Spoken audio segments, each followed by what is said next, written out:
I don't know what that meant. Anyway, what's up, TikTok? What's up, YouTube? Man, y'all tap the screen on TikTok, YouTube. What's going on? I don't plan to be on here all night. I ain't gonna lie to you, but we gonna get into it. Jay Z. We gonna talk about the same, talking points that these guys keep using, bro. Single mothers. Everything in life come back to black women and single mothers. Like, bro, I don't even listen to these men no more, bro. I don't even listen to but they got the same four talking points. They got the same four talking points every time and every day, man. They got the same four talking points. Man, I dropped 6 videos today, y'all. I was on the road, bro. Seeing all this dumb stuff that was dropping on the media today. Had to make 6 little videos real quick, debunk a lot of stuff, say a lot of things. But right now we're gonna talk about Jay-Z, and then we're gonna talk about the single mothers thing first, because I just find it quite odd that every time I get on this app, every time I get on YouTube, every time I get on TikTok, now it's my algorithm. I ain't gonna lie, I'm not searching for it, but it's already in the algorithm. So I know that's partially on me. I'm not gonna be disingenuous. We know what's up. But usually what you're seeing from these guys, they talking about the same thing every time. Single mothers. Single mothers are the curse. Single mothers, it's like, bro, all right, you dudes got more criticism than solution. That's what I be finding funny. We say we solution based as men. I didn't know solutions look like a whole bunch of niggas talking online in a circle talking bad about women. I didn't know that. Nigga, that's the solution. That's the solution, my guy. Is for us to get online and I don't even want to use how can I say this without making a slur? Boost each other up, ego online. Oh yeah, bro, talk about those women, bro. The Me Too movement, they all look, these women, they all lying. They all lying. They choose to be single. Majority of women just choose to be single mothers, right? They're choosing, they're abandoning their marriage. These women are not getting cheated on. They're not getting abused. These women are not going through nothing, bro. What they're doing is they're choosing to leave their relationship because they're unhappy. They tried to use that as a talking point. Y'all tap the screen, shut a lot, man. They tried to use that as a talking point today. I've heard it before. But on these panels, when I keep scrolling and scrolling, dudes be like, bro, see, the thing about the man is that he goes through so much. The men, we go through so much, right? And we'll give out every last thing to a woman. And the woman will be ungrateful. The woman will leave. The woman will cheat. But she will take half of nothing. That is what these dudes sound like online, fam. It's the woman is completely wrong. The woman is the problem. You start with the women. The problem is these single mothers are doing a bad job. Look at how they're raising their kids. They're not with their kids. They're denying their kids. They're doing all this. The woman is Satan, right? That's how these guys be talking. We gotta go. Shannon, you gotta understand. Shannon, brother, let me try to reach you, brother Shannon. Brother Shannon, you gotta understand, fam. See, you wanna pander to women and advocate for them, but you don't understand that the black woman is out of order, Shannon. Shannon, the black woman, bro, the black woman don't listen. The black woman don't listen, bro. You gotta understand, bro. We try to guide these women, Shannon. But these women, they don't want to listen to sound wisdom. Why the freak would she listen to a nigga with an STD with 4 kids outside of wedlock that look like he don't care about his health? Why would a woman listen to you? You are what you talk about.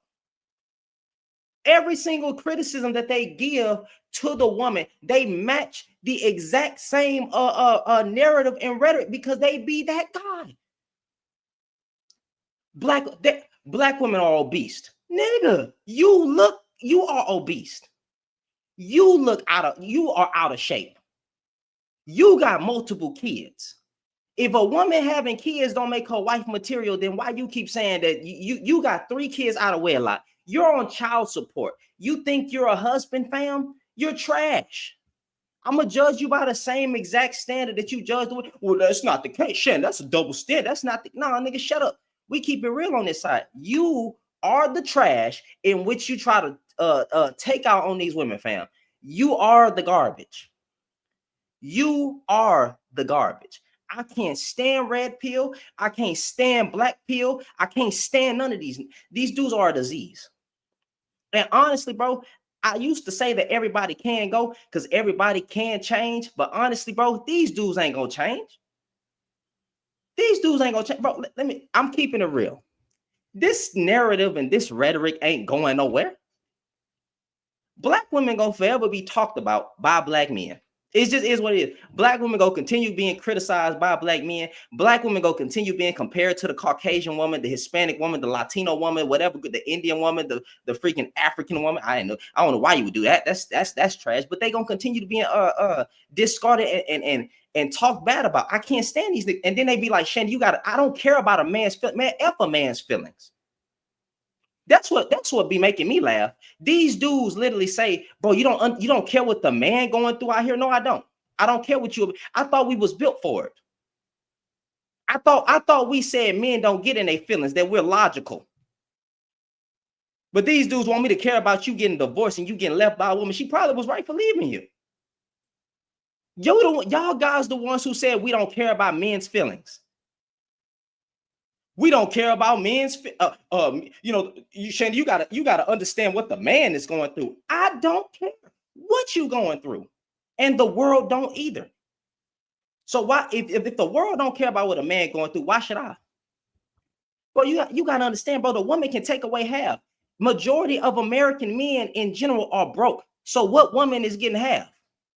What woman is getting half? You want to really talk about the athletes? Or like a person with a business, you're not that guy. You make $50,000 to $60,000 a year. Stay in your place. Stay in your place. I don't care about your feelings. That's why I don't validate men's feelings, fam. I don't validate men's feelings. I don't care about men's feelings. That's some weak men do. That's not alpha. That ain't real. You got to care about the man's feelings. Shannon, understand it from my perspective, but you got to understand, bro, we get into these relationships and the women just leave.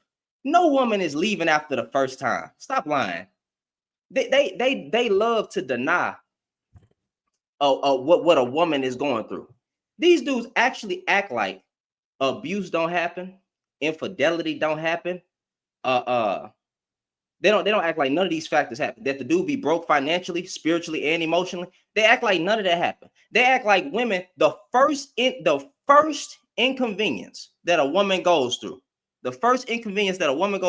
she just packing her bags and leaving. That is what they think. The first time. That's cap.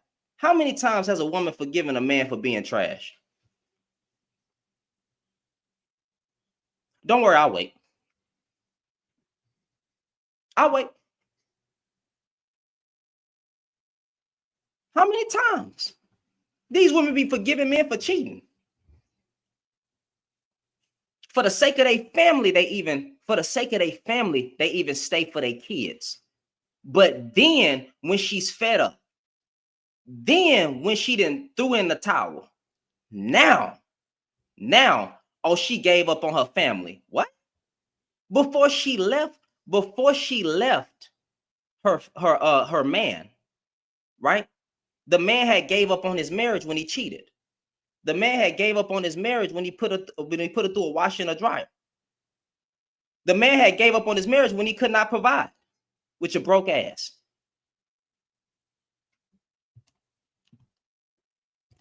Spiritually, mentally, financially broke and broke in. They want to put, they call themselves leaders, providers, protectors. They call themselves leaders, providers, and protectors. And then when it's expected for them to provide and protect, now they want to be in soft guy era. Oh, what's wrong with us flipping the script? Now they don't want to provide and protect no more. What's the matter, bro? You don't have any more balls? You don't got no thing swinging in between your legs? It's small. It lack masculinity? What's going on with it? You called yourself a man. So now that it's expected for you to do these things, now you're mad? Now you're mad?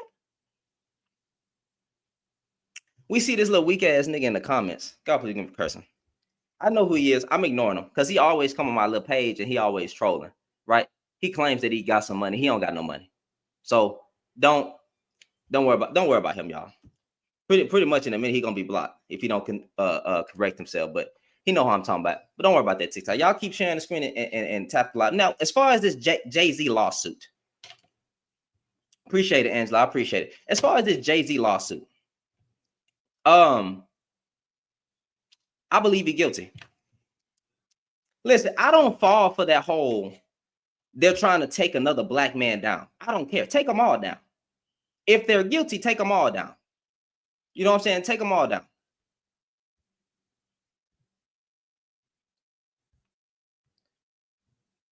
Watch how immature this is, y'all. Watch this. Watch this. I'm gonna watch this. Watch this. Go ahead. That's misandry coming from a grown ass man. I can tell you, bro. I told you. I just want to let you know I only get on lives when I'm taking a shit. I told you. Y'all see the immaturity. This is a grown man now. Go ahead. Well, you're the ones spitting all this misandry. How is it misandry? That's because you're broke, sir. It doesn't mean everyone else is broke. The average American is broke. I'm not broke, but the average American is broke. Nah, that's not what you said a second ago. I literally said the average person is broke. You said men are broke. You didn't say. I did not say men are broke. The average American is broke. Right, see, I ain't gonna see. Watch it. Exactly. So if y'all play the clip back, I say the average. Even if I said the average man is broke, that's the truth, dummy. If I said the average man is broke, what's wrong with that? That's the God honest truth. The average man. If I say the average American is broke, that would be the truth. Niggas be stupid. This dude said he only go live when he on a toilet. But since he said that I said men are broke, guess what? Men are broke. The majority of men are broke. The majority of men don't have any type of savings account. Go look it up. I told y'all. The immaturity, bro. And if he black, what a shame. If he black, what a shame, bro. What a shame. That's these guys, bro. So much misandry. You're spitting misandry, bro. You're pandering, nigga. Fuck them black men, bro. God, please forgive me for cursing.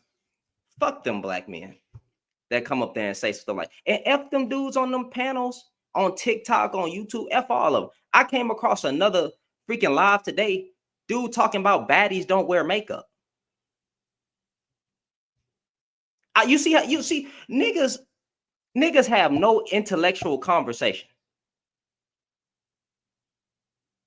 I don't think they can even be intellectual. We talking about baddies don't wear makeup. You're still talking about makeup? We talking about this what we going into 2020. You niggas can't talk about nothing. No wonder you're a failed race of men. It gets on my, they can't talk about nothing. This dude had, let me see if I can change this picture real quick, bro. Y'all might not be able to see it, but like, bro, it's just stupid. Baddies don't wear makeup. What are we talking about? Shannon. Well, I don't even got the picture. I think I screenshot. Yeah, it's a black dude with dreads. Black dude with dreads. Baddies don't wear makeup. So that's what. So instead of talking about anything productive, that's what we're going to talk about is weave, bonnets, lashes, and nails. If you don't like it, don't talk to that woman. It's quite simple. If you do not like weave, bonnets, lashes, and nails, leave that type of woman alone and go get you a woman that is on the natural hair movement. What I find funny is that a lot of dudes today are wearing wigs. You be thinking that's a whole taper fade. Go grab an eraser. Niggas be drawing in their hairlines because they're going bald. And they draw in their hair. They get that little, what's that stuff called? Where they spray it on the line, right? Instead of embracing their baldness, they go try to cover it up. Dudes be participating in weave too. And sometimes when the man should go bald, he trying to hold on for dear life for 3 worms in the back of his head trying to make him braids. Miss me with this nonsense. That's what these guys do. But like I said, I always say, if you don't like something, bros, just stop talking about it. And it's sad. It's sad that this is what our conversations have become to. Nothing that's rooted in any type of love. First of all, I don't even think these dudes that's having these conversations have any type of love in their heart.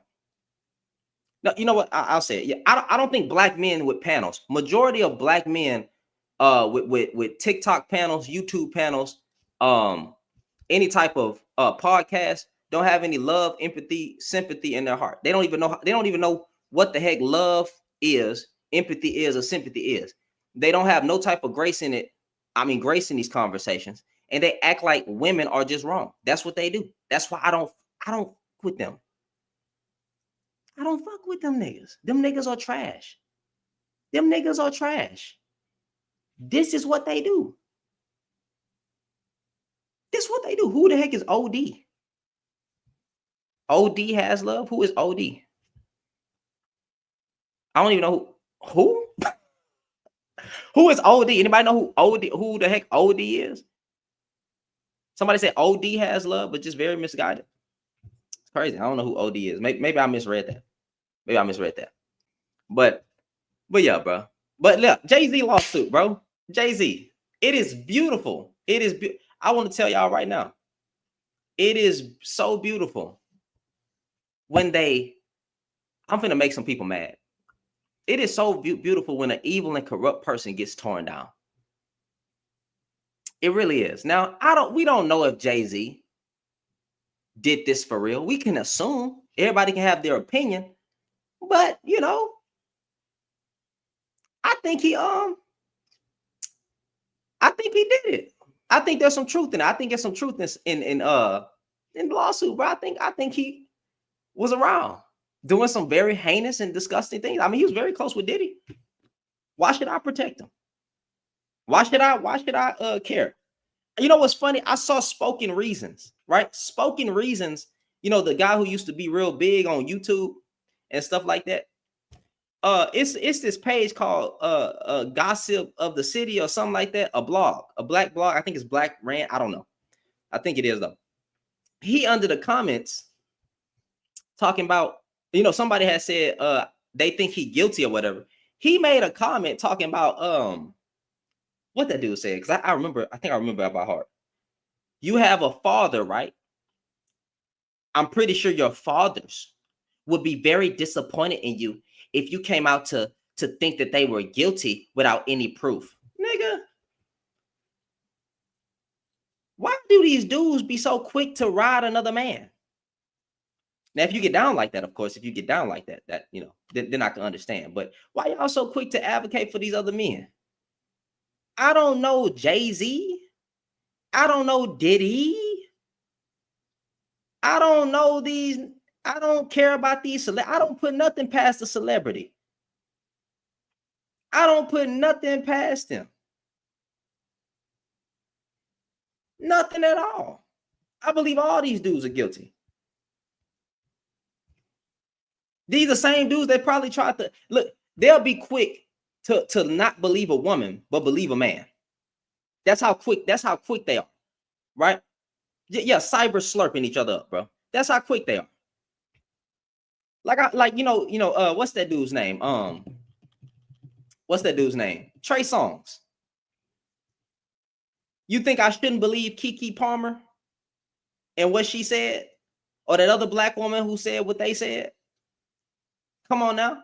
I know. I definitely will believe. I'll believe a woman 10 out of 10 times before I believe a man. Hey, bro, I didn't do that. I don't believe you, because I know it's something very sick in the man's heart. Now we can relate it to people, but I just know it's really something sick in the man's heart. We as men outnumber women in crime. Point blank, period. I don't want to hear you blaming it on testosterone. I don't want to hear you blaming it on anything else. It's some sick. I call it sin, right?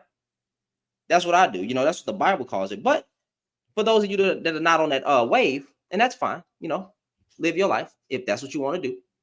That's what I call it. And we can see it. Now, even if that's just 1% of men, it doesn't matter. You know that there's some aggression. You know, people know that there's evil people out here that just ain't never been to jail. And that probably is going to be mostly men as well. What are we talking about? If you look at throughout history, you can see just how sick the man has been throughout history. It doesn't absolve women from being evil or some women being evil or whatever. No. But when you can see who mostly did the wars, who mostly did the grapes, who mostly did the unalivings, that has been men historically, and it still stands to this day. So what the heck are we talking about? For a group of, for a gender to be so solution based, we sure are quick to go to violence, aren't we?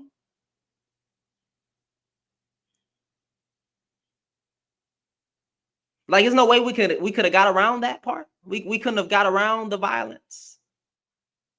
We couldn't have got around trying to solve any other thing, you know, like maybe sharing resources amongst each other without just over, you know, especially Caucasian people. You know what? Let me lead them out of it, right? Especially Caucasian people, though. I mean, look at the history of this land, America.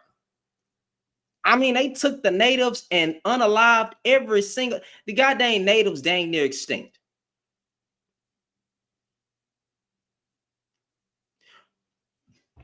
Let me just pause right there. let me just pause. Let me just pause right there. But yeah, bro, like I'm just saying, bro. I'm just keeping it real. I know dudes get mad. I don't care. I don't care. I can't stand these evil people. And if all you can do online as a black man is talk bad about black women, bro, you a failed man. Point blank, period. Dudes got more criticism than solutions. I'm about to make a shirt. I'm about to drop it through Teespring, and I'm gonna start putting some of my very good statements on it. And if y'all want to support the shirt, you can. But seriously, men have more criticism than solutions. Hey, I'm just gonna talk about women all day. See, I'm just gonna talk about single mothers. Hey, I'm just gonna talk about high body counts. But guess what? I'm not gonna go out here and show love to the single mother. I'm not gonna go out here and get active in the community. I'm just gonna use black women in any capacity as a talking point. I'm gonna put her against other groups of women and say that group of women is better than the black woman. That's what I'm gonna do as a black man. And constantly criticize. But then at the same time as I'm doing all that, I am then going to host a panel with the words on the background talking about black men love black women, but we just don't like black women. That's what I'm gonna do as a black man, right? You see how trash that is? These dudes have the audacity. Nigga, you ain't showed your love for black women down your panel one time. You ain't put up a positivity post. You ain't did a appreciation to single mothers panel. You ain't did a black women. I love y'all for being unapologetically y'all type live. You ain't did nothing like that. But what you did do was put out a whole bunch of lives and a whole lot of content of constant criticism. Constant criticism. That's what you did. But then you have the audacity to then say that you love black women without ever showing them some love. Miss me with that nonsense. How the heck you constantly, how do you love somebody and constantly criticize them? Matter of fact, I challenge y'all. For the dudes who are, because that live is going around. It's on TikTok right now of dudes having that discussion, talking about black men love black women, but don't like black women. I understand the statement that they're trying to imply. But here's what I want y'all to do. I want you to go to their page, right? Go to their page and then go down their content. Watch what you see. I am willing to bet a lot on it. If you go to their page and you go down their content, I guarantee you don't see one loving post towards black women. I can guarantee it. But you have the audacity to then say that. Nigga, please. Nigga, please. And I ain't trying. Listen, Princella. Never mind. We not gonna address Princella. I don't know what the heck Princella got going on. I don't know what the heck Princella seemed like she grifting. Maybe not though. I don't know. I don't really. I ain't. From what I saw, she was on this whole calling out men type thing, and now she on the grift is real. All I'm saying is that a lot of people are they grifting for whatever side suits them. Ain't no switch up over here, baby. Ain't no switch up over here. Never be a switch up over here. Is it fair to say that there's a growing divide between both men and women? I don't think it's a growing divide between both men and women. I think the divide was always there. Now it's just more vocal. I don't think it's more. I don't think it's less. There's always been there since the beginning of time.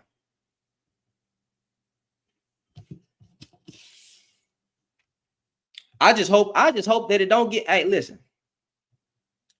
We not at the point of South Korea yet. Ain't South Korea cutting their hair off? And well, the 4B movement. It's not just cutting their hair off. It's like what? No heterosexual relationships, no marriage, no childbearing, and no dating men. The 4Bs. I think I said all those by heart. No childbearing, no heterosexual relationships, no marriage, and no dating. What man? I probably got one of them wrong, but yeah, the 4Bs, right? We ain't at that point yet. Now they're trying to make it a movement over here, but again, I think it would be a good thing. It solves a lot of issues. It solves a lot of issues. It solves a lot of issues with what's going on. Everything that the man is complaining about. Hey, you know what's going to stop? What do men complain about? Yeeting of the fetus. So abortions. I'm not gonna say the real word because you know TikTok be mad. So abortions, right? Y'all get it. That solves that. You have less people on the dating market. So guess what? All that having intercourse. Yeah, AB's, but so all that having random intercourse, it gets rid of that too. If the majority of women was to ever take that on, you'll be all right. Now, what scares me about that movement? What's scared? Now, not really. I'm not scared, but what I'm saying is, I'm scared of how many men gonna take it. If you know what I mean by take it, you know we got to talk in code here. We can't really say the word, right? That's what I'm afraid of. Because I don't know if men, yeah, they do it. I get it, Leslie. I get it. I know they do it anyway. But if the majority, which is just 51%, y'all, 51% of women, which again I think is a good thing. I just want men to be more in control of that you should never take nothing from a woman. But I know that there's some sick people out here that will do that. There's some sick people out here that will do that. To be fair, I'm not going to say it was the majority. It's the majority of men because I can't quantify that number. I will never know that number. I think it's a lot of men, though, that would take it from a woman. You know what? Ruffled Feathers has a good... They utilize the I can't say the word. And she said utilize the SMEX workers, right? That would I mean that would be a good. It's bad. I don't think a man should be paying for intercourse. You got to have better control of yourself for that. That money right there could go to the stock market. But the SMEX work only exists because of men. You know what I'm saying? You know strip. Can I say this? You know, strip clubs only exist because of men. If men, yeah, the stock market. Yeah, I said the money that you're putting into a SMEX worker could go into the stock market or an investment or something. What's wrong with listen? There's a lot wrong with capitalism, but again, bro, you either gonna utilize it or you're not. You're either gonna utilize it or you're not. Get your bread or be broke. We could talk about dismantling it, but you still gotta eat. So get your money. Just get it morally correct. Don't sell smugs. Now, what was I saying? I didn't forgot what what I was saying. God dang, I forgot what I was saying, y'all. What was the last thing I said before I start reading that comment?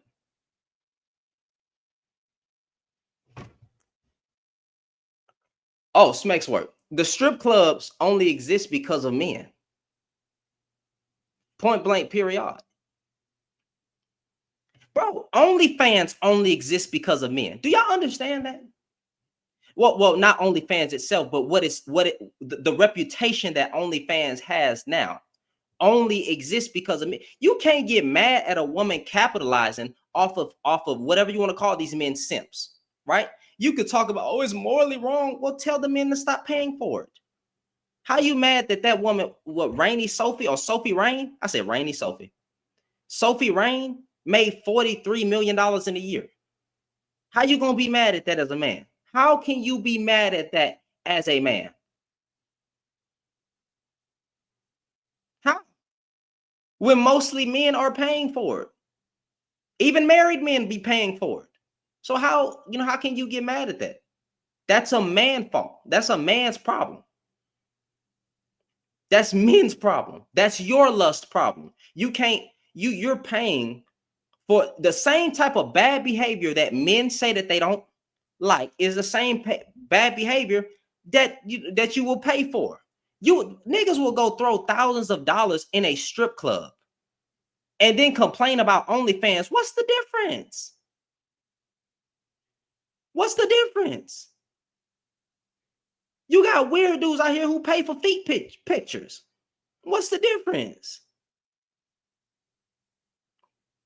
What's the difference? A picture of the belly button. Oh, I want to see your belly button. You got weirdos out here that will, and she'll probably go find a random picture on the internet, which is close to a skin tone, send her that, and this nigga sending $30. Oh, hey, like can I get a picture of you from behind? You know what I'm saying? I want to see them cheeks, right? And then you got dudes who will pay for that. What's the difference? Fam, before capitalism was around, there has always been Smex work and women showing themselves off for money. That's not capitalism. This can be traced back to the end of time. I mean, to the beginning of time.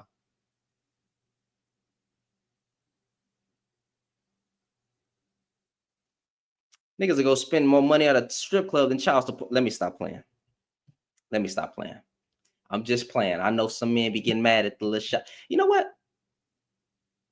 To some extent, it's true. But do you know what okay.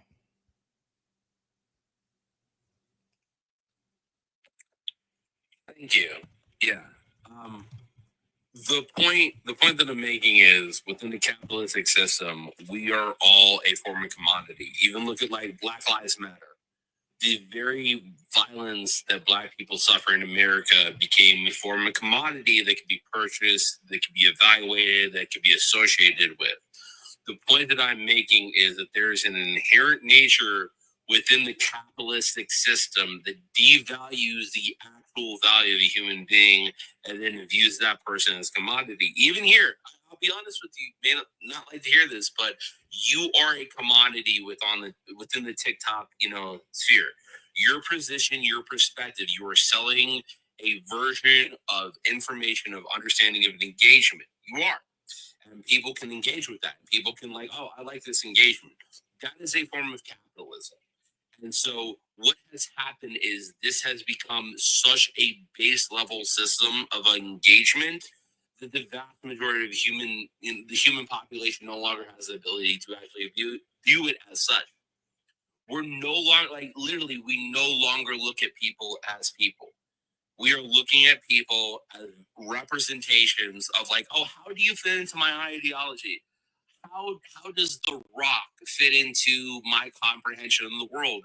And instead of us looking at the nature of what reality actually is, it is actually dictated by massive levels of influence. Like, oh my God, what does CNN say? What did the Democratic Party say? What did the Republican Party say? What did The Rock say? What did Taylor Swift say?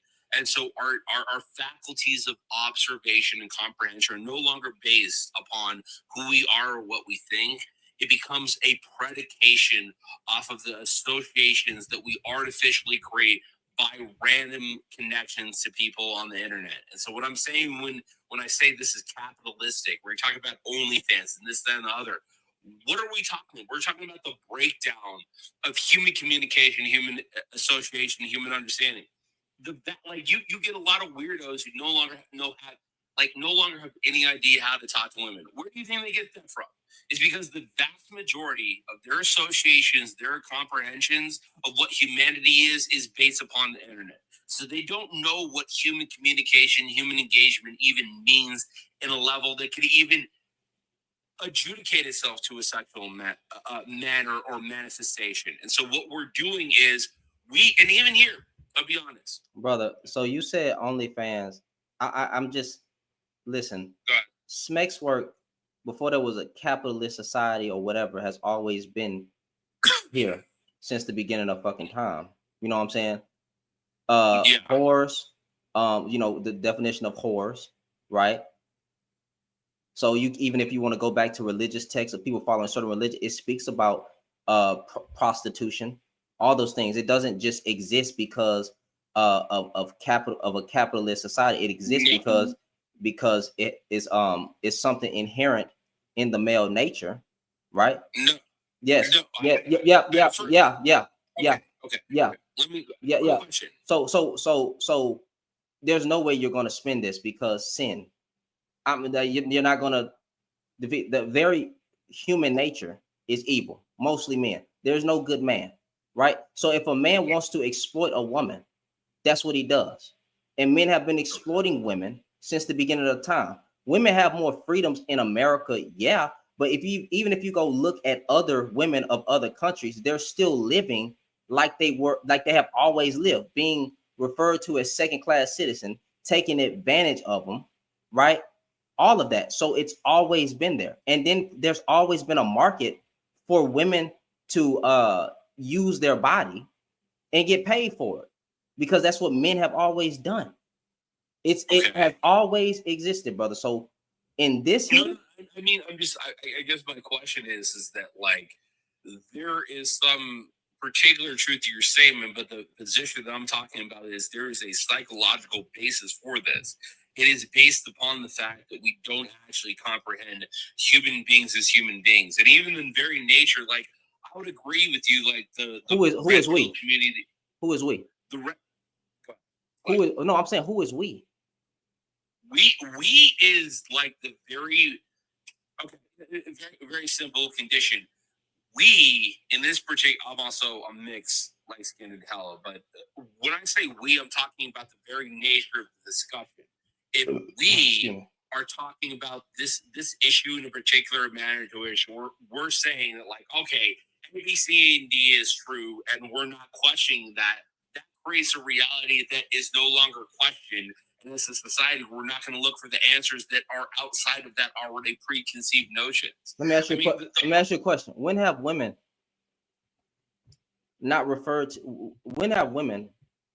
ever been able to refer to men as not humans or treat them as second-class citizens? I literally do not know a time in history that was the case, but also first of all, you want to talk about, like, capitalism's not the problem. All throughout capitalist history. Wait, time out. You said that we on a societal level. So you're trying to include men. You're trying to include men and women in a conversation where we all don't look at each other as humans. I'm trying to even figure out, even today, as a collective whole, when has women ever not looked at a woman as a full autonomous? Looked at men as a full autonomous human being. Yeah. If you're talking about this entire society, I'll give you an example right now. Beyonce has a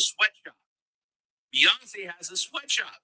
There's multiple women in American society who have sweatshops who use literal slave labor of other women and children to build their products. So, like, at the end of the day, if you where at? I don't have it off the top of my head. Sweatshop where? Again, if you want me to log off this app and go look it up, I will. But it's going to take. Are you acting like? Oh, wait. Do you not understand that, like, looking up specific information takes time? Because it does. But at the end of the day, I'm saying, if you don't think Rihanna and Beyonce and all these other women and all the white women too, like, I'm not just picking on black women, but the capitalistic interest is about exploitation, manipulation, and control. It's always been about that. And the more money you make within the American society and the capitalist society is about more exploitation. That is just a fundamental factor. But you're trying to So we first started talking about sex work. You tried to relate sex work to capitalism. I didn't do that. I'm saying that sex work has always been here since the beginning of time, without even a capitalist society. It exists in every single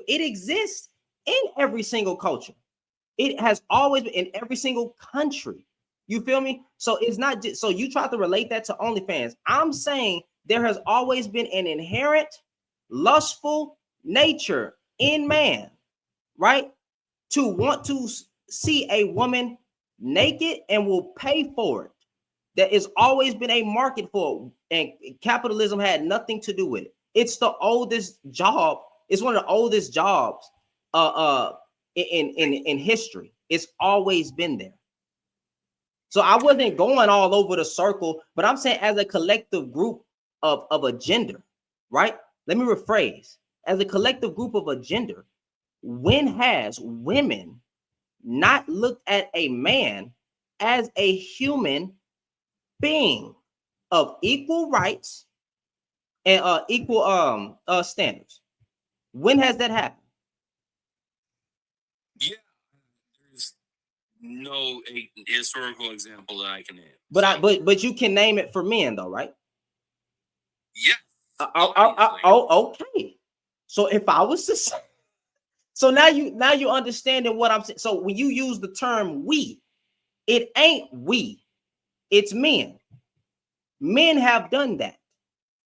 And even though women have, more rights in America than they do other countries, I'll give you that one. The point of the matter is they have more rights here. But if you go to majority of every other country and you see the way women are lesser than, it kind of proves my point. No, I'm not. Listen, I'm not saying that women are not treated unfairly across the country, across the world. They are, and unequivocally. What I am saying is that the very consistency of that unequivocal or unequal treatment is based upon a system of ideology. It's the very same system that created Manifest Destiny. It's the very same system that created the transatlantic slave system. There is an ideology that gives manifestation to these ideas, and that the devaluation of women, I literally think, comes from a capitalistic system that commoditizes literally everything and everyone. I'm making a complete criticism of the very systems of engagement that we are existing in, not saying that any of the systems that we're engaging with are moral or justified. It's like saying I'm literally making a criticism. But if I was to say majority of the problems in the world are men's fault. If you want to relate it to capitalism, you want to relate it to patriarchy, you want to relate it to exploitation. If I was to say that it all comes back to the man, regardless, What then?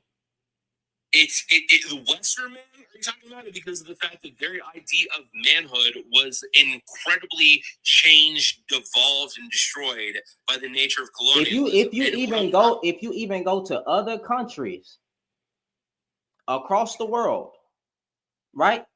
Men in general, globally, it's men's fault of how they treat women across the board. Would that make more sense? And if I was to say all the problems in the world were started by men and are because of men, would that make sense? No, it wouldn't. Because you're talking about a condition of education. Like you're fundamentally okay. Let's just take your position 1,000% serious. Let us say that. Okay, is a man born inherently with evil and depravity within him? Is that what you're saying? If that is the condition, then there is no fixing that point.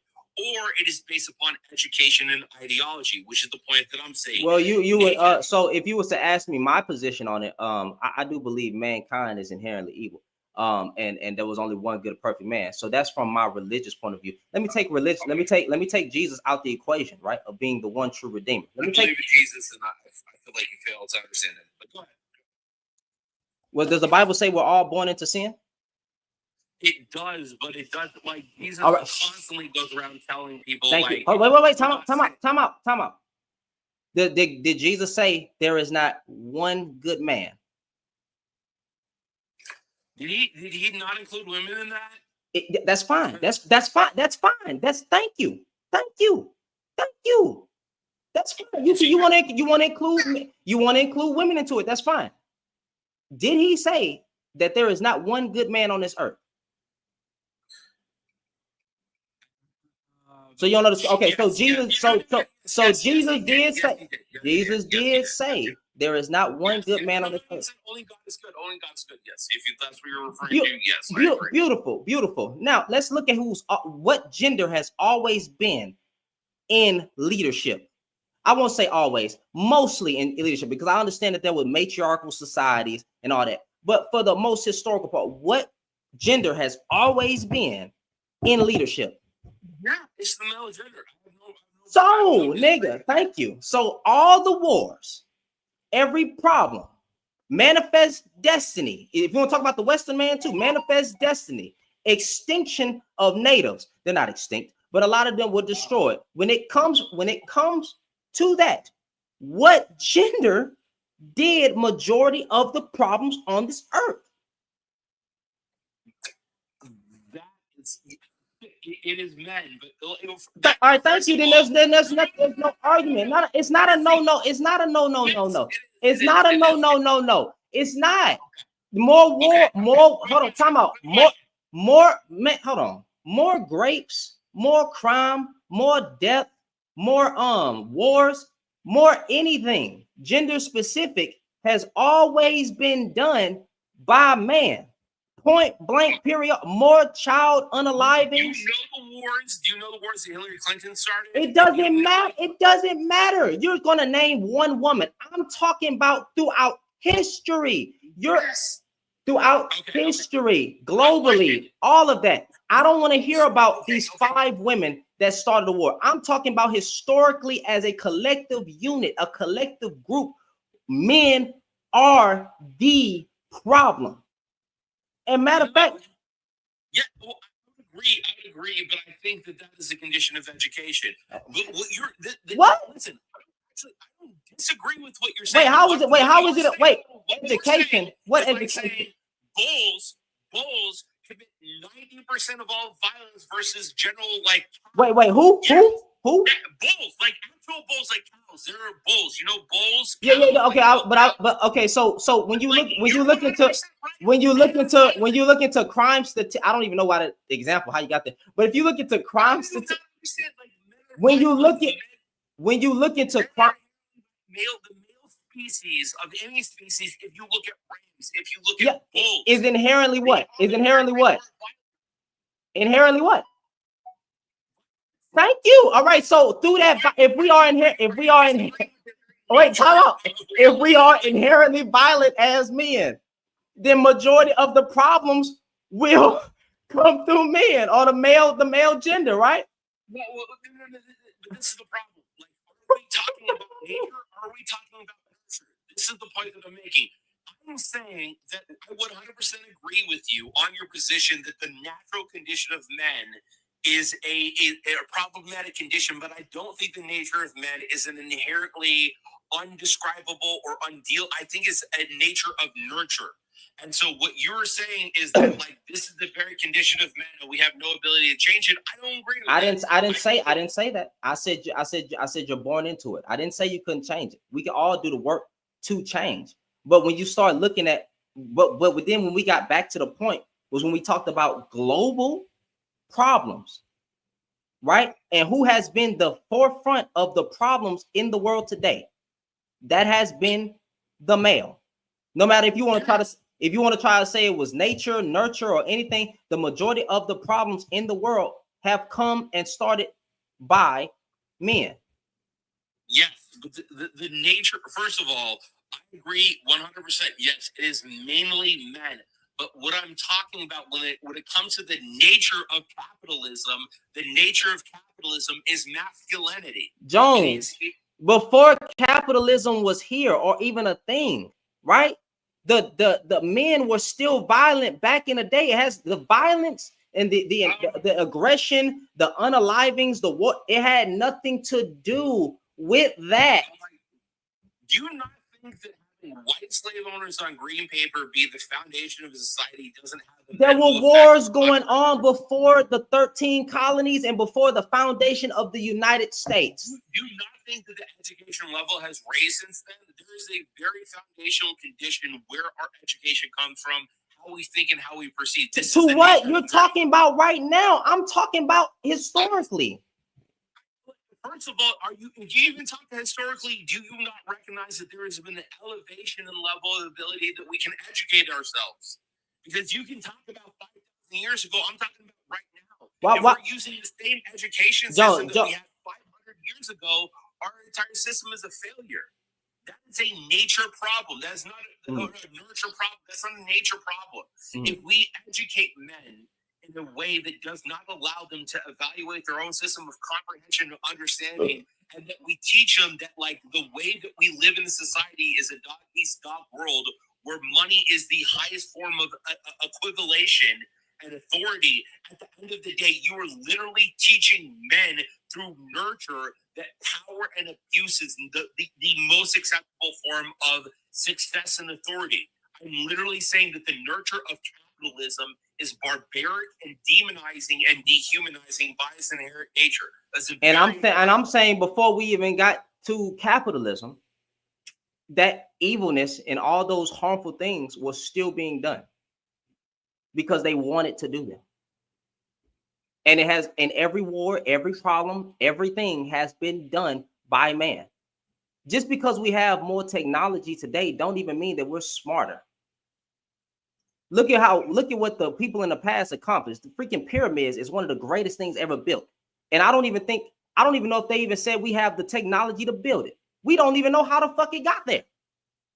Well, maybe we do. Last time I read, we don't know how to freaking put it together. So like even when it comes to education and how smart people are, education was always there. You could try to spin it however you want to do it. I would even argue the people back then was smarter back then because now all we have to do is use a fucking calculator. They got to get back to the roots of how everything needs to be done with a pencil. Men can change, brother. I'm not going to say that they can't, but I'm still going to hold my position that everything in life started and ends with the man. Every war, every problem, every societal problem has all the breaking of family has always been on the man. Capitalism has nothing to do with it. I'm gonna end on this. I'm light-skinned, and it is what it is. You know what I mean? But MLK talked about how he feared he integrated his people into a burning house. I think it's a very accurate You still evaluation. talking He's talking Okay. this is important. I'm literally talking about the nature of men and capitalism, but the nature of what he was talking about, the burning house analogy, was that before black people were integrated into America, the black community was actually in a conditional level safe from the rest of the cannibalistic nature of white society. And that, like, once integration happened, the football player, the baseball players, the singers, the people who make money within the black community, they would always bring that money back within that system, within that society. But the second integration happened, all those people are taken out of the actual black community and brought into the white community, and it impoverished a massive level of black people. And then you have red light and a massive level of dysfunction. What I am saying is that level of depravity, that level of abuse is not just a condition of men. It is a institutional condition. And if you separate the fact that there is an institutional component, and if, let's say, you're a police officer or you're a city commissioner, that if you learn how the institution works and you uphold it, that is a vastly more complex conversation than quote unquote men are the problem. I think that is the condition that you're missing, and a lot of your viewers are missing. Men are the problem, fam. Who's the one okay, so if men are the problem, if men need to get educated, so let's talk. If men need to get educated and they're the ones that's undereducated, right, compared to their woman counterparts, who still is the problem? No matter how, like, again, no matter how you try to spin it, if it's lack of education, if it's resources, if it's exploitation, if it's anything, it's still going to come back to the man. So making the man the head of the problem. Hold on, let me turn on the fan.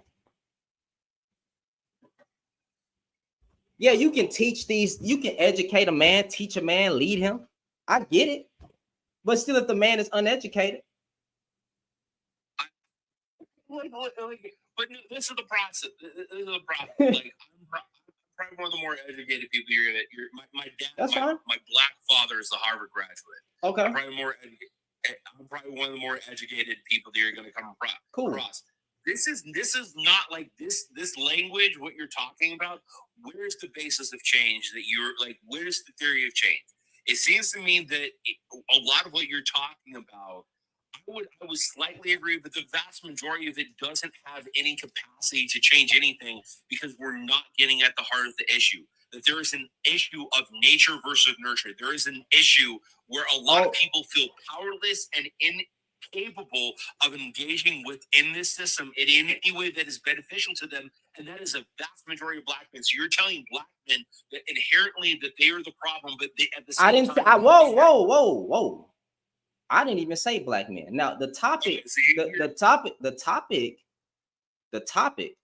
Wait, hold on. Let me correct you. Nowhere in this conversation did I say black men. Now my topic says single black mothers will always be a talking point for the manosphere, whether they're white, black. Because I see. Hold on. Wait. Time out. Hold your masculinity. I'm not saying anything. Okay. So for the manosphere, whether they're white, black, Hispanic. We know that black women are a talking point and something used to be exploited. Now, we have gone away from the topic. I said men in general, whether it was the Caucasian man, whether it was Hispanic men, whether it was Asian men, whether it was this type of man. I said if you look globally at men, I didn't even say black men. I said nothing about black. I haven't even talked. Lord knows I can go in on these black men in the manosphere. Everybody knows that. We ain't even say that, but you saying that I'm trying to say black men are. Now, are they, if it's man, they're part of it, and you can make it race specific. You can do that, but don't try to say I did, because I never said black men. It's a fair point. My association with the manosphere is, you have Andrew Tate, but like even he's Knicks. The manosphere is not. That's a fair point. I may have over associated because my association with the manosphere is definitely black men. So that may just be my personal kind of engagement. Bro, with it. Rollo Tomasi is a white man, and he was before Kevin Samuels. Kevin Samuels was I just have no bigger. idea who those people. Yeah, because Caucasian men have always been in the manosphere, right? Have always been talking about it. I don't disagree with you. I don't know those people, and so my engagement with the manosphere has definitely been majorly black. So that may just be my lack of association with these particular categories and groups. But yeah, I have. First of all, A, I have no problem admitting when I'm wrong. But B, the major issue that I have with a lot of what you're saying is that I don't find any solution to anything that you're saying. I understand what you're saying. I think that there is a level of agreement. But at the end of the day, it seems to me that what your main concern and main position is talk. And you can talk to women all you want. But at the end of the day, that is not going to fix any problem. You can say that like men are the problem, men have always been the problem, we should hate men, and there is no associated understanding or conclusion that comes from that. And you can think that you're winning something because of the fact that a bunch of people in the chat agree with you, but at the end of the day, you're just going to piss people off. You never asked me what my position was. So I can say it to you boldly though. My position is not with the black manosphere. I hate the black manosphere. I really do. I won't say hate. I have a very strong dislike for that space of men, especially the rhetoric that comes out their mouth. Now, what I find funny is that nobody asked me about my solutions. My solution still starts with the men. Men need to go out and educate other men. Stop talking about single mothers and go befriend the single mothers. Go take a child under your wing as a mentor. If you really care about the community, stop just talking bad about the community. Get your ass outside and get active, because the single mother is still part of the community. You may not agree with the LGBTQ sexuality, right? But hey, go befriend them and love on them kindly, right? Go be a friend to somebody and show somebody grace, love, and empathy. And if you got the resources to help out someone, use your resources to help them out. Stop gatekeeping fucking finances and get in your community and actually help somebody. Get your ass off the internet talking about black women all day, every day. That is my solution. I don't find so when you talk about what, but time out. See what the manosphere does, right? What the manosphere does, the black manosphere specifically, what they do is talk about weed, bonnets, lashes, and nails. Weed, bonnets, lashes, and nails ain't never killed nobody. That's one thing. What they do is talk about high body counts, right? Well, then go befriend the whore. Since you want to call her a whore or a 304, go love on the whore, not sexually, but go be a friend to her so that maybe she sees a light in you and it causes her to change. You know, since you said you're a Bible speaking person, we supposed to be Christian, right? They're supposed to be able to see the Holy Spirit on us when we befriend them, and then maybe we can have a decent conversation. But if I meet her with hate, if I meet her with despair, if I'm constantly talking down on the single mother, how the hell do I expect to draw in my community of women if all I have is negative things to say, but no love being shown?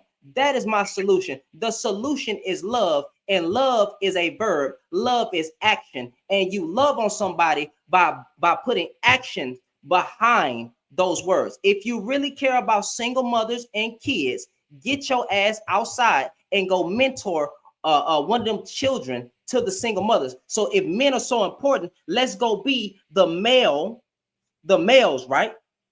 The men that we want a child to look up to. Let's get active. Let's drive out the gangbangers. Let's stand in unit with we the leaders, right? Let's get out there and fucking lead the charge, not get online and talk about women all day. That is my solution. My solution is met with love, grace, sympathy, and empathy.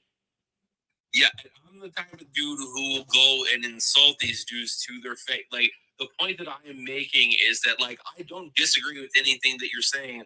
I just think that you are already preaching to a choir And anybody who is not already in agreement with you is not going to listen to what you're saying. I don't disagree with anything that you said.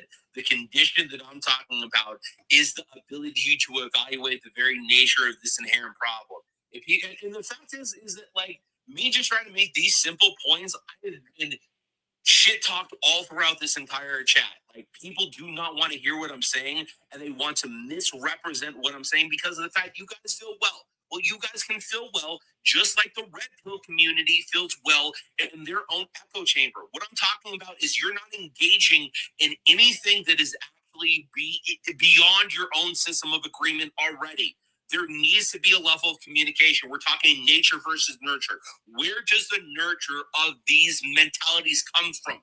How do men, even in the black community, or especially in the black community, create such toxic environments of thought process and ideology? It doesn't just happen randomly. It doesn't come out of nowhere. And if we are unable to actually understand the very basis of where this ideology comes from and how it manifests itself, and how it can be evaluated and perceived, then we're not doing any work. You want to talk about like, well, yes, men are violent. Sure, we can talk about that all day. That is not going to change a person's perspective who's already listened to Andrew Tate. Who created the mentalities, bro?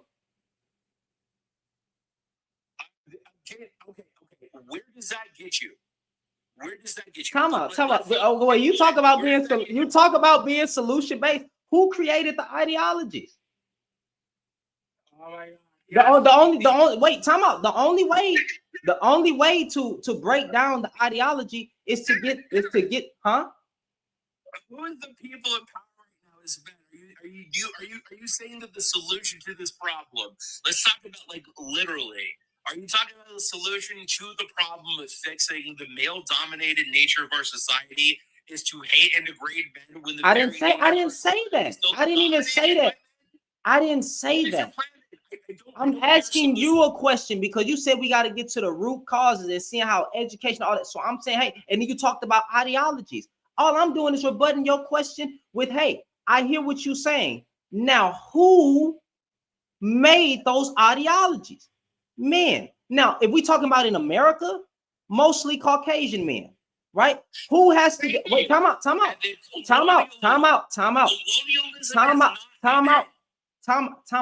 you understand the difference between colonialism and men? Time out. Who has, so when it comes to systemic racism, who can fix that? It's not black people. Who has to fix that? Obviously white people. Okay, so when we now let's get to gender specific. It's Caucasian men because they're the leaders. Only they can. You don't think Hillary Clinton has an effect on this society? Like, look at the actual history. The very condition of like the education system in America was promoted by white women. If you do not think white women had a huge impact on the level of racism and even the perpetuation of racism in this country, you have an issue. It is not just white men. If you think it's just white men, you need to learn some more history. I said the ones leading the charge. Lord have mercy. You go talk to the leaders of the society, right? You go talk to the men, and then the men have to talk to their women. So if the men are the leaders, bro, why the fuck would I go up to the women? Right? Well, black folks can't even do that. So it's gonna have to. Society. It's not. You're looking. First of all, I don't disagree with your general position of it, but white society is not just white men; it is white women included. I know, but you're not listening. You're not listening. You're not listening to me. In a patriarchal society, bro, there's a hierarchy. There's men, women, and children. You go talk to the so-called leaders, right? So it starts with the men, and then the men have to influence their women. I'm speaking on it on a basis of patriarchy, fam. Okay, so the men who are in majority leadership positions is not Caucasian women that's in majority leadership positions in the government or anywhere, right? It's the men. So you go to the men, and then the men go to their women, and they have to dismantle it. You start with the leaders. That's all I'm saying. I'm not saying white women ain't a part of it. I'm not even saying some women didn't benefit from it. I'm just saying You start with the leaders. I don't understand how you're missing my point. You're trying to make it think that I'm making it all, or I'm just discluding women. But I'm starting from a patriarchal standard and a misogynistic standard, because that's what men want to. So that's what men want to uphold. That's what I'm going to check you with. So leader, provider, protector. You start with the leaders. Okay, that's fine. But you're even if you want to dismantle something from a patriarchal perspective, and you literally have rejected the very notion of what do you think capitalism is? It is a patriarchal system of social engagement and comprehension. For you to not recognize and realize that the very nature of defining a person by the wealth that they own is a direct relationship to not only slavery, but the condition of a patriarchal system itself. People have always done that. Without patriarchy and without patriarchy, that's always been there. Even in old religious texts, you had the poor, a peasant, the slaves, right? In any way you want to go with it, there has always been a hierarchy of people. So, like, I mean, there's always been a classification. There's always been a classification of people, fam. No matter how far you want to go, everything don't directly come back to capitalism. You can go way back to other societies of them doing it. Now, not in a matriarchy, right? But again, those terms were always there historically. No, like, what is, first of all, okay, so let me, first of all, who has the power right now within a capitalistic system? Is it women or is it men? Is it white men or is it white men? Okay, so in a capitalistic system, the system of power that we are all engaging with has automatically given the power to white men by the very nature of the capitalistic system that is presented to us. And you have said multiple times to me that the capitalism is not the inherent problem. What are you talking about? How do you have a female-centered condition of capitalism when all the men own all the wealth and all the power and all the military structure in the entire world? How is capitalism a fundamental, not a problem?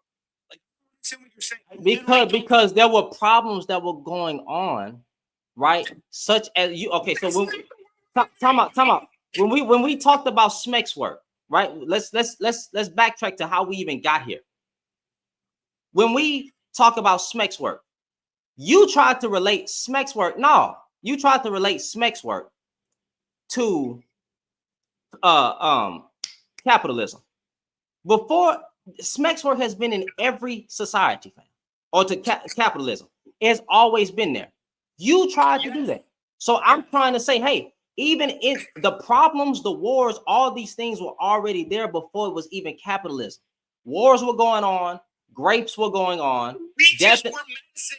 Leeches were medicine. It doesn't mean that we don't have an evolved system of understanding. What I'm saying is you continuing to point back to the fact that, like, sex work was back then does not mean because I'm using what you said. I'm spinning the block on what you said. Do you think sex work 500, 600, 800 years ago is the same condition of the dehumanization that constantly goes on Pornhub? Yes. Do you think that was the same? Yes. You think it's the same? Yes. Well, yes. Tell you yes. It is a different system of structure fundamentally. I don't know how to explain that to you. Like they've introduced primitive tribes to the internet. So you're saying there's a difference now than it was back then? Using women for box, degrading women, all that. What was the difference? What the systematic implication and yes, there's a difference. There's a massive difference than it was then versus now. You want to know how to prove it? Yeah, prove it. There's a person in Romania right now that's probably going. An 18-year-old in Romania is probably going to have sex with somebody in America because the dude has that much money and influence. There is a difference, a fundamental difference in how this plays out. Okay. Understood. I hear you. So you're saying capitalism is the inherent problem for man?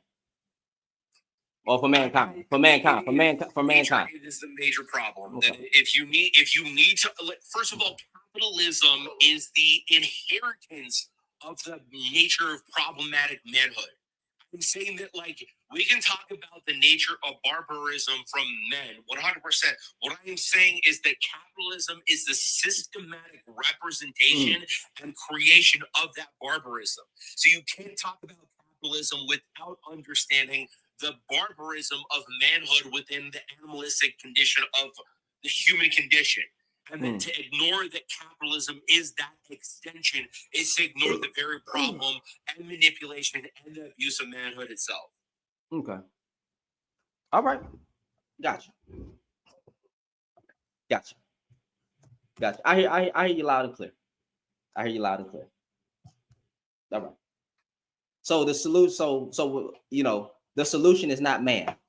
That most of the solutions are not man. You're saying from societal basis is people, right? That's the argument. Is that what you took from everything? Is that I'm talking about just getting back to the root cause of everything. You're just saying, not the man, but just people in general, not the man. I listen to everything you said, brother. I'm listening. It seems that you don't understand anything I said. No, I understand what you're saying. That because of patriarchy, that things work differently. I got you. Patriarchy bad.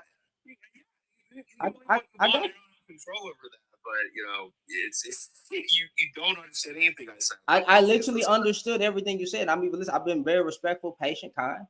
I understand what you're saying. You don't. You literally. I'm telling you, you don't. There's. How you gonna tell me that I don't understand what you? How you gonna tell me that I don't understand what you're saying? But I'm listening to you. My ideas is my understanding. If I tell you, like, hey, I think there's a blue cloud in the sky that looks a little bit agreement. You don't understand what I'm saying. Is agreement for me not to agree with you? Does that mean I don't understand you? No. Well, all right then. Your entire explanation of what I said was wrong. So you like. It would be one thing your entire explanation. I listen to it, brother. I got it recorded too. I can listen to the whole thing back if there's something I don't understand. I'm listening. You're still not going to understand because your basis of validation is social, not intellectual. My basis of that's crazy. Yep. See what they always come with the insults. I'm sorry. No. But I honestly, I don't know. That may be the you say you mix, right? Yeah. That may be your white side. I get it.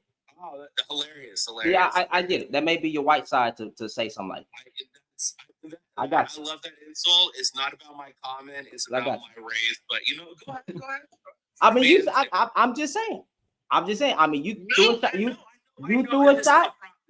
You threw a shot. I threw a shot back. I'm just saying. But hey, listen. I am not going to get offended or hurt or sad. Understood. Like, you throw them shots all night. It's not going to bother me. But gotcha. You still don't understand what I'm saying. See, exactly. Okay. And he keeps saying, I still don't understand. All right, cool. Understood. I'll explain. I didn't ask you to explain. You're assuming that I don't understand what you're saying. Do you want to repeat? Do you want to repeat yourself again? What I'm saying. Do you want to repeat yourself again? I can do it. Go ahead. Repeat yourself one more time. I'm gonna mute my mic. I'm gonna give you the floor. Go ahead. Cool. I will try to break this down as simple as possible. The idea of a quote unquote man is a idea that has been artificially created. The very idea of what it means to be a quote unquote man is also is a social construction. We're here the term toxic masculinity. Those are all social artificial constructions. Okay. So unless we are saying inherently that men are just evil and wrong, and there is no redeemable quality within any level of a man ever, and it has nothing to do with the nature of the system or the situation that they're raised in. No one said that. Y'all know on YouTube. Nobody said that. At the end of the day, the very problem with the nature of nobody society, even though it is mainly predicated by the nature of men, it is the very training and education of men. Just like English is a form of training and education, the very nature of our society that looks for dominance when it comes to the nature of capitalism. You don't think capitalism teaches dominance and inherent authority? there's a bunch of issues with your thought process, but the very fundamental nature is the problem with quote unquote manhood is either one that is genetic or is one that is taught. It's very definition of nature versus nurture. If you say that the very problem with men is genetic, there is never going to be a solution. And no matter how many TikTok lives you have, you're never going to find a solution to the answer. Therefore, it is not worth even communicating about. But if you think that the very nature of man or corruption is nature or nurture or is taught, then the conversation actually has a basis. And understanding the very nature of what capitalism is, how it works, how it exploits people, is very necessary in understanding how it created different system of education and self-reflection when it comes to the nature of what manhood means in society. That is the only point that I've been trying to make about this entire time. Yeah. So understood. So you came up here assuming that I said that it's inherent, right, in the nature, right? So no one ever said that. You made an assumption thinking that that's what goes on. And I even said men can change, and we've already been around this circle. So everything you said was already understood. I'm saying even without capitalism, right, or a capitalist society, there were other societies that weren't capitalist, other places around the world that there was a bad nature with manhood going on. There was crime going on. There was grapes going on. There was a whole bunch of sick and evil, twisted things that we do today in today's times in other places, globally across the world. And capitalism had nothing to do with it. That is what my position was on a global scale, not just here in the West, but everywhere. That's what I was saying. And inherent means taught. You can teach. What? No. Inherent, like if you're talking about like the inherent Okay. Okay. Because nobody said inherent nature. All right.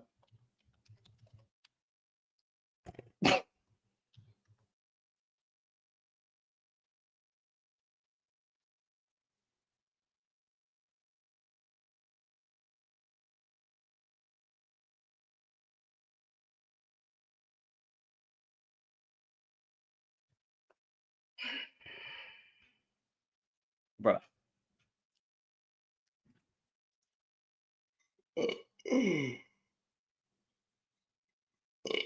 Excuse me. Yeah. So when women say men are inherently misogynistic, right? They're saying that you're taught to be misogynistic on a societal basis. Some are saying that it could be your nature, but it's ingrained into society for you to be misogynistic. So therefore, you're inherently misogynistic as a man. But I guess I'm fucking tripping. I guess I'm tripping. Good talk though. Good talk. Good talk. Beautiful talk. I appreciate it. That was fun. That was fun. I don't think no one can ever say that. Like, I don't think no one can ever say that. I do think it's somewhat in a man's nature to be aggressive, evil, all those nasty things. But I believe that you can come out of it. I believe you can change. So I don't, that's my position. You don't have to agree with that though. You don't have to agree with that. That's my position though. But we can take the word man out and just say mankind. Point blank, period. But hey, if you don't agree with that, it's fine. What's up, brother? Yo, what's going on, bro? What's going on? I'm not trying to come here to be combative with you or anything like that, man. That's cool. I just so happen to see, the thing when I popped in here, and I just had a question. So after watching you go through everything we do, my question to you would be, what's the solution? You know what I'm saying? I was reading the comments and I seen the things from the various ladies. You know what I'm saying? I'm keeping it respectful, but my question is, what's the solution?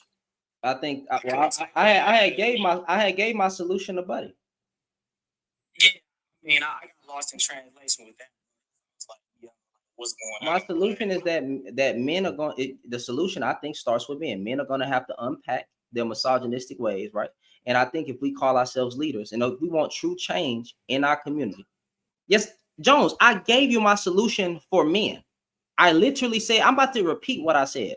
I said, you asked me for my position and what my solution was. I said, my solution is for men to get active in their communities. If we're going to talk about single mothers, hey, since that's one of the topics, then we as men should go out in the community and befriend the single mothers to be a mentor to their children. Since we say their kids are growing up to be smug dealers, I can't say the word, and criminals, because a man is not active in the house or a man is not there, well, then the solution would be for the men to get there, right? To start being an influence on the child's life, being a mentor to the child's life. I also said, when it comes to we bondage, like I don't think that a solution is for us to sit online constantly talking about women, right? Constantly berating and shaming women, but rather go speak life into there. If you're mad about body counts, right? Go talk to men as well about their body counts. If you don't want women to be 304s and all that, go be a friend to the 304 so that maybe she can see a light in you. The basic of my premise is be the example to these women that you want them to be, or men, or these young men. Go out and lead by example.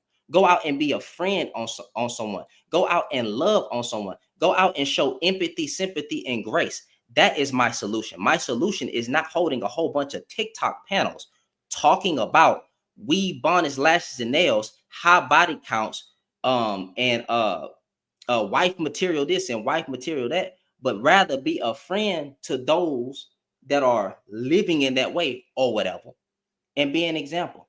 Be the example that you want to be.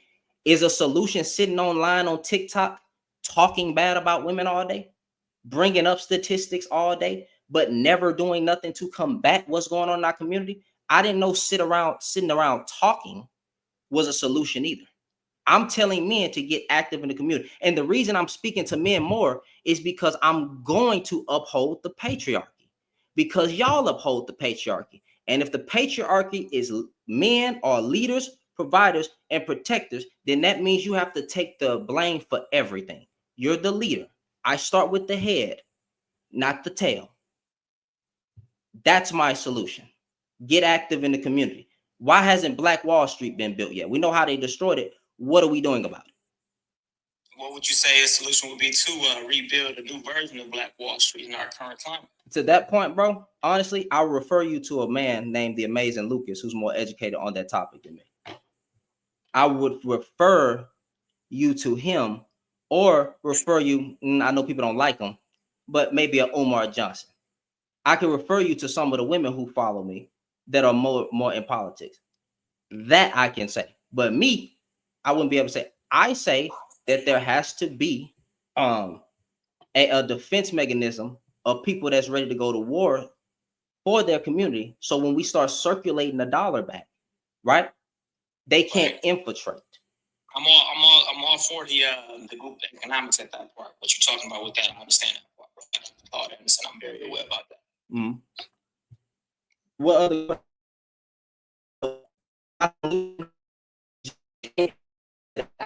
Is your screen and watch?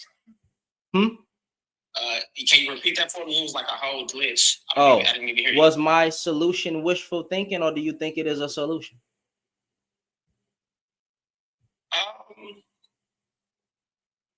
I can see, how you can maintain hope, but that will bring me back to my original point when I first came into the room before all the chaos happened. And in today's time, it will basically make me, ask the question again, like, wouldn't that play a part of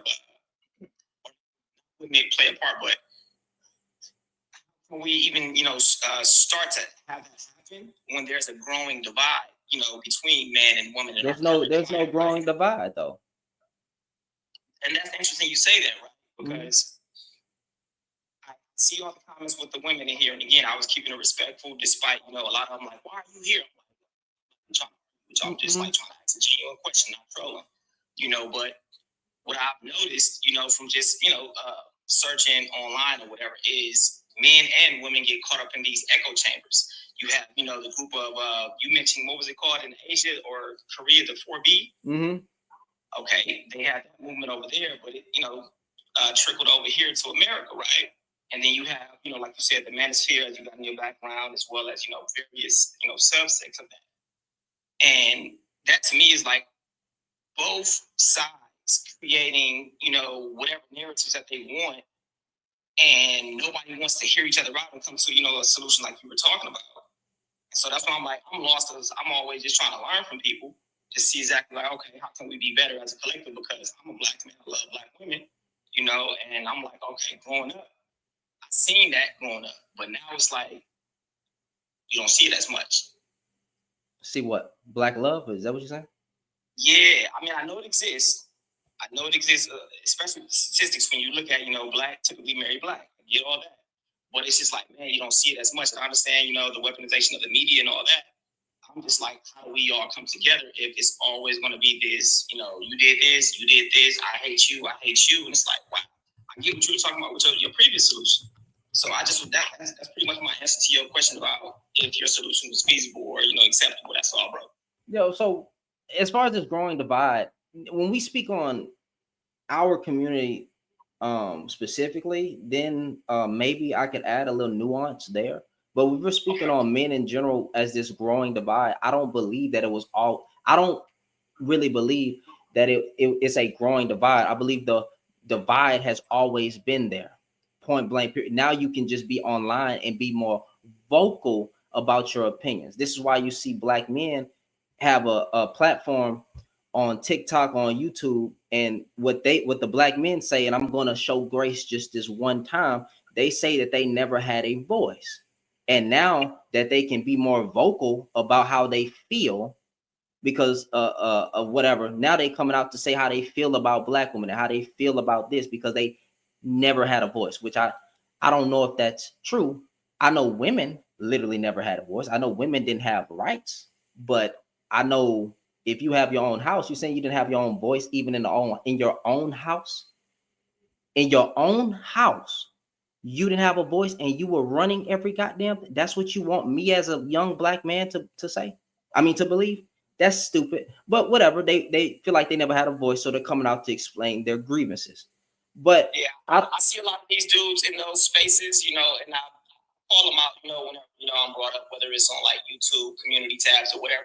Mm-hmm. And I can see a lot of hatred, what I'm saying, for whatever various reasons, because I'm a firm believer that a lot of the issues stem from childhood, typically what somebody's seen in their house growing up, as they get older, they'll, reenact it, and I see it also too on with the woman's side, right?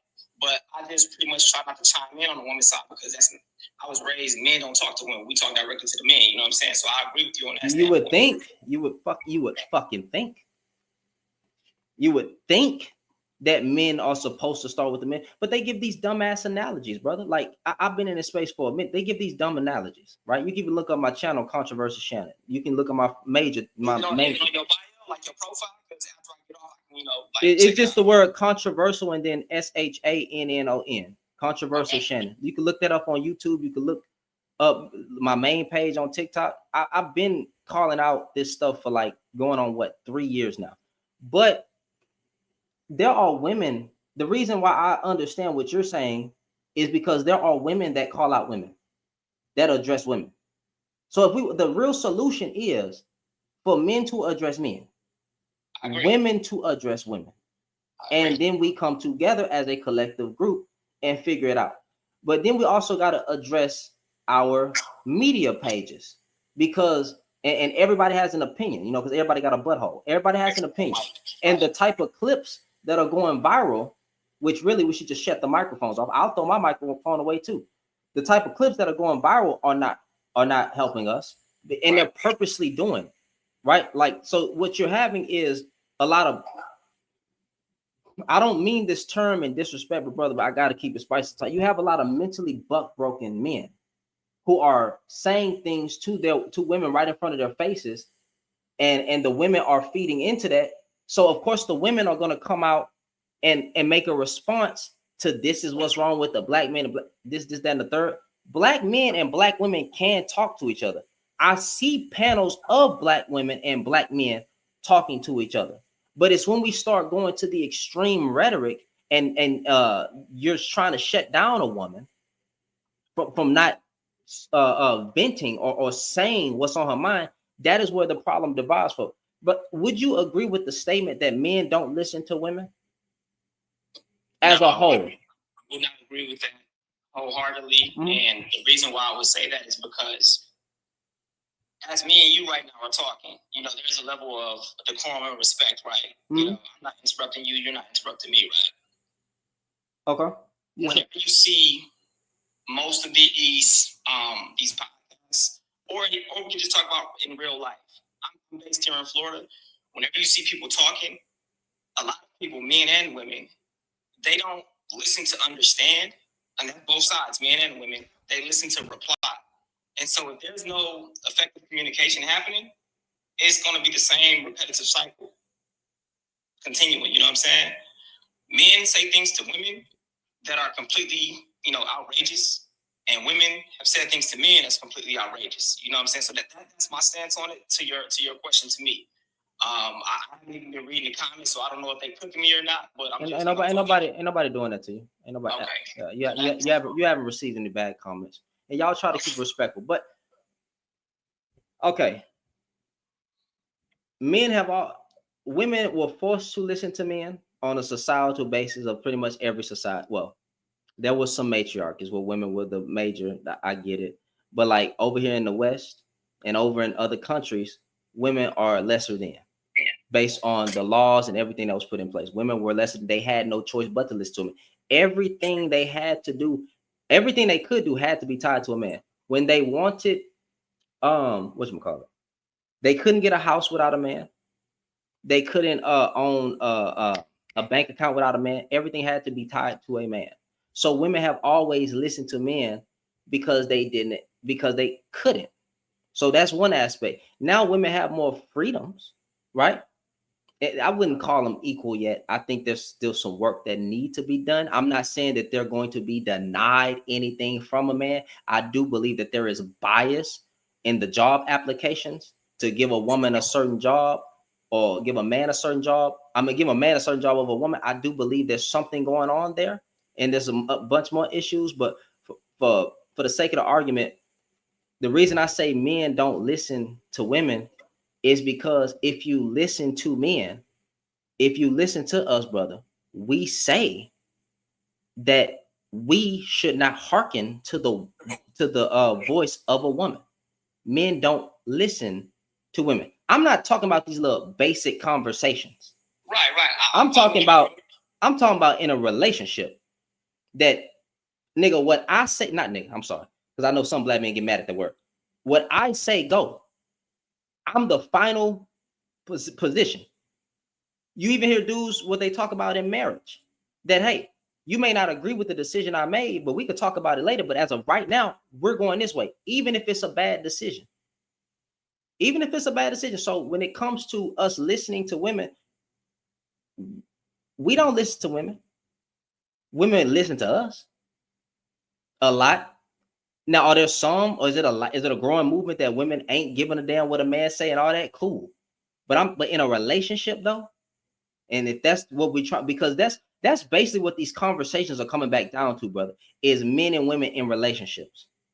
That's the point that everybody's trying to get to, the relationships, not these little conversations on these.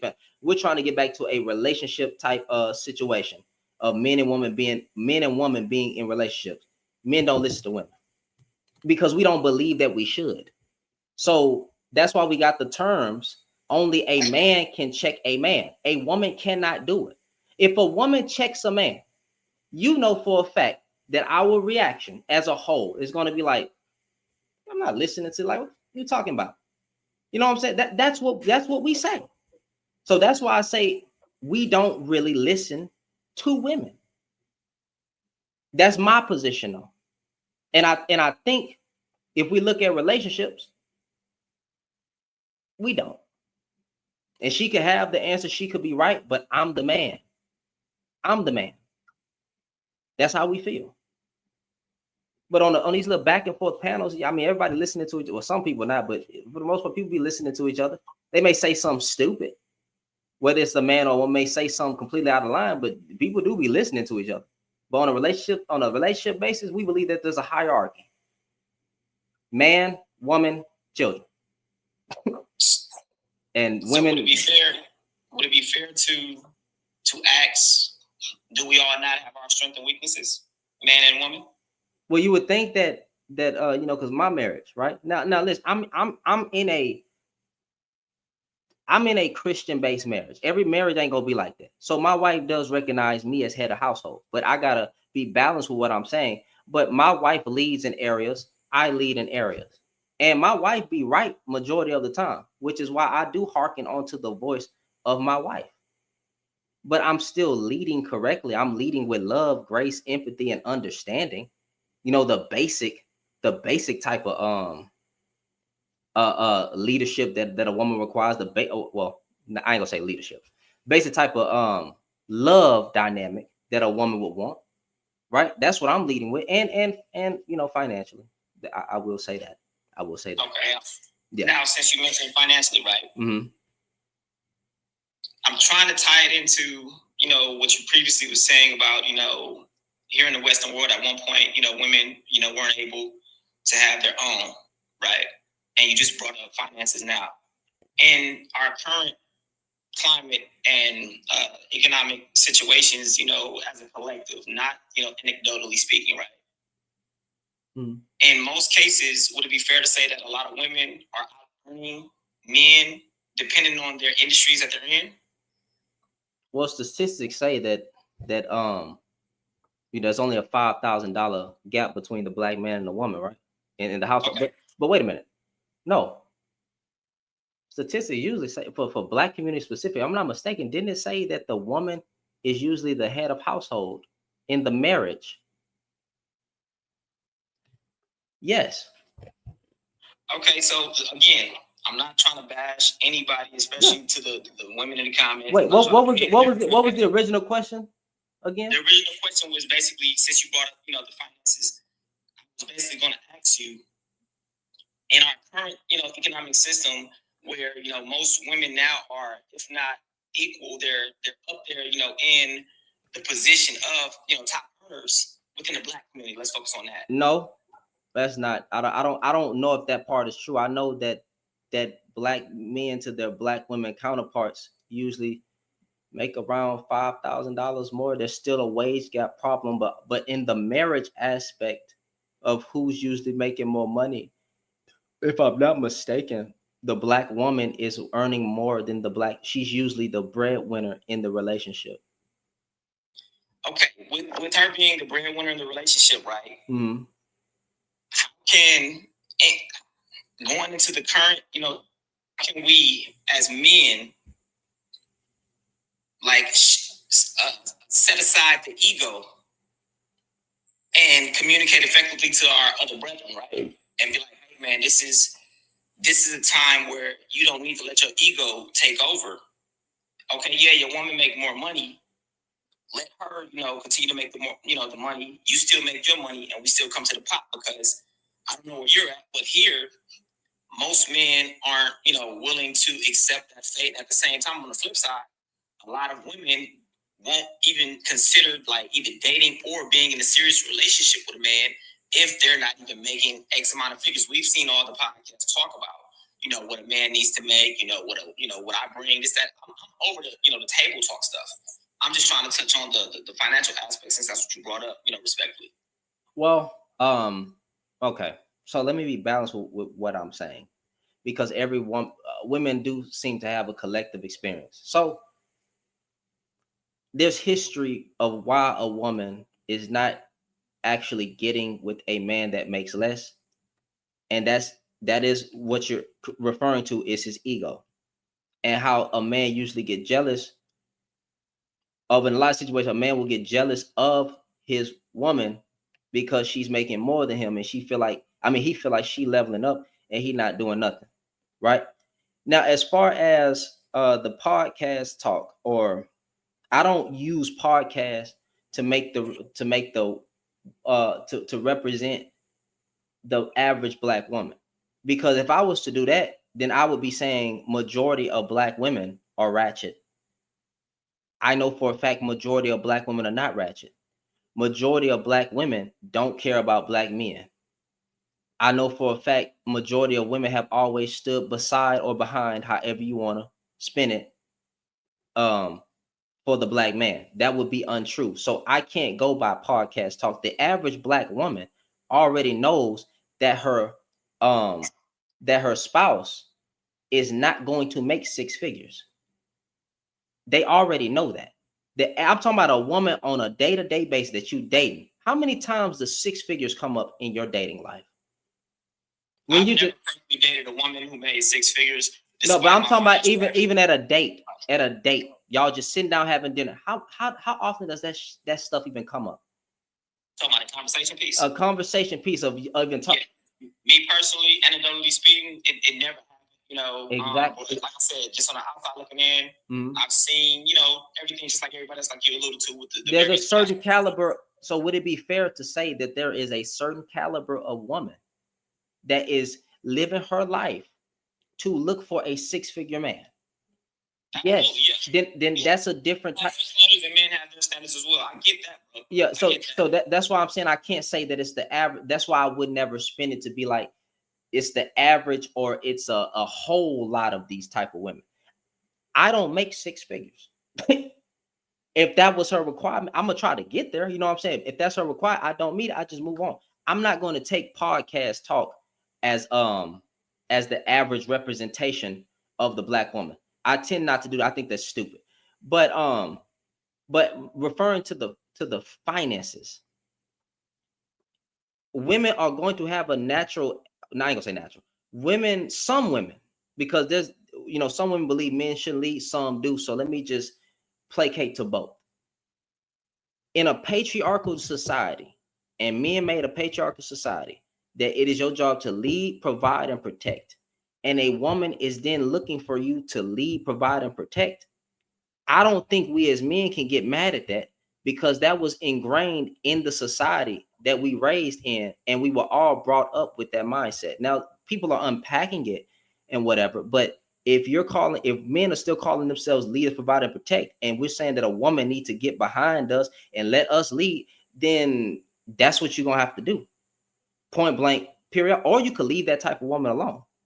So okay, with what you're referring to now, and again, I don't mean to come off, what's the word, condescending or anything. No, you good, bro. This is a respectful conversation. You good? Cool. Okay. So with that, it seems as if you're talking about traditionalism, then, right? Like in that type of woman who commands a certain thing from said men, right? No, I wouldn't. No, I'm not. I'm not. We can go if you want to talk about tradition, we can, but I'm not relating it. I'm just saying on a societal basis, right? And that's where I was basically going with it, because that's what typically comes up, in various social settings, be it offline now, right? Having these talks when people ask me, like, why do men act like X, Y, Z, and I hear them out, and this comes up. What do you mean, act like what? Act like what? What we were just talking about. I get a lot of women that'll ask me, hey, I'm thinking about dating this guy. I've had experiences with, dating apps or whatever. How can I be better? This is what I experienced with this date. And then she'll tell me, certain things. And I'm like, basically what it sounds like is, most women, not all, but most of them, seems to want to have a traditional man. But then when they meet a man that say, okay, I'm traditional for you, but are you going to be a traditional woman?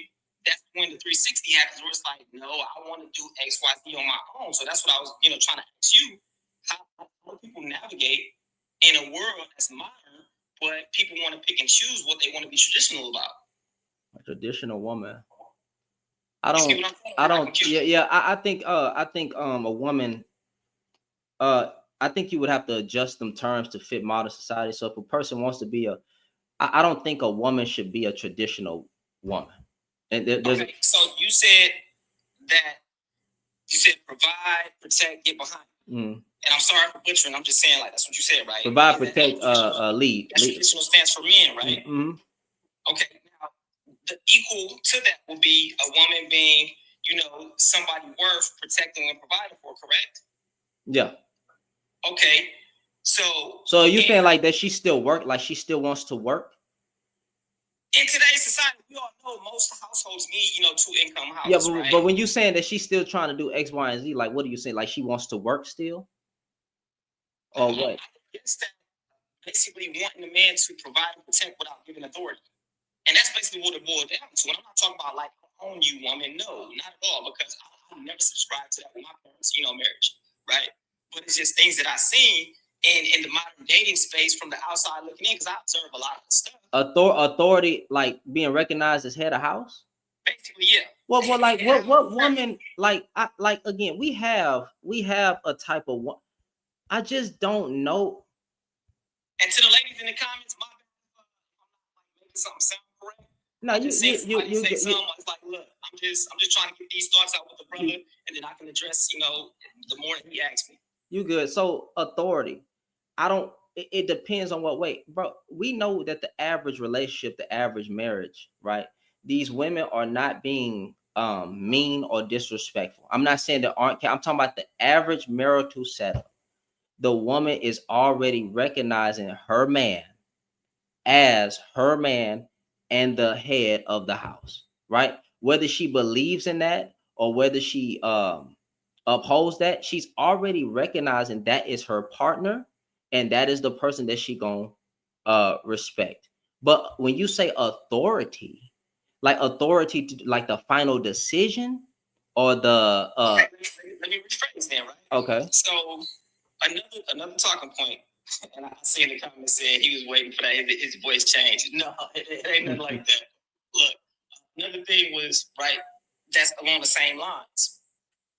I see, women say things like, "I'm gonna do wifely duties for my boyfriend," right? You shouldn't. So, it shouldn't, absolutely. Mm-hmm. Then the question would be on the flip side: why should a man do husband things for a girlfriend? They shouldn't. Or somebody.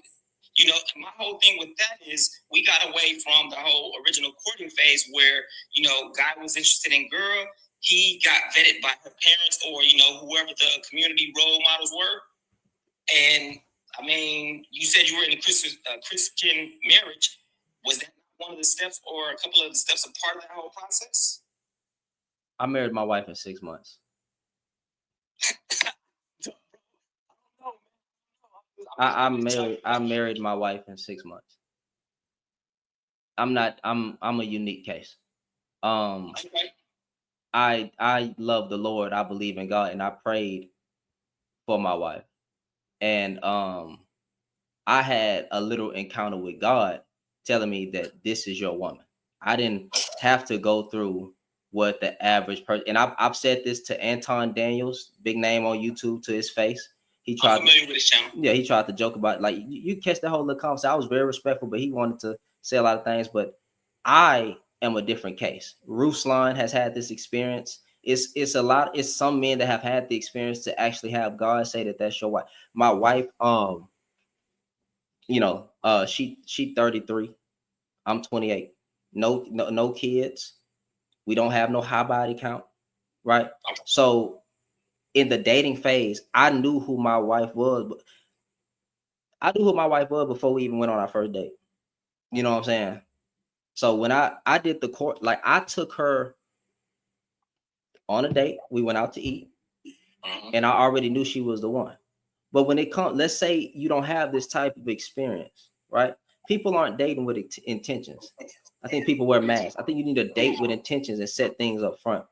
So let's break this down. When a woman says she shouldn't do wifely duties, she should do some wifely duties, but not intercourse. You are a girlfriend. You do not need to be cooking for this man every day. Because I understand the term wifely duty, so I'm not going to unpack. People just gonna have to not be soft today. You feel me? Because people go to the extreme. Sometimes she should show that she has the qualities of being a wife. Whatever qualities or standards you have as a man, if she meets those qualities, fine.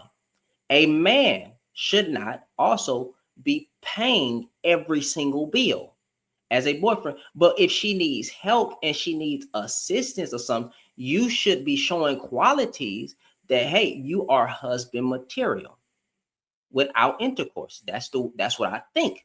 That's what I uphold. Now, if y'all are gonna mate with each other, that's on you. If a child come out of that, and y'all don't want to be together, y'all haven't got married, then at least both of them be there for, I can't really even say both of them, it's mostly men, because women go have to be primary custody of the child anyway. So I would just hope that the man would be there for his child, because we already know what they be saying. Oh, she chose the wrong man and all that whatever.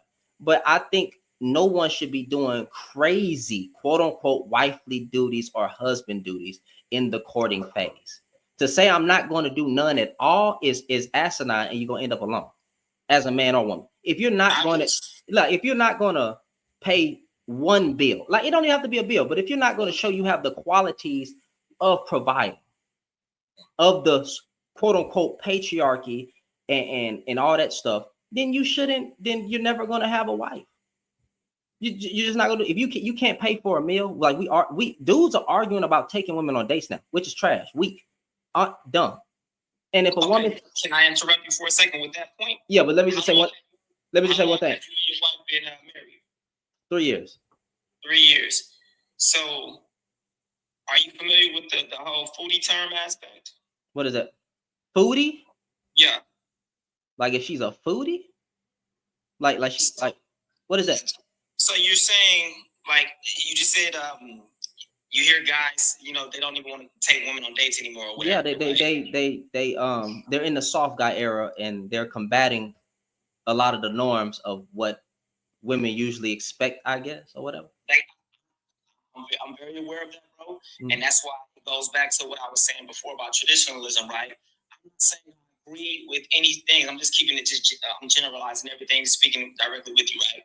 So the whole aspect of that, that was a play on them doing their whole sprinkle and all that. So they did the drizzle era, right?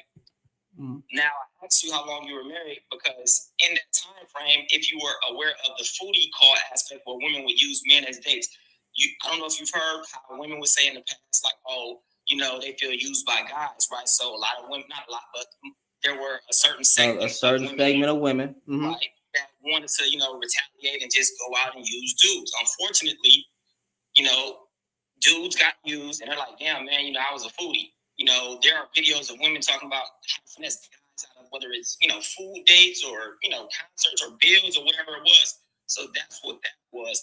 My whole stance with that was like, man, it's so unfortunate, because it's going to be some casualties in there that didn't deserve that on both sides, men and women, So that's why, like, again, it brings me back to my original point. Like, how do we, get out of this combative nature?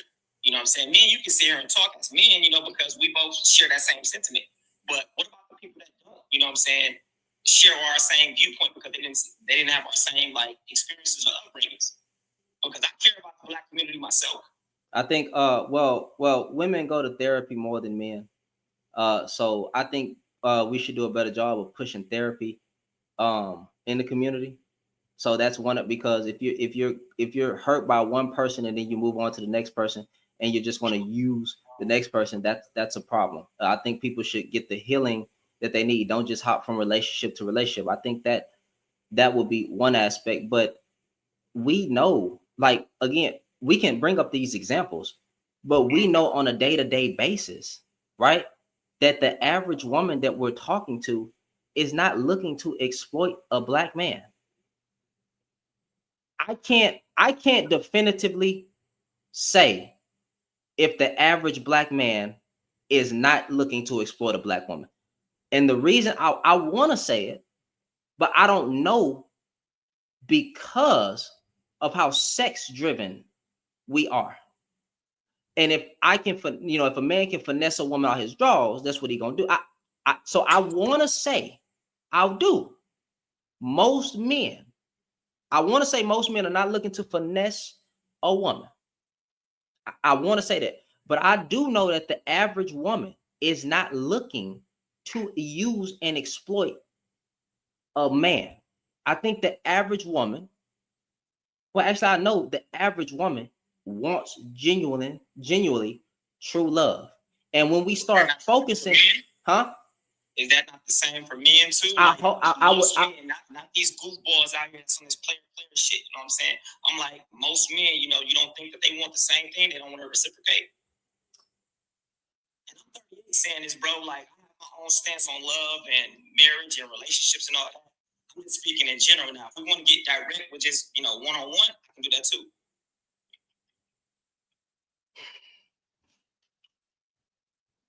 Because I'm not even trying to be disingenuous, brother. For the sake of argument, I don't know.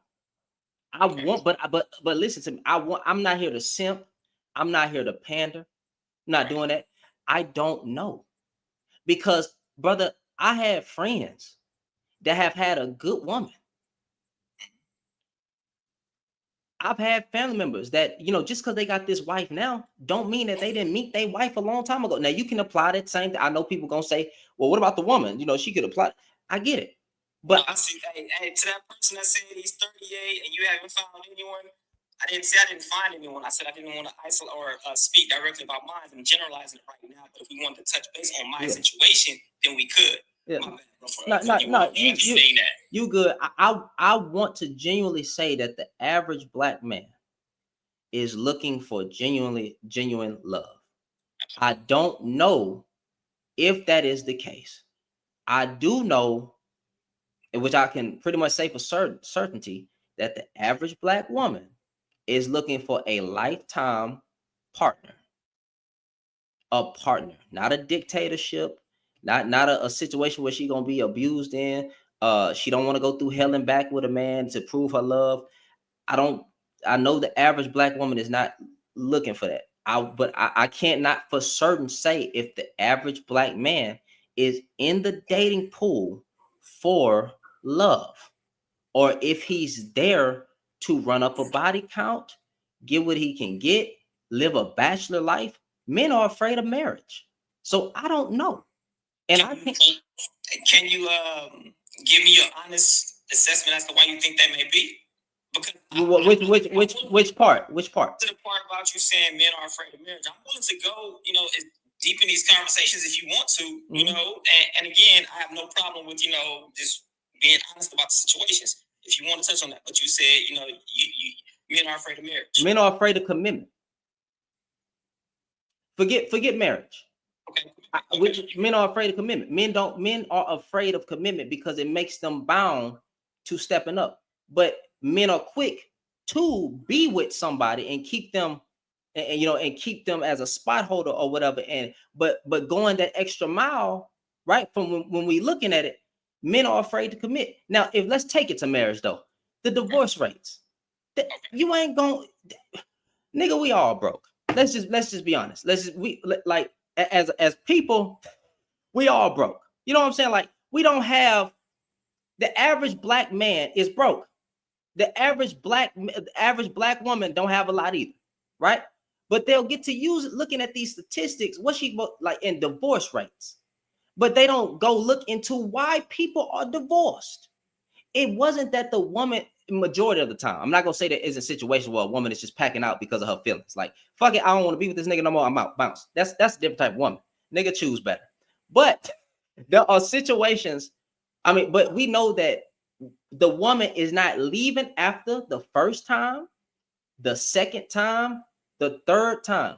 We know darn well it take a lot for a woman to check out or even cheat. We know that. So they're looking at these divorce rates, but they're not looking into why the women are getting divorced. And then they're using that as a talking point to not commit. Well, she can get half of everything that I got. You know, the woman giving up on her family. That's not what she doing. She didn't want to give up on her husband. And y'all know that. Well, we know that as me. She didn't want to give up on her family. She don't even want to give up her legs to another man. The average divorced woman, is not looking to bounce from marriage to marriage, and she's not just leaving after the first wrong time. But if you go look at the other reason, what the man is doing on that side, he's causing her to leave. I'm not saying every situation is this way, but I am saying a lot of the marriages are the man's fault. If you really go look into the top reasons why women are fouling, and some of it is financial. Now, I'll level with you. I don't think, and even based on my beliefs, that a woman should leave a man if he falls into financial problems, because everybody's going to fall into financial problems. But if you keep saying that you're going to step up, but you can't keep a job, and she patient. Now she's stressed. Now she didn't gain weight and all that nonsense. She giving you chance after chance. You keep making broken promises, then eventually, women are not robots. Eventually she's going to leave. Well, And I think that at that point, I don't believe in but you could kind of have some understanding. agree on some of your talking points, right? But Mhm. then I'll ask you, would you agree or disagree that based on the divorce stats, Mhm. women file more, right? Yeah. Okay. With that, do you think no fault divorce aids them? No fault divorce aids them to divorce. Yeah. So because with no fault divorce, they don't really have to. They just wake up one day, and again, I'm just generally speaking, like I'm not. It's not my situation. They just wake up and be like, you know what, I'm not happy today. I want a divorce. well, that's why I spoke to a different caliber of woman that will go through the whole. Trump. This is a Tampa Bay Buccaneers, Florida. So, Trump support. So I'm speaking to. That's why I stated that there's a different caliber of woman that will do that. Like, but that's why I stated the average woman is not leaving on the first time, second time, third time of disappointment. The average woman. There are some women that do, but I don't think that this is aiding women, because if you look at the majority of reasons why they leave, I think the man is pushing them out in majority of the cases. Because if you go look at the reasons why they leave,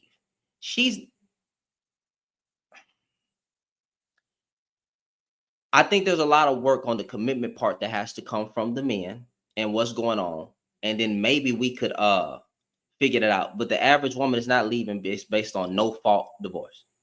Okay. And I think, going back to your point about men are scared of commitment / marriage. Would you agree that the family court laws are unjust?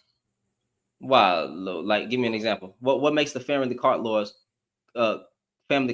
unjust?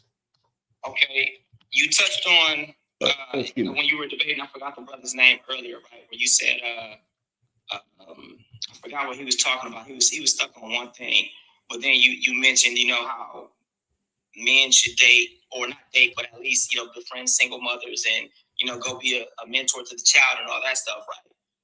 Now, in certain states, I don't have it in front of me, so I know they're gonna cook me in the comments, bro. I'm not even by my computer. You good? In certain states, if a man is dating a woman with child, let's say she's not, that's not his child. The courts can deem that as him being the parent if it was a certain amount of time that was them cohabitating together. Now, in today's time with all this information readily available to a lot of men, wouldn't you think that they would do their research and they'll be like, I'm a little hesitant now because I don't want to get caught up in this stuff that's happening? Because there are a lot of cases with paternity fraud and things of that nature. I don't know it. Wait. If a man gets with a single mother, because when I was speaking on befriending a single mother, I was saying going up to the single mothers, being a friend, and a man being a mentor to the child's life. Since we keep saying that women are doing such a bad job, I was speaking aspects of us getting back in the community and helping out our single mothers if they need Pampers, if they need help with something. 100%. But I just wanted to address. Okay, so if we're talking on a dating aspect, though, if a man was to go date a single mother, you're saying that in a state. I thought that was the direction that you was going with that conversation with when you. I would never tell a man that you have to date a single mother. I have no problem. And I have no problem. Yeah. dated single mothers before. You know what I'm saying? One of these dudes that's, you know, like you were alluding to earlier with the manosphere talk, where they like, oh, single mothers are this. I'm not that, bro. Like I said, my situations have always been different. I'm just speaking generally because it was like I seen you live, I seen you, you know, saying certain stuff and posing questions to the brother earlier, and I'm like, let me ask you about this one question, which probably is more. Well, I don't know completely. You got me on this point because I don't know if what you're saying is true. I have not heard, or maybe I have not heard I think Tennessee was like the first state recently, sometime this summer, that the family courts decided to do mandatory DNA testing. So a lot of men, you know, in certain echo chambers, just like the women echo chambers, was talking about that. Again, I didn't agree with. No, but I'm saying you asked me a question about the child.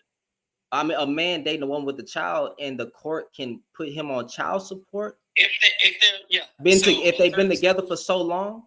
In certain states, if a man is living with a woman with a child that's not his, the courts they can deem him the paternal father should they break up or whatever, because it's a certain amount of time that they've lived together. That's why I said I'm not in front of my computer. Yeah, I don't know about this law. I can't even dissect. To me, it sounds like it don't exist, but I don't want to discredit you. I never heard of this. So I cannot answer that. Now, if that is a case, I think that's kind of weird. I would have to go do more research on it, like to say, like, you know, after a certain amount of time, you can put a man on child support. That is not a lot of stuff that just was happening within the last 7 to 10 months, you know, pertaining to all of this stuff leading up to the whole election cycle, right? Okay. So when I was seeing that stuff, I'm like, wow. Again, I would just, you know, see certain men in certain groups, hear what they say, see certain women say certain things about how they divested in, and hear what they say, and I'm like, man, I'm like sitting back, like, this is a divide. How can we get back together? Well, I'm gonna have to look into that. I don't know. I honestly, I don't know. I have no idea. I don't even know what to say now. It sounds kind of. It sounds kind. I don't. Would this be like more of a common law marriage type? Yeah. Can you do me a favor, bro? Like, either link it or Google it, because I'm not in front of my computer right now, bro. What's and what state? What's family court? Hold on. So, a step. I don't know. I have to see what that's talking about. We gonna have to. But I do have a let's see. Hold on. Let's have a. We're gonna open the panel up a little bit. Take so much time, no, bro. You good, man. You good. And nobody gonna cuss y'all. Nobody gonna be disrespectful. But none of that's gonna go down because you were asking genuine questions. You wasn't being mean. You wasn't cussing out. None of that. You asking genuine questions. You challenging me. I don't have a problem with that, man. Like, you know what I'm saying. But I don't know about this one. I don't know. What he's referring to, Shannon. Hey, Shannon, I haven't seen you in a long time. What's up, bro? How you doing? I'm good. Glad to be back on your panel. No problem. What you are referring to, sir, is basically considered common law marriage, and that has existed forever in a lot of states. I actually am from Pennsylvania. Pennsylvania is a Commonwealth state, so there is a such thing as common law marriage. If you've been with a person 5, 7, 8, 10 years, and you have been taking care of that child since they were 18 months, 2 years old, whatever, that child calls you daddy. You've been financially supporting that child for 10 years. And now you and the mother, for whatever reason, separate. The courts are going to consider the fact that you have been together that long and that child sees you as father, as you now being the father. It does not matter whether or not that is your biological child. You are the person that child sees as father. You are the person that woman sees as husband or a partner or whatever. So whether it's something that y'all want to be on the hook for or not, still now your child. It may not be your biological child, may not have come out of your loins, may not have anything to do with your DNA. But why on God's green earth would you not want to take care of a child who now sees you as daddy? Are you asking me a direct question or just rhetorical? I think she asked rhetorical. Rhetorical. Okay, no worries. So why on God's green earth? just because, and this is where it really does break down when it comes to the mentality of a woman versus the mentality of a man. Everything, unfortunately, with men seems to be transactional. If I do not have access to that woman anymore, then I am not obligated to that woman or to that child. But same thing, even if that was your wife, a lot of men, when they step away, feel as though they no longer have any obligation to that woman or to those children, which is why the statistics show that over 50% of men, once they are no longer married to that woman, abandon their children and then go on to be in relationships with other women and will take care of children that are not theirs. So this narrative, the women are still obligated to take care of the child regardless. But you've had a partner who may not have been the child for 10 years, and now you've both been taking care of that child and co-parenting, and now you're telling me F you and that kid? Come on now. Well, how long does it take for, like, how long do you have to be with that woman? It depends it on the state. I know in Pennsylvania, I think it used to be 10 years. No, actually, it was 7. Originally, it was 7, and then I think it went up to 10. I don't know if the laws have changed since then because I haven't been back to Pennsylvania in quite a while. But in most cases, it's anywhere from 7 to 10 years. In South Carolina, where I'm originally born and raised, in South Carolina, common law, you didn't even have to be together that long. They're literally on their books, it states that you only have to be together long enough to conceive a child. And if you live together and people around you consider you to be a married couple, you are considered common law. Me and my youngest child's father, my ex-fiance, or my first fiance, we lived together, I think, for a year, and our neighbors didn't know that we weren't married. Every time they saw, where's your husband? Where's your wife? Because we were engaged. They didn't know that because we didn't really speak to our neighbors that much. But when they did see us, they saw as a married couple because we had my daughter. I had a child prior to us getting together. And every time you saw my daughter, you saw her dad, and she called him daddy. So in a lot of states, it just depends on what the laws are. And if you are signing up for that and you know that going in, why are you complaining about it after the fact? But again, that transactional mind that men have is, if I no longer have access to that woman, to hell with you and that kid. And that's why so many children wind up in all of these different systems with all of these different, heartaches and heartbreaks from the parents.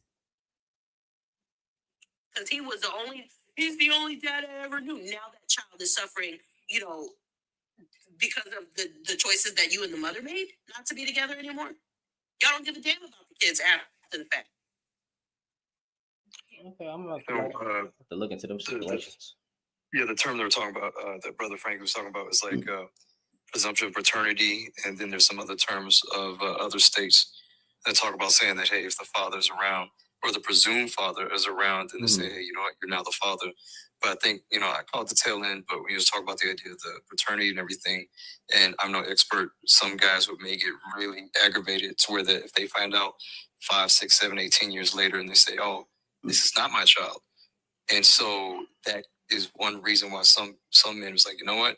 Nah, now I'm just free from this bond, and that's something that I was, fraud, is paternity fraud. And I know that there's a lot of guys that are saying that, hey, we should make it mandatory, but Tennessee 2 years ago tried to do that out of a representative from Memphis. But unfortunately, it wasn't passed because of a lot of issues with constitutionality, dealing mainly with the Fourth Amendment.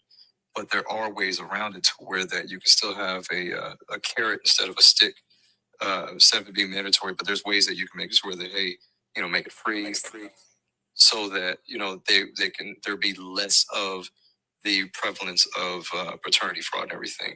Now, how prevalent it is, and there's a lot of people say, hey, of the people that have asked to take the test, It's about a third, but once again, it's not saying that, a third of all children, has a wrong daddy, but of the people that have been asked to do paternity tests, they say up to about a third and everything. But that is an issue that has to be brought up because there are a good amount of stories of men that are saying, hey, they find out 5, 10, or 20 years later and everything. And that's the only reason why I brought it up was because he was saying he's hearing men not want to get married or whatever. And I was like, I would just allude to one aspect of things that I've heard recently, as to why. That's why I said I didn't have the correct terminology and everything and all these things in front of me and stuff. So I apologize for that. Miss, I'm no expert. Thank you for breaking that down for me. Well, go ahead. My bad. And I was in the comments going ham because there was a lot of other problematic things that were being said during your discussion. And while it was very, calm and very respectful and thus and so, it just seems as though you were trying to make a lot of the red pill talking points legitimate, but you can't. It's like not you, Shannon, your guest. I can't even think of all the problematic things. I was begging you to bring me up while y'all were talking, but I waited patiently in the hallway. So I can't remember everything that was being said now. But sir, one thing, I don't identify with the red pill at all. If anything, I was saying I'm familiar with some of their echo chambers, just like I'm familiar with some of the women echo chambers, and I think I alluded to the divergent group or whatever of the women chambers with the B4 movement that he was saying. So I'm confused if I said something that may have offended you. I don't know exactly. No, there was nothing that was offensive. It was just okay. So let me first start with this. First and foremost, anything and everything that you hear the women saying is always, and I do mean always, a response to what is being said by the men. 9 times out of 10, it's being repeated and regurgitated on a daily basis, and women will be quiet for a while. And then once we get tired of it, now you're going to hear our response. And what the men don't like is the response to the problematic things that they have been saying when we know, and this was one of the talking points that was brought up, when we know, as Shannon said, that most men are motivated by their peens. They're not looking for relationships for love. They're not looking for relationships for marriage. They're not looking for relationships to be the protectors, the providers, and the leaders. They are looking for smecks. The majority of women are going into these relationships wanting that man to be her one and only, wanting to love on him, to care for him, to protect, to be in relationship and partnership with him, not be ruled and controlled, but to be in partnership. And then when the man falls short, he like, oh no, see, I wasn't trying to do all that. I was just trying to kick it. I was just trying to vibe. I was just trying to go with the flow. Now she got to kick you to the curb. She got to move on, and you fight the air and you sliding down the walls because you want to keep this woman because the pom pom was good. Your access to her was good. Her cooking and cleaning and doing all the things for you was good. And now you got to go back out here and deal with the ratchet chicks when you could have kept the one that you had. Now, it's always a response, sir. It's always a response. Y'all know good and goddamn well the majority of men are trash. That they're looking to use, abuse, and manipulate any situation that they can get into with a woman. And then when the woman responds to it, oh, she crazy. She just tripping. She bugging, man. I don't know what's going on with her. She crazy. How'd she get crazy? Man, it can go both ways. It seems like you don't play the both ways Olympics, sir. That's what we're not going to. Wait. That's what we're not going to do. Yeah, projected. I'm not going to do. Wait. Time out. I'm still in the middle of a sentence, though. The entire time you two were talking, I stayed down in the comments. I said my piece, this, that, and the third. I'm still in the middle of a sentence. So what I'm not going to do is be cut off and think that that's okay. You didn't cut off Shannon. Shannon didn't cut off you. So don't do it to me. We all right on that? What I am saying to you, sir, is as a woman of almost 50 years on this planet, I will be 50 years old next year. I am telling you, as a woman, the majority of what you are going to get from women is a response. 9 times out of 10, if a woman is acting up and acting out, is exactly because of what Shannon said. She has had one situation too many where she has been taken advantage of, used, abused, manipulated, gaslit, shit, damn near unalive a lot of times, and she gets tired of it. So the next guy she encounters is going to catch all the smoke from her lived experience. So when you're saying it goes both ways, that way that it's coming from the woman 9 times out of 10 is a response to what she's already been through, and now she's tired and she becomes the villain. As a woman, I am telling you that because I was the sweetest, kindest, nicest, most loving, caring, thoughtful, considerate, giving woman you will ever meet. I'm a Leo. That's just how we are by nature. My relationships and my ex-husband dragged me so bad that now I am on demon time, and the nigga can't get nothing past me. Nothing. You couldn't get a mouse's fart between me and my intuition. So when I am saying this to you, sir, and as Shannon said, men do not listen to women. So right now you are hearing the words that are coming out of my mouth, but you are listening to respond and not to understand or take in what I am saying to you as a woman who has to experience relationships with men and has done so since I was 15. And prior to that, because I've had other experiences before I even turned 15 and started relationships.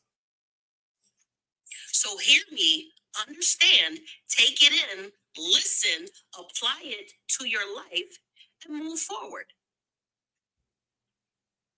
And I land.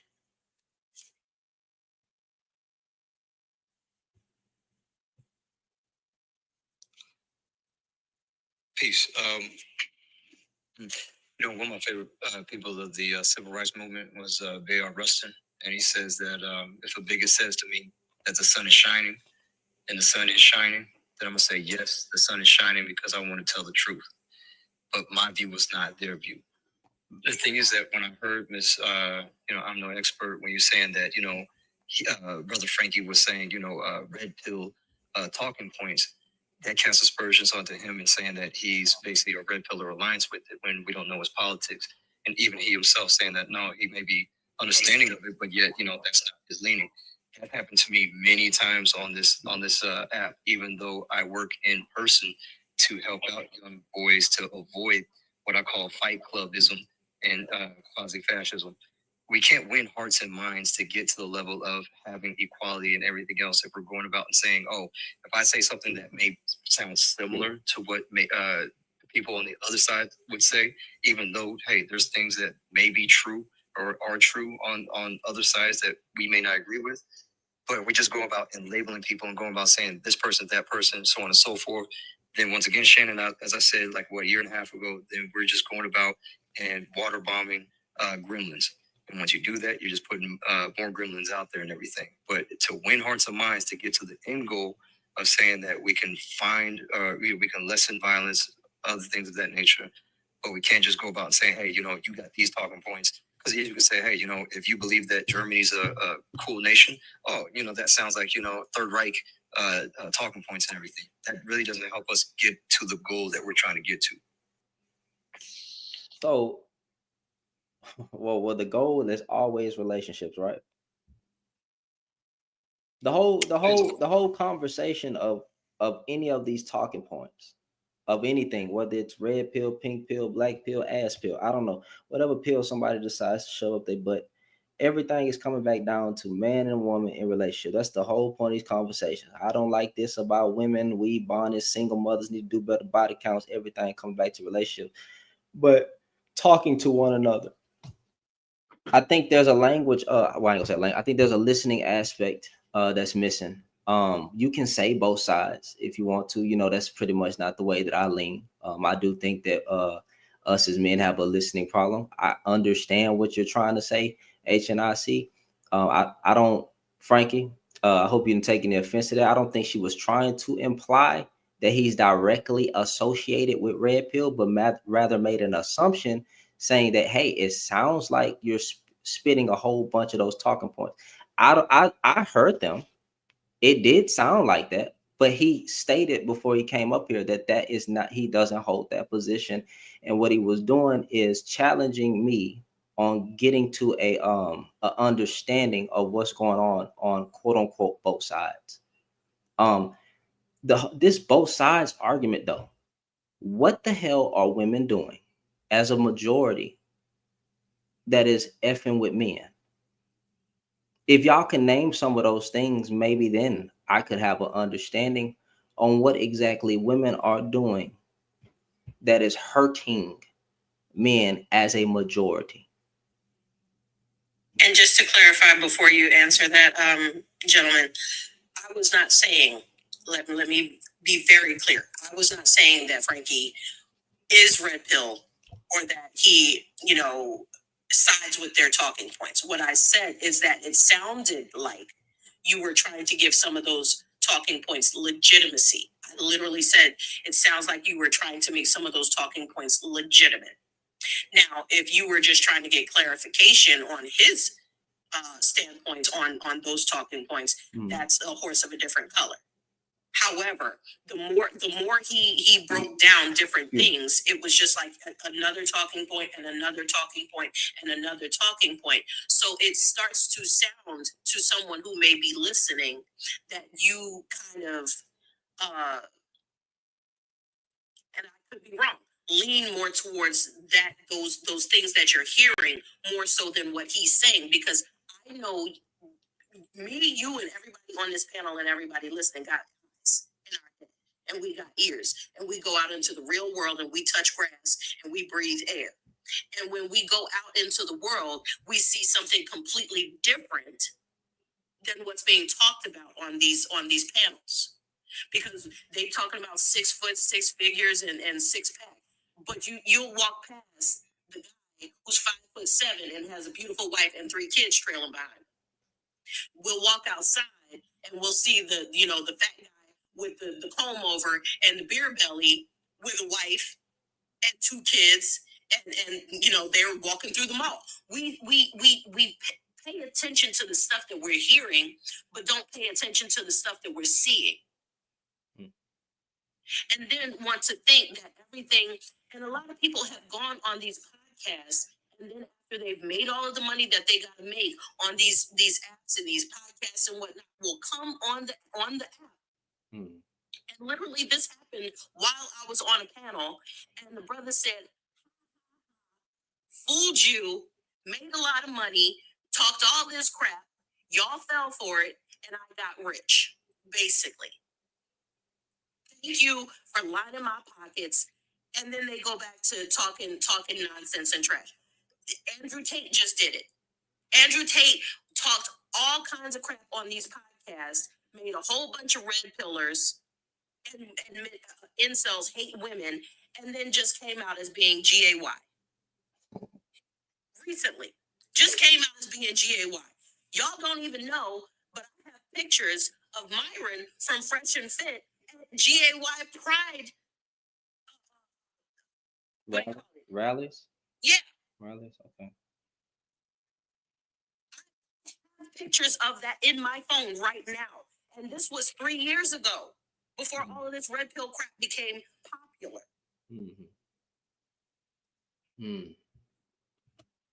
Okay. Yeah. Andrew Tate is singing a whole different song now. If you see him anywhere on Facebook or YouTube, he's now pandering to the women so he can get their money. Mm. After he got slapped with that had to go to prison for trafficking and all that kind of stuff, now he's singing a whole new song. So what I'm saying to you, sir, is all of these things that you're hearing on these podcasts were built specifically to what do they call it, rage farm and all of these other things, and Rage just wanted to talk trash about women to get the incels upset and make money off of them. None of this is true, because if you go outside and open your eyes, you see the complete opposite. So when you're asking questions about these things, you're asking questions that are not legitimate. What he is talking about, how most relationships have operated since the dawn of time, is the actual facts. And most men can't read a statistic to save their life. They don't use correlating data. They don't fact check the data. They don't fact check the sources. They just repeat and regurgitate something that they heard on a damn podcast. Half of the shit be wrong as two left feet.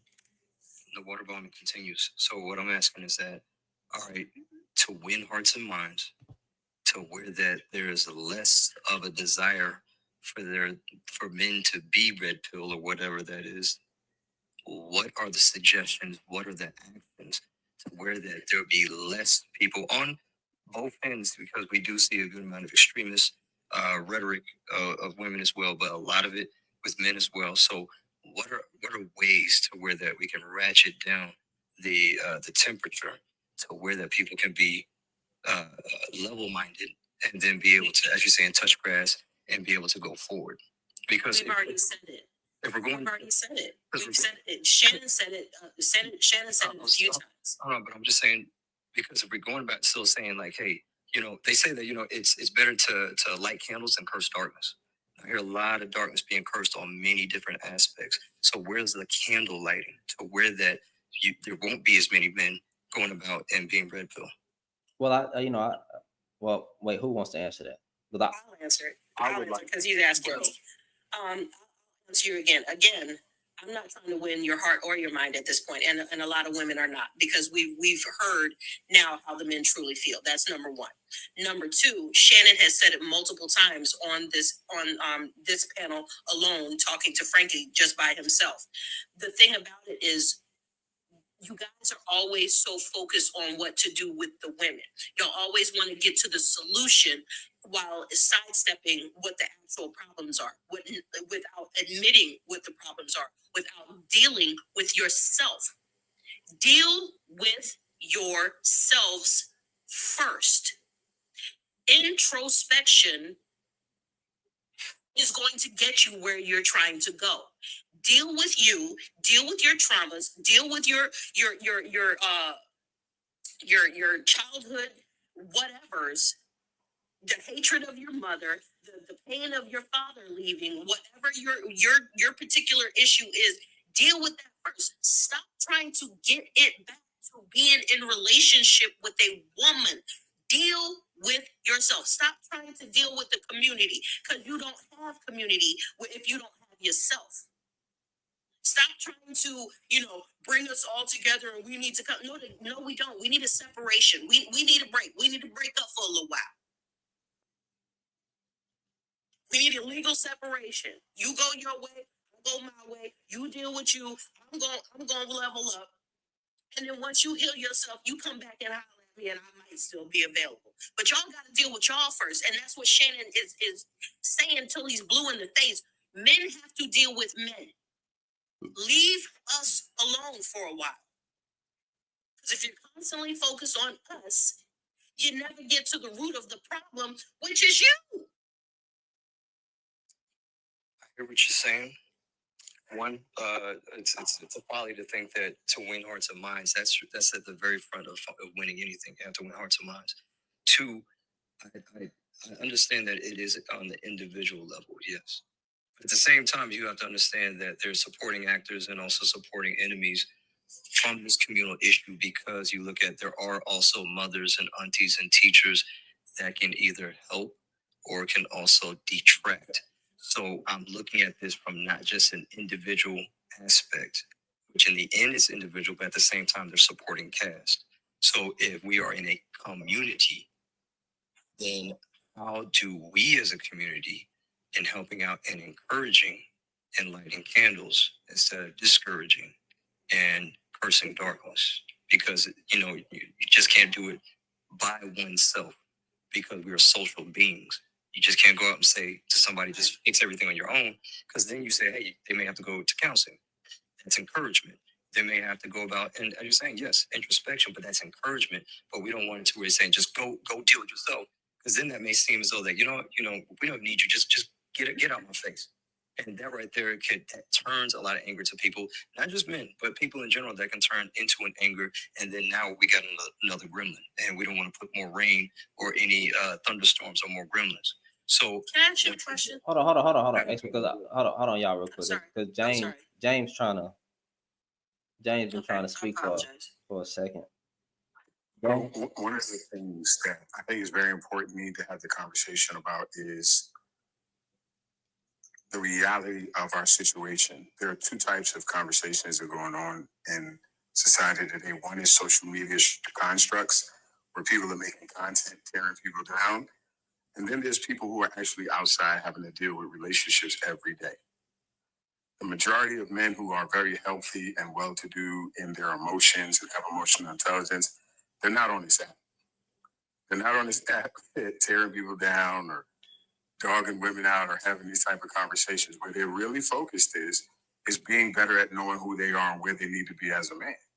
And that is something that is super important. And me and you talked about this before, Shannon.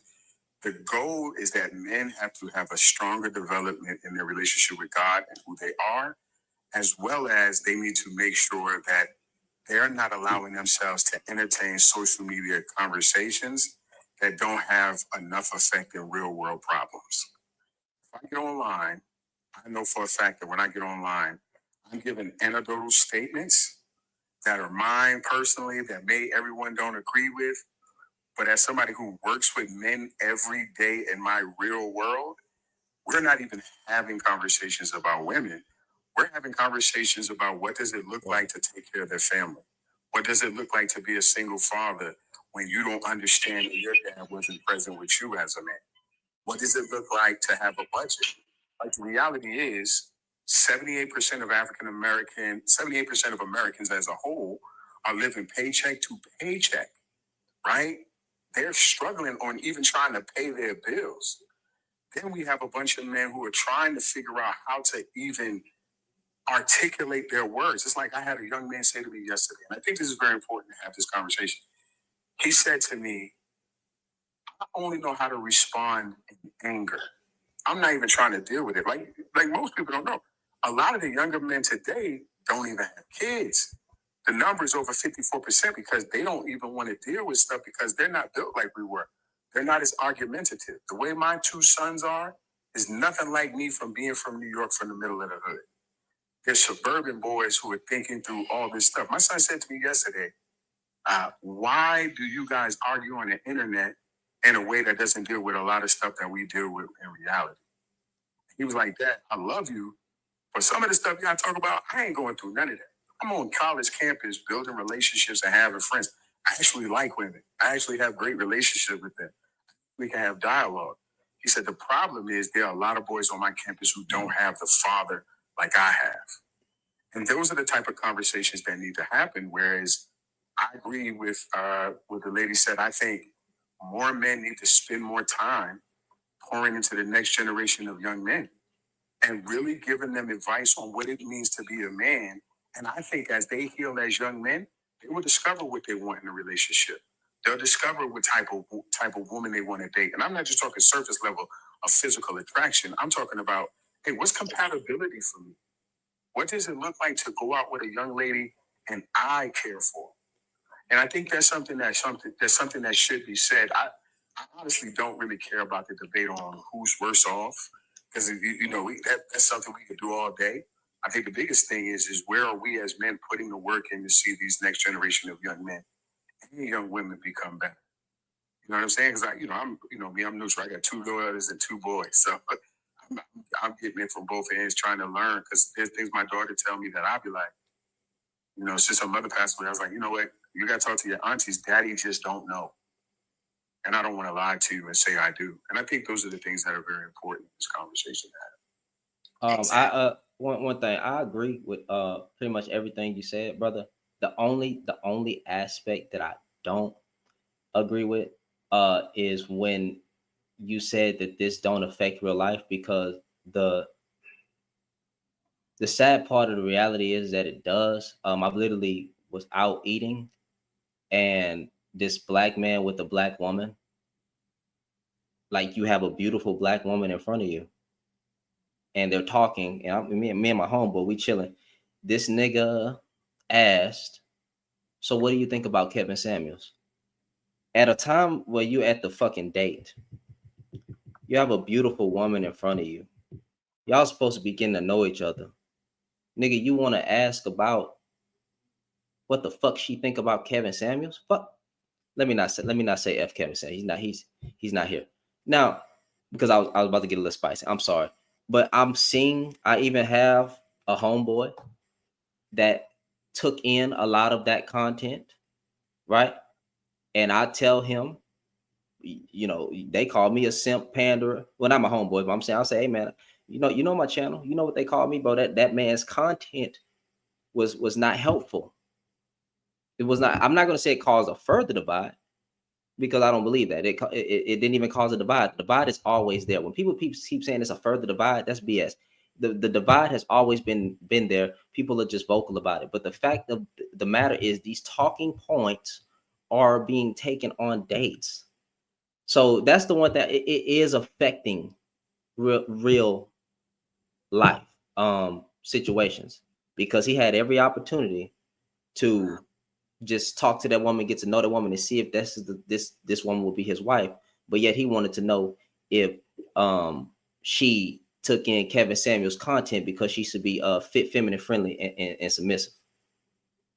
So you think that's the majority, though, Shannon? I do hear a lot of well, let me say this. Do I think that's the majority of black men who's taking in the content? No, but I believe that a huge, I don't know if it's a minority or majority, that a lot of black men feel that way. The black men on my job, I hear the way that they speak about women, or black women in particular. I've heard dudes in the mall talking about, yeah, man, that's why I like Mexican women, because of this. I'm hearing this on a daily basis, like in real life. I'm in H-Town. Now, can I actually say that it's the majority of men? No. Do I think that a lot of men are influenced or feel this way about their women? Yes. I can't put a number on it, though. I can agree with that. I can't. I don't know. Honest answer is I don't know.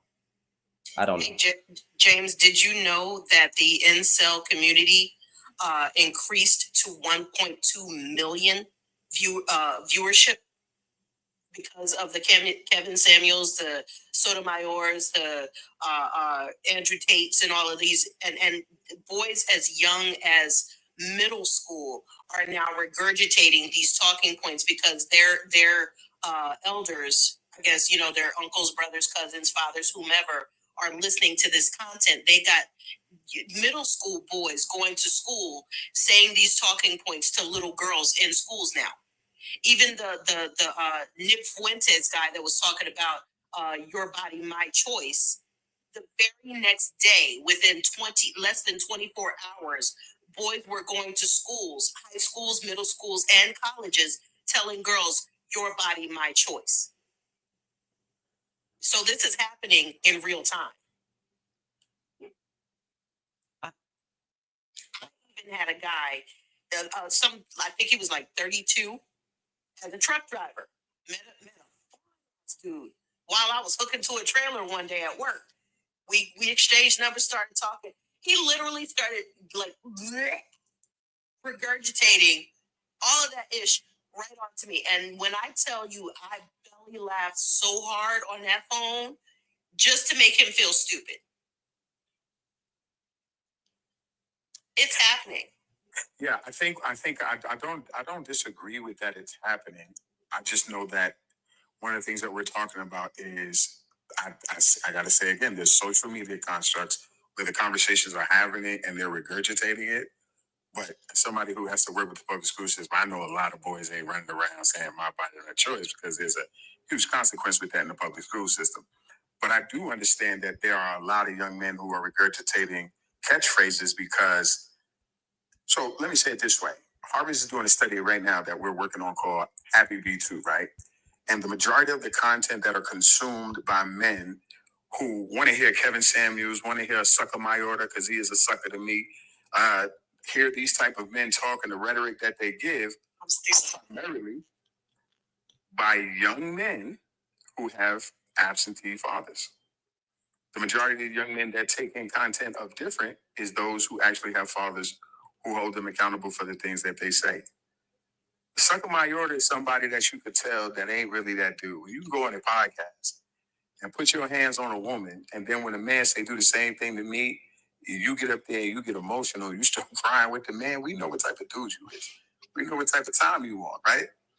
The reality is that my biggest question is what do you do with it from there? And the question, and you know, that was the biggest question we asked. I think the biggest responsibility is for men to hold other men accountable. And if you have the opportunity to pour into the next generation of men, like we do out here in Douglasville, Georgia, you take it. You have to unpack some young men who want to be red pillars. Some of them don't even know what red pill is, but they just want to be a red pill because they just want to be a part of something. It's like an internet game. I said, son, you're broke. You coming out of a broken home. You need to focus on getting you a regular job, being a regular man, and have values of your own.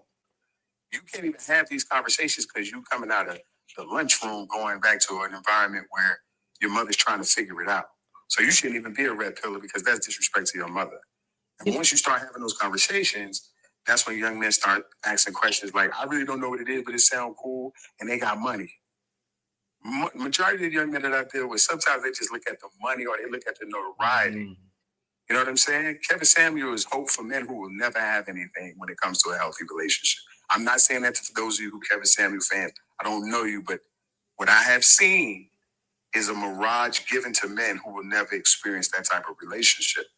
I just think it's very false. That's why I say it's not reality. To me, it's just not reality. I think know your nature. Give me 5 seconds. I think there is a problem. Honestly, I do believe that young men are looking for a father figure in all the wrong places. But I think that we could do better as a group of men to get active with the single, and that's what I'm saying. So if the criticism from the, and they should just give me 1 second, the criticism that's coming from men, right, is that the mothers are doing a bad job of raising their kids because they're saying that the majority of the kids that are raised by single mothers are growing up to be thugs, criminals, and whatever, right? I haven't looked into that number. I don't even want to project the number. Let's take it at face value. Let's just say it's true. If that is the case, okay, I got 2 questions. Where is the man? Don't give me a CIA statistic that says that we are the most active father when we're there. Point blank, period. Where was their father? And if their father's not there, where is the community to then come in and mentor these kids so we can so they can have a quote. So if a male is so important, so that they can have a father type figure in their life. What are we doing as Black men to get back in there? Because I actually have a comment on YouTube where this dude getting mad at us taking responsibility for another man's child. Well, I thought we were communal. I thought we were, what's the word? Not, well, we're not nuclear based, but we're village based. It's another word for that, but that's how we're supposed to be. I thought we were like that. So why would we not take care of kids? It shouldn't be looked at another man's kids. Tribal. It should be our child. We should look at those children as our children. There has to be some type of calling in our heart to want to get active and start looking at the child as if they are our own. I'm not saying that you can go put hands on another person's child. All right. That's not what I'm saying. But to have a heart and a mind to want to take care of the community as a whole and stop just disregarding a single mother, leaving them out to rot thinking that they're just a lost cause. But if the children are so important, then we as men should act like they're so important. Now I'm gonna shut up. Nature, you want to speak, and I'll let people answer to what I just said. But go ahead, and then we're gonna get to J Bond. Charmaine's been raising her hand in the comments. I think it was Charmaine. But I don't have any more. Oh shit, my bad, bro. My bad, Charmaine. Yeah, Charmaine before me. My bad, sister. Go ahead. My fault. First of all, love y'all. My family was good. What's going on? All right. So first off, Hold on, first Charmaine. and One sec. foremost- Nature, run the panel for a second. I gotta step away. Go ahead, Nature. Go ahead, Charmaine. So first and foremost, let's keep this a buck and let's keep this 100 because we know I love shaking tables. I love crashing everybody out. I'm an agent of chaos. So as an agent of chaos, I'm gonna keep this a buck. I'm gonna need a bunch of people to stop talking about we need solutions because every time somebody comes up with a solution, the solution gets thrown out the window. So you cannot ask, oh, what's the solution? What's the solution? If you're gonna throw the solution out the window and in the trash. That just does not work. In order for solutions to be said, you have to also come around the root of the problem. And if you cannot address the root of the problem, you cannot ask a solution. And then when you are given a solution, you cannot sit here and then throw the solution in the trash and then start talking about what's the solution? We need to come together. You never wanted the solution. You never wanted us to come together. All you wanted to do was cause more chaos. So if that's what you wanted to do, just say that and move along. That's exactly what it is. Also, let's also get something else perfectly clear because I hate that narrative that everybody keeps pushing about how single mothers are the ones producing children who are in the prison to pipeline. We're going to stop talking about that narrative and that lie right there too. Because let me tell you something, there are a lot of children in the prison pipeline who have 2-parent homes and still screwed up.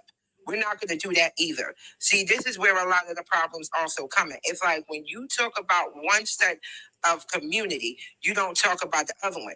Y'all are so quick to want to bring up that single parent homes are the problem for why our children are in prison. But y'all don't never want to bring up the ones who got 2-parent homes who are in family grade structures, but still come out badly influenced when they go outside your door. You don't never want to talk about that. You don't never want to talk about you being a good mother and a good father figure in a nuclear family home while your child is outside smoking a blunt with the homie in school and nobody told you nothing. We're not about to do that. This is where the problems come in. Y'all love to sit here and bring up single mothers all the time, but don't nobody talk about the real solution. But when the solutions come up, y'all always want to backpedal, backtrack, double down, and then break up and start talking about some we all need to come together. We cannot come together when you have a bunch of people who keep going around the solutions. It's not possible. So here's where the better solution comes in at. In order for a solution to be said, somebody somewhere got to have some brains and say, you know what? Let me stop what I'm doing. Let me try to bring a community together instead of constantly trying to say that I'm trying to make a solution and tear it apart. Y'all some fake asses, and I'm going to keep it a buck. You're some fake asses. We don't want to hear it no more. We get sick and tired of giving solutions. You don't want them, so stop asking for them. And I yield. That's what I'm talking about. Everybody give her a round of applause. I wish I had the button for it. That's it. That's it. That part. Mr. Javon.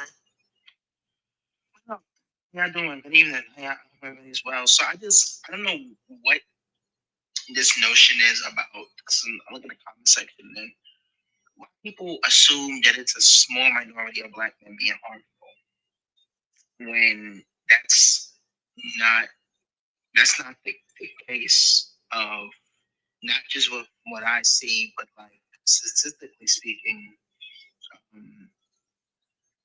the majority of Black men are being harmful.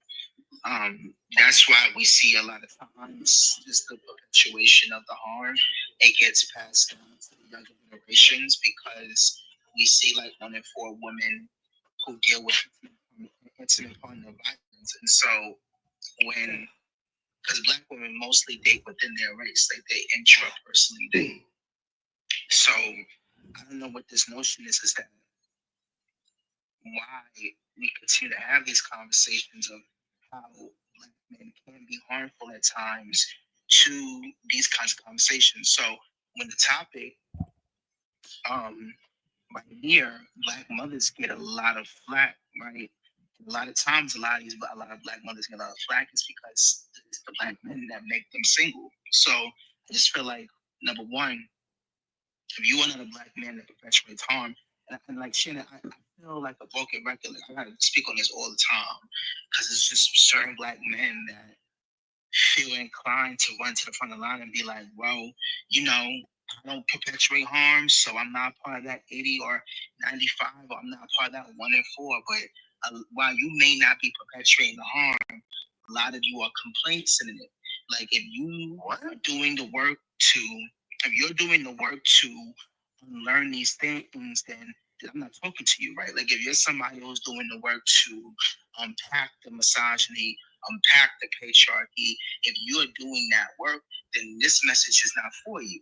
But if you are a Black man that is complacent, and let me explain, if you stand by and you are idle will at the things that are perpetuated from other Black men, you don't say nothing to these Black men, whether they're your age or not, you add to that harm. And so I don't understand why this is such a hard concept to have a conversation about. Why is it that we have to, on a daily basis, have to continuously tell some of y'all that y'all are directly harmful to Black people? And whether or not you perpetuate the harm or not, that's up to you. But what I'm saying is from my perspective and what I see and the studies that I read, a lot of times there are Black men that are not doing the work at all. They don't try to unlearn nothing. They don't try to go to therapy. They don't try to go to school to learn something. They don't try to change their lived experience. They don't try to step out their lived experience. They don't try any of that. What they do is the shit that we've seen not just happen on this app, but just seeing it like in real life. Like there are still Black men that put their hands on Black women. Like everybody want to talk about solutions. Everybody want to talk about what can we do forward, but steadily want to talk about solutions, but steadily don't want to fix the root cause of the problem before we even get to talking about the solution. You can't talk about solutions if the problem is still persisting. That's like when you put more police in one area that's riddled with crime, does not mean that crime will not stop. It will replace itself to another area where there's not a lot of policemen. You cannot rectify fully that situation. So what I'm asking is, and then and this is and I'm just this question is strictly for Black men. If that's the case, why is it that when we talk about solutions, like to what Shemaine said, a lot of y'all become defensive when introduced with a solution? Why we get so defensive? Oh, that's easy. Because a lot of times there are generalizations mixed in with facts. And then once a man does give you a solution to how he wants it to be done, somebody will say what you just said. Well, why are we talking about solutions unless we talk about what happened as a problem? And that's one of the things that has been the big cause of our problems today. We see the numbers, we see the facts, but the reality is if someone does not get out there and start putting boots on the ground and working with young men and holding them accountable, and then being specific about the work that they have to do. Because one of the things we cannot do is prime example. Before my late wife passed away, we were at a bus stop. A young man was beating on his girlfriend. Can you say that on TikTok? I don't want to get in trouble. Yeah, you good. You good. We good. I can't hear you. What you say? You good. My bad. You good. Okay. So just don't say it again. Okay, sorry. And so I went over there and broke it up. He pulled out a knife, and before she passed away, I got the lecture. Like, yo, you could stop it, but you have to think about our kids first. You have to do it in the right way. You have to use wisdom and safety. You can't just be jumping out there trying to be Superman for everybody when you got 4 kids at home. And I listened to that, and I said to her, but that's not right. This is how I'm supposed to be taken care of. And then me and my wife had to sit down and set boundaries on how far I can go and what areas I need to be involved in. And these are things that we don't talk enough about. We just say, hey, this is what this group is doing real bad, but we don't unpack the fact of how do we move in those situations. And that's the conversation that I think needs to happen, because every relationship is different. We're not a monolith. Every marriage is different, right? So you have to know what your boundaries are. Like me, I work with at-risk young men all day long because I know a lot of the anger that they have is towards the father that's not in their life. And a lot of their frustration is because their mother is not home in their life. They know their mom is a good person. They know their mom loves them. So when people say that it's because of the mother, no, the mother's doing the best she can for that kid. As somebody who's now a single parent, I ain't no way in this God green earth. I'm talking about nobody's single mother. I gotta watch this, cook dinner, do the work, take it. I'm drowning some days. So I understand that struggle, not to the level of mothers who've been doing it from the beginning, but this is the type of conversations that we need to have, because a lot of young men today, when I sit with them, they don't even know how to articulate their emotions because they've been taught to do it through anger, do it through misogyny. So I do agree that we do need to have the conversation, but I also believe that I can't wait for people all day to be talking about the problem instead of pulling these little young men aside and saying, yo, now you tripping, man. We got 34 boys right now that just came into our group. The first 2 months is breaking up fights because they just used to everything being aggressive. And then you have to break that out of them and make them realize their value. Sometimes the men don't even know they have value. Think about it. When you turn 25 years old, you spend most of your time, if you play football, Shannon knows this, you play sports, stop crying. If you get into a fight, man up. Don't worry about that. You got to come back. And then all of this stuff is taught. And then you get married or you get in a relationship and your wife says to you, how was your day? And you don't even know how to articulate that part of your life because it wasn't instilled in you to be emotionally intelligent or to have a sensible conversation with the woman you love. And this is something that is taught. Somebody say it's taught. Somebody put in the comments, taught by men. No, it's taught by all of us because it takes two parents to raise a kid, whether it's the mom or the dad. And you can't blame the mom because she's working, but you got to hold the father accountable because he hasn't even learned that. I can't tell you how many fathers I have to pull to the side and say, that's why he's the way he is. And they have never been taught. And Shannon and I both know that. They're grown men who have never been taught how to even express their emotions except through the stupidity of anger. Because it's overwhelming for them to even express themselves. So, James, I have to push back on a couple of things that you've been saying. But before you go, sis, do you mind if I'm sorry. Oh, no worries. Now I'll make it quick. So first of all, I appreciate how the panel is moving with respect. I just wanted to say this a thing or two. As far as I think it's a mistake personally to dismiss the voices and the mind speak and the heart speak on the internet and on the internets. Because in these streets, people can remain anonymous and say exactly what's on their mind. And those persons who are saying exactly what's on their mind, good, bad, or in between, are still walking beside you, beside your sons, your daughters, myself, other people during the day, thinking and feeling what the fuck they do.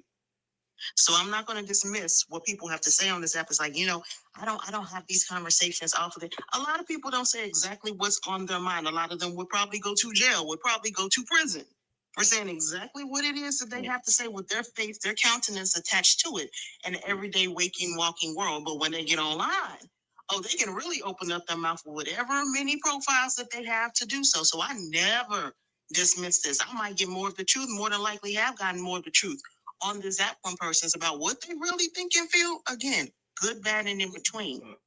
Another thing, I'm listening to the brother talk about the youth that he works with, and I appreciate that. This is a gotcha coming at you a certain way. I just also keep in mind, for some of the older generation, yourself and others that are older than you, right, who may be feeding into some of this. They might be, feeding into the vitriol because of how their life hasn't turned out, how their youth has passed them by, how some people don't care, whatever, and they're feeding into this vitriol, right? I think it would be a mistake to assume that the youth, especially some of our young boys and men, will automatically just turn on women per se. If there's enough dissatisfaction, if there's enough scarcity, if there's enough loneliness, it might not go and point in the direction that, we got to make sure the women are okay, because they might turn to the person they directly took bad advice from and lost a woman that they cared about. And I'm not even meaning romantically.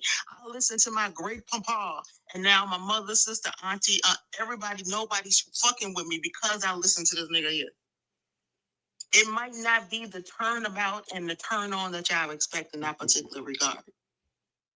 I honestly don't know what we can do, because the way that if we want to say community has been interrupted, as far as the Black community has been interrupted, it's been multi-pronged. It has not been just one thing. So we would have to address it in a multitude of ways, but one of them is foundationally establishing trust to a certain degree. And I don't think that that's going to be happening in my lifetime to a satisfactory extent, to be as cohesive as we could to move in certain ways. I've taken out the word "our," our men and our, y'all not mine. That doesn't mean I'm moving anti, but I do not claim you. I do not wholesale claim black men. I do not. I do exactly what I've heard here and learned outside in the world and on the app. I claim those that I claim. You feel? So I know that that might be an ever expansive and expanding circle as I move in life, but I do not think, but these are all my brothers. Absolutely not. These are other black men. Nope. You a stranger and a nigga on the street. I don't wish you ill, but I'm not claiming you. I'm not claiming responsibility for you. I've heard your message loud and clear. Thank you.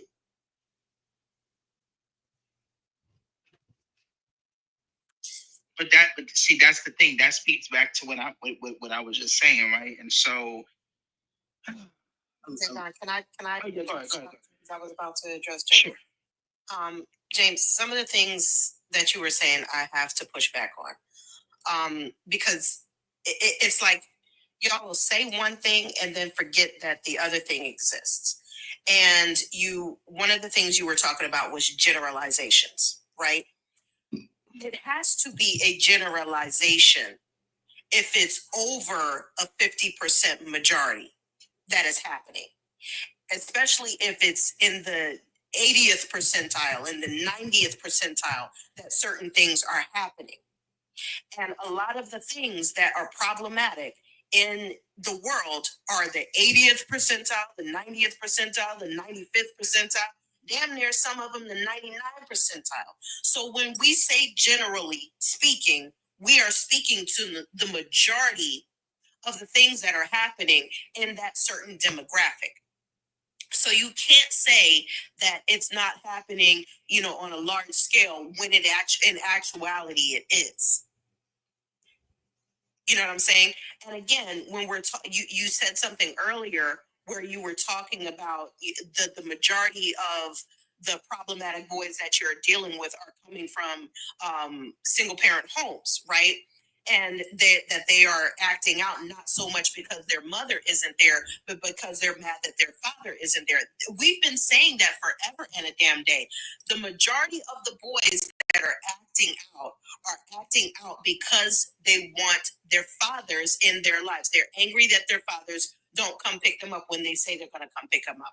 They're angry that their fathers aren't helping their mothers and she's struggling. They're angry that, they see their other friends, then they got dads and their dads are coming to their football practice and their basketball practice and teaching them how to throw a ball, but they don't have their father there doing that. And then they take it out on the mother because she now has to get out and go work to provide for the household. And they're wanting the love and the nurture that they're supposed to be getting from her, but they can't get it from her because she out being dad. So a lot of these, and I think it's over 75% of most Black households are single mother homes now. So again, it's a majority. It's happening in a majority, and even beyond just the Black community, a lot of other racial demographics, and especially the white T one, is now creeping up on us. A lot of those boys are growing up without their fathers in the homes, and they're angry, and they're taking out that aggression. And if you're taking out the person that's supposed to teach you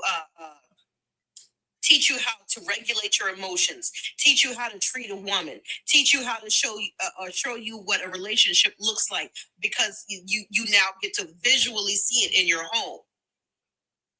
And if those things have been lacking for now 4, 5, 6, 7 decades, of course there is a detriment there to whatever generation is now experiencing, trying to live now. And to go back up to HNIC, sir, I have to ask you, because you keep asking, well, how do we do this without the community and without the women and without, the other people? Sir, why can't y'all ever seem to do anything on your own? Why can't y'all ever do a goddamn thing for yourself without having to lean on or use other people as a crutch. Stand on your own two goddamn feet. Fix your own shit first. If we can do it, you can do it. If I gotta take care of me and a whole damn household full of children, why can't you take care of just you? Why can't you fix you? Why can't you introspectively deal with you? Why can't you focus on the niggas that look like you, the boys that look like you, the ones that swinging a ding-a-ling like you, and not worry about what other people are doing? Why can't y'all ever seem to do anything for your damn self without having to lean on someone else? Do it for yourselves and stop asking other people to do it for you. And you might get somewhere. Here's my answer, ma'am. When you were just talking about, let's say, for example, single mothers, to help out and to recover the debt of there not being a father, what we encourage is saying that, hey, there's certain places that women can take those young boys, even young girls, to where that there is a positive male role model and everything. For example, in our high school, we had it to where that at the end of school, we actually all got together with our parents, mothers and fathers, and then we actually had our own, homework help and other things as well when we went to different colleges. That's what I'm saying, that it's not just one single person, but it's also a community that's helping out as well. For example, James is an educator, I'm an educator. If there's things I do in the classroom to help out the student, but it's not reinforced at home, then it goes sometimes in a void or in a black hole. So, for example, when there's things that, let's say, men, as we are leading and saying, hey, you know what? Let's make sure your boys are doing this, that, and the third. You know what? Hey, if he's getting angry, this is the best way to go about and interacting with your children. But yet, if it falls into deaf ears and people saying, well, why don't you just do it, as you're just saying, then it once again goes into a black hole. That's what I'm saying, that yes, we can blame a system problem as ours. We can think about the idea that, what affects one directly doesn't affect me, but it does affect us. So I'm saying that there still is a support cast, even when the things that we are putting out there and leading, saying that, hey, you know what? We're suggesting, we're hoping, we're asking you to do this as well. But the main thing, what I'm saying that online is that the rhetoric that we are using, it's not just you versus me, it's you and me versus the problem. It's us versus the problem, not us versus each other. So this is where that at the very beginning, at the very first thing, when you go into counseling and everything else, is the rhetoric that we're reflecting. Is it reflecting on the angle of the solutions that we want? Because if we just go back and forth and use you statements, that you people doing this, y'all are doing that, so on and so forth, then we're not going to get to any solution, because we're just still going to go back and forth against each other. Because once again, you know why you're getting those you statements now though, HNIC? Because women have gotten so tired and we've checked out. But that's the thing, I didn't interrupt you yet. I'm sorry. Touchdown. I'm just saying that My apologies. and I understand that, hey, when people hear that, and it's an anger issue that all of us have. Like, me as an educator, like, yo, I would say, oh, these kids, these parents ain't doing, and it catches us. But that's where we have to catch ourselves and say, you know what? Is this productive? Because words have meaning and they have actual power. And so that's why we have to have that reflected in what we're doing. And we have to get past the vitriol, we have to get past the anger and saying, okay, well, how can we get me and you versus the problem to get a solution? Can I wait? Let me ask a question real quick, because somebody said the men are not in the households to begin with. So let's break that down, right? The man not in the household. If we go up to the men, which again, I'm all for it, go up to the men, use our hands, use words, whatever we got to do, because that's what men used to do back in the day.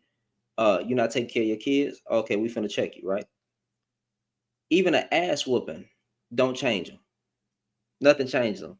So wouldn't the next step be for men to get active with that man's child? And when I mean active, be like replace that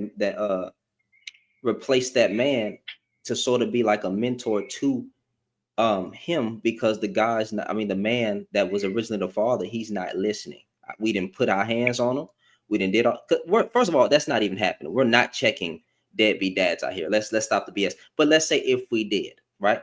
We check the man, we whoop him, we say we do whatever we got to do. He doesn't listen. The next step would be what? Community building. And I feel like So this is. I think the problem that I'm having, and I can't speak for anybody in here but me. But the problem that I'm having is people wanting to jump over addressing the problem and want to go in directly to solutions. And I think that's my plight in this conversation. We're on the same page. So it's irritating because people are like, well, I'm tired of always talking about the problem. Let's go to the solution. Why? Like, why is this like? First of all, Well, Javon, let me be- can you do us a favor? I'm saying well, let me say the problem is the man's not in the house.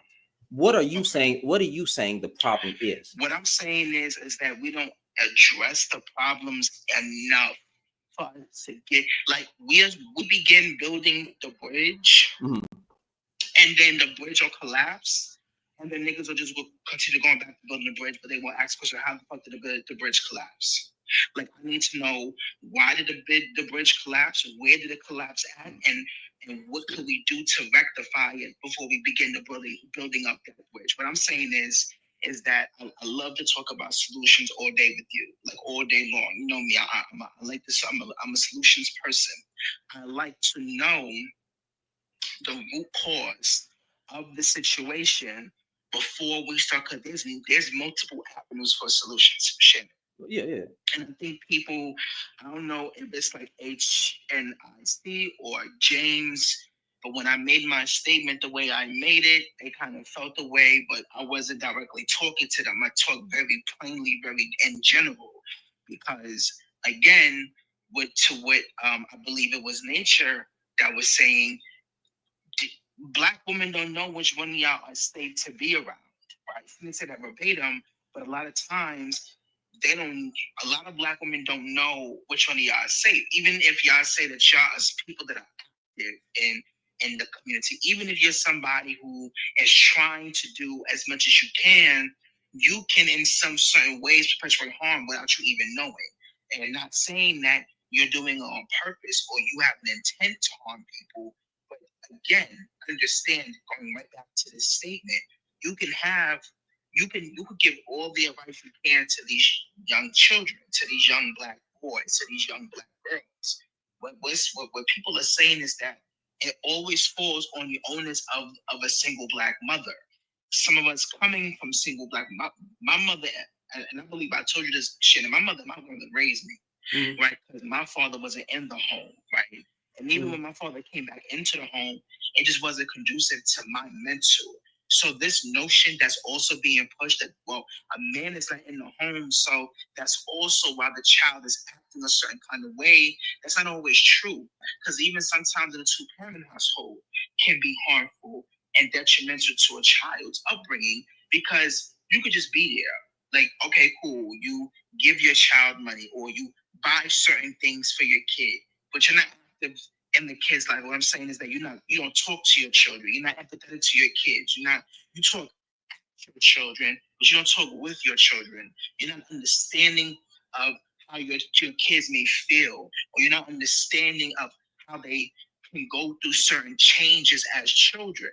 So a lot of us grew up in different dynamics of households. A successful household, statistically, right, and historically has been a communal-based household, where it's not just the mother that's raising the kids, but it's the aunt, the uncle, the grandfather, the grandmother, the community that you live in that's helping to raise. Because that's what I grew up in as well. Because I knew my friend's family, and they knew my family. So, it was a generational thing. So I think, to land my plane, I think what people need to understand in this conversation is that we can say all we want that, well, the father's not in the household, so that's probably why the kids act like that. But then we don't ask the question of, well, if that's the case, then why isn't it enough men, Black men, that's within that family or in that neighborhood that's stepping up? Because I like what James said earlier, right? Like, he's somebody that's active, is trying to teach the troubled youth this. But what I'm trying to get him and other Black men to understand is that he's the minority that's actually doing the work. The majority of Black men are not doing the work, because we keep having to have these conversations. You know that for a fact, Shannon, because we see it all the fucking time, where they come on this particular app and they espouse fucked up ass rhetoric about black women without any consequences at times. Like they just do it. Because then what comes up from behind them is a bunch of other black men that coddle them, that coddle the fucked up behavior. So to this topic right here of single black mothers will always be a talking point because because a lot of men have not unpacked their misogyny. They blame every fucking thing on black women, but don't take the onus of the fact that black men play a role as well. Because black people, we're not perfect, but you can't sit here and say that it's all black women. I'm not saying nobody up here said that, but you can't sit here and say that it's always going to fall on the black woman when she wasn't the one to lay down and have the kid by herself to begin with.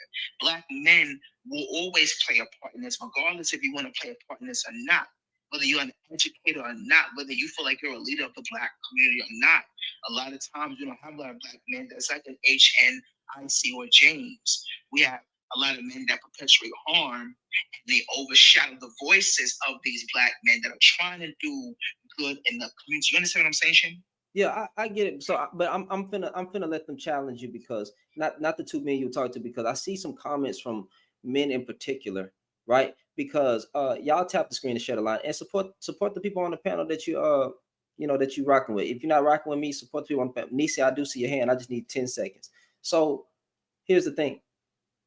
Javon made a statement and said most men are not doing the work, and I think what he's referring to is working in the community on a wide scale, whether that mean being a mentor, putting money back in the community, circulating the black dollar, whatever example you want to say. He's saying there's not a level, any level. Let's just say that. I agree with the statement. I can't prove it, but I agree. I agree with the statement because I think I can see it based on what's going on. I don't know that though. Now, James, you say that's not true, and the men in the comments said that's not true. So, does anybody want to challenge Javon on that particular? Well, hold on. Nisi needs to speak, but just remember my question. The statement was black men are not getting active in the community in majority speaking on any level. Remember that. I'm gonna repeat it again in a second. Nisi, I did see your hand, so you can go ahead and speak, and then I'll re-ask the question, and we'll. Thank you, Shan. Mhm. I just wanted to make a quick point to your question that you, like when Javon was speaking, in which I agree with everything Javon said. I agree with everything that I'm No Expert said and Shemaine said. But I wanted to kind of answer your question you asked. So what is the problem? The problem is the fact that they keep saying these men aren't in the home. The problem is that men aren't realizing you don't have to be in the home to be an active father. You don't have to be in the home to be a great father. They keep making it about them basically being with the woman of the children. And this is what the problem is, honestly. Why is it that men are so comfortable with discarding their children when they no longer have access to that woman, when they're no longer in a relationship with that woman? Why is it acceptable in our community? It's not about that we should all be picking up the slack of these absent fathers. Why are these fathers so comfortable with leaving their children just because they no longer have access to their mothers? That's honestly what the problem is and the root cause of everything. You can be a great father. You can be there for your kid. You don't have to be with that woman in order to have access to your kids. And I think we keep jumping over that and saying that, oh, the community needs to take responsibility. Like, I do agree. I think we're communal, that it makes more sense for us to be communal, that everybody helps everybody out in the community. But that doesn't negate the fact that these fathers that are leaving their children should not just be up and leaving their children regardless of what happened between them and the mother of their children. Why are we so focused on not holding these men accountable for the responsibilities? Why do you as a man feel so comfortable just throwing away your children because you're upset about a failed relationship? This is not about having access to that said mother. So why do we keep making that solution to everything? Like when we have these conversations, the topic always comes up that the problem is that the men and the women are breaking up the home. They're breaking up the home. They're not a family unit anymore. That's the problem. My parents were married. And I also want to kind of point out, because something James said in the comments about boys are coddled by their mothers and girls are coddled by their fathers. That wasn't That's James. That wasn't. actually Wait. incorrect. That was HNIC. That wasn't James. Oh, I'm sorry. HNIC. I just don't want I nobody to take apologize. offense to them saying they said something they didn't. My apologies, You're but like someone said that, and if HNIC said that, then that's actually false. Both parents coddle the boys. The boys are coddled by both the fathers and the mothers. I know it firsthand in my own family. And you know what my father said to me when I questioned him about why is this the case? He said, because he don't have to worry about his daughters. The boys are the ones that are not as bright as the girls, so they have to be a little more careful and be a little more coddling to them because they're not as smart as the girls. That's what my father told me. And I've had a lot of men tell me that, you know, girls are more mature. Like the narrative is that girls are more mature than boys. Girls are more smarter than boys. They know what they're doing. This is why we blame little girls for being fast instead of blaming the grown men that prey on them. Because we hold little girls responsible when we tell them to go change their clothes when the creepy uncle is coming over instead of holding that uncle accountable. So it's not true that the men coddle the girls. In fact, the men coddle the boys just as much as the women do. And I'll land there. So Hey, Shay, can I say one last thing and then I'm going to drop down so you can bring someone else up on the panel? I've been here for a while. all right, And I got to get some sleep because I got to go to work in the morning. understood. I just have to say this, that she hit the nail on the head. That's number one. And you heard me say that earlier. She said a few other things that I didn't touch on, and girl, my hat's off to you. But lastly, when we're talking about the community type situation and men getting involved in mentoring and the like, the part that nobody wants to say out loud is that for the mother, that is the scariest part of all. Why? Because you don't know, once again, who's coming in to be a help and who's coming in to pray. Who's coming in to prey on these children? Who's coming in to touch on your kids, beat on your kids, tell your kids problematic things, and keep the cycle going? Who in these homes, in these two-parent homes that y'all are talking about, a man ain't in the house, is touching on these kids, is preying on these kids, is beating on these kids, is telling these children problematic things, who's neglecting these kids, who's, teaching them to be misogynistic. A lot of times it's the daddies teaching them to be misogynistic. Our biggest fear as mothers when we have to go out into the world and work as a single parent is who might be doing what to our kids. But guess what? We don't have a choice. A lot of these places that you go into, you send your kids to youth camp. The youth camp counselors is touching on your kids. You send your kids to after school programs. The after school people is touching on your kids. You send your kids to church. You can't even send your kids to church. And they touching on your kids. So while y'all are talking about, single mothers ain't this and single mothers ain't that and single mothers are the other and the kids is turning out like this, think about all of the other things that are happening to the kids while the single mother has to get out and go work and make a living because your black ass didn't stay. Or because your black ass was beating on her, or because your black ass was drinking it, or using smugs, or selling, or not helping her out enough in the house and just sitting on your ass watching ESPN and playing on the PlayStation and the Xbox while she's doing everything in the house, even though you live there. And then y'all wonder why divorce rates are so goddamn high. So again, stop sidestepping all of the problems and tap dancing around that shit. Deal with and address the problems, then you can get to the fucking solution. And I'm out. Rapunzel was having a damn fit in the, in the comments, so I'm gonna get out your way, Rapunzel, so you could come up, or whoever you choose to bring up on the panel. Left, but all right. Oh, my Yeah, bad. she good. Love you, I'm the max. Yo, I want to add to what she said. Love you though. too, boo. All right. Yeah. Love you Good too. night. Good night, y'all. Good night. I want to add to what expert Hey. said. I want to add to what expert said because the funny thing about it is somebody just said that too, and that's the problem that I'm having also. Because again, as much as I understand, a lot of people have an opinion of the marriage dynamic.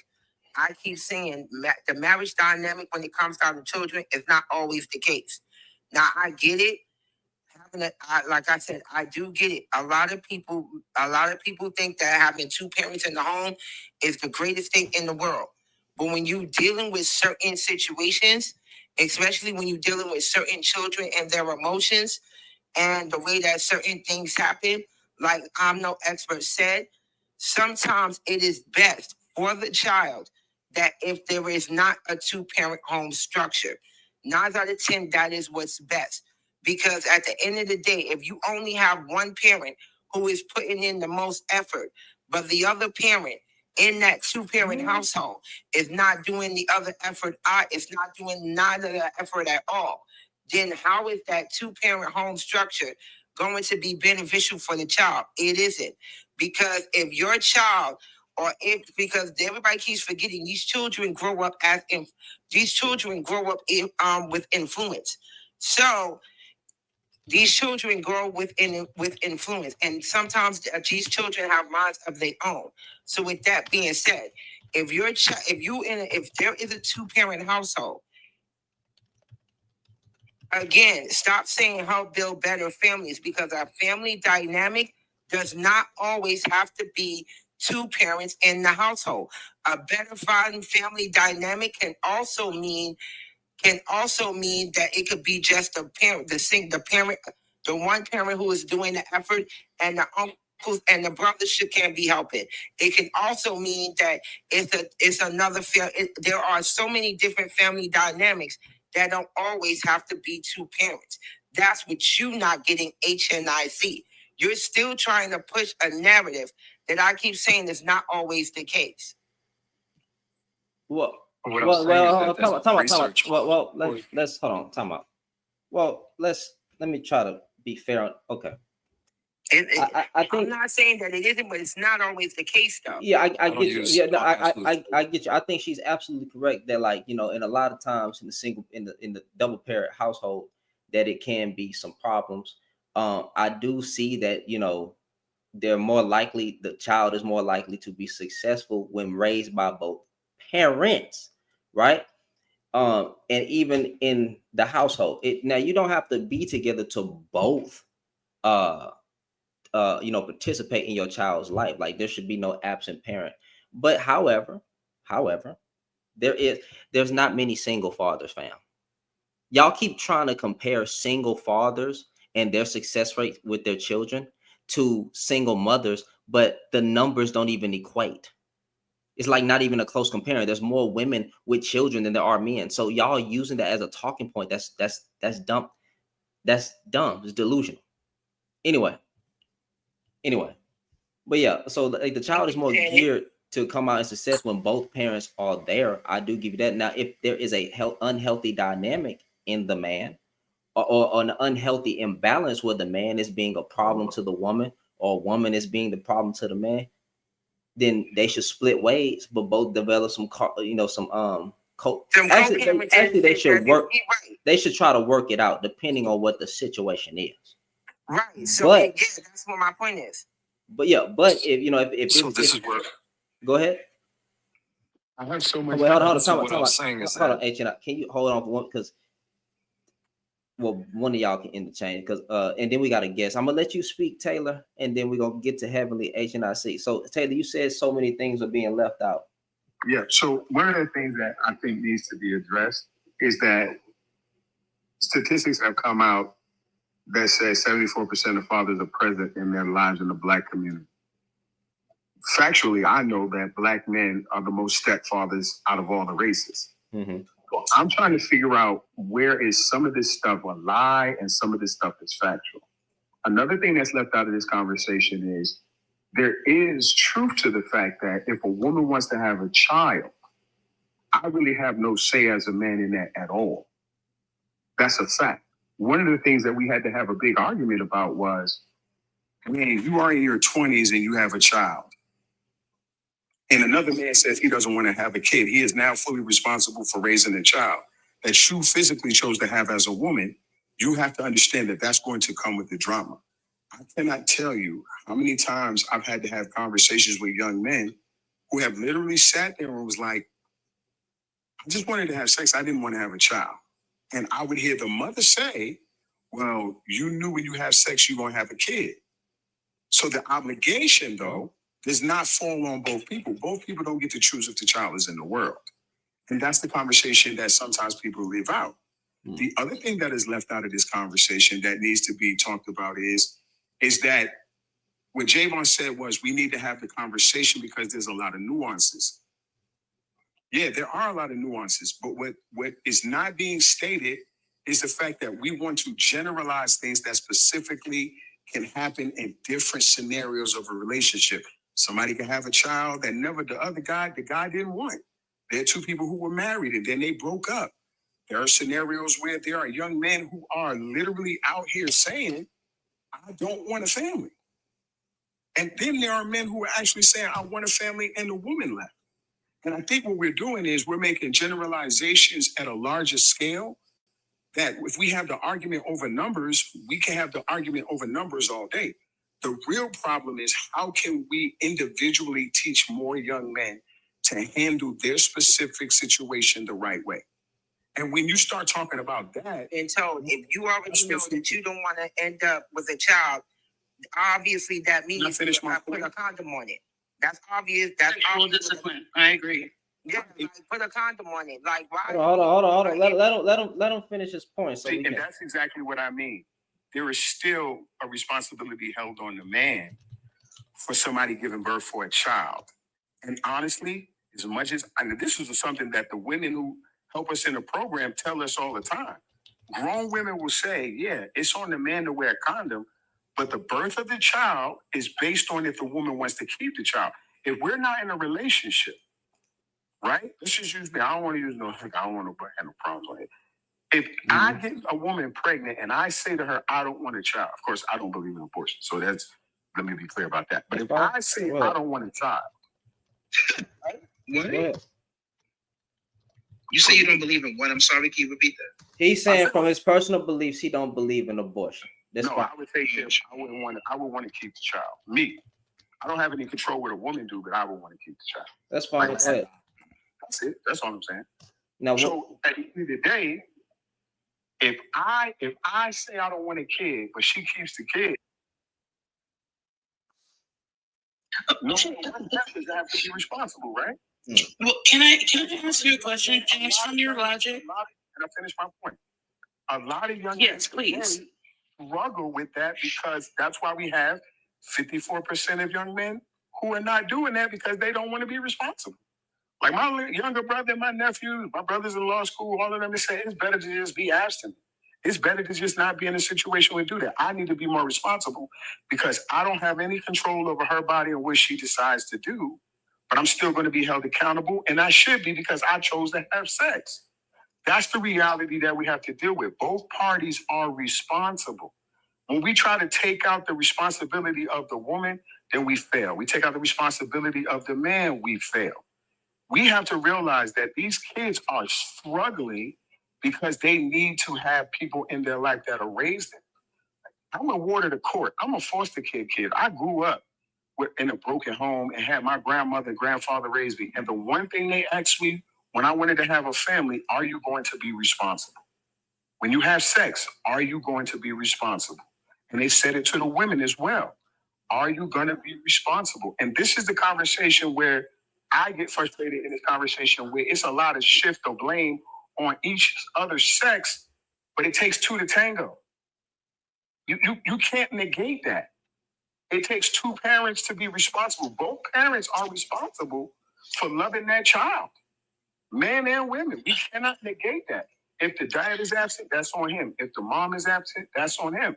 But when we have this conversation, it is always personalized to your trauma to generalize a whole society of men or a whole society of women. When I hear men complain about women so much, I'm like, you got your heart broke, bro. You had a bad relationship. You can't say all women because you don't know all women. You can speak about what you've been through and how you were treated. And some of that is your responsibility as well as a man. And when we start talking that clearly about it, people get mad. But I don't get the luxury of social media. I have to deal with each individual young man that I mentor or young woman that I mentor based on their circumstances. And based on this conversation, I have to admit, because Javon talked about it, it is too generalized to each other's personal or general experience, not what's specifically going on in the kids' lives that we're dealing with. Okay, I have to address something really quickly, and I want to let the new person go.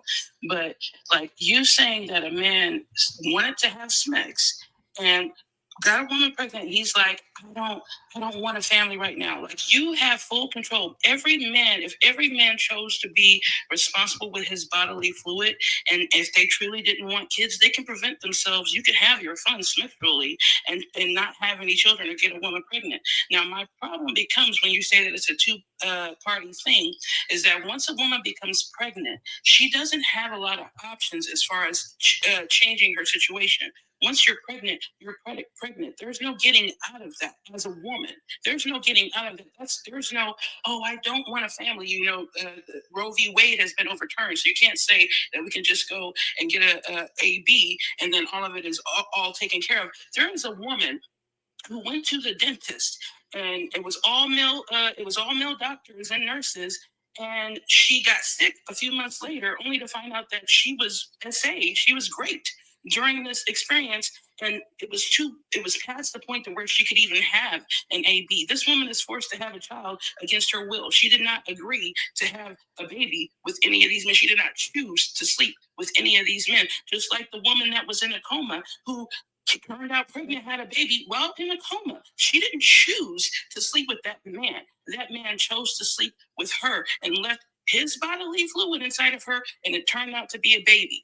Women do not have many options once we become pregnant. If you as a man are saying that you don't want children, you as a man have 100% control on preventing that.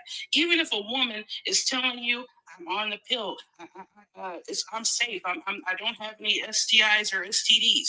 Even if a woman tells you that should not be a reason for you as a man to not hold yourself accountable for your own bodily fluids. Why is it that men think that they can pew the club up and then say, oh, I don't want a baby? You could have prevented yourself from getting that woman pregnant. If all of y'all took responsibility for your bodily fluids, there would be no unwanted pregnancies. There would be no unwanted babies, because you are holding yourself accountable and taking responsibility for your body. Don't just say, oh, I wanted to have sex. That's not an excuse. You are still responsible for your bodily fluid. Your fluid leaves your body. My head doesn't leave my body. So don't pew the club up and you won't get a woman pregnant. It's simple as that. Wait, James, hold on one second. I have one question, because I think it's very important. Are you saying that whenever a woman gets pregnant, it falls directly just on the man, or does it fall on both parties for having sex? When the examples that I gave you of women that did not have a choice in having sex with men who turned out pregnant, had babies, they did not have a choice in that. That's why I brought up the woman in the coma. That's why I brought up the woman who went to the dentist. She didn't choose to sleep with those men. How is that her fault that she got pregnant? But Nisi, why are you using extremes when I'm talking about? Because I'm saying that that's something that can happen. I can't take your bodily fluid without your permission. Me as a woman, I can't make you get me pregnant. Me as a woman, I can't make you get me pregnant. So that means advising to these. Wait, time out, because we got this new person on the panel and she haven't had a chance to speak. Yeah. But you do hear what we're saying, right, Shannon?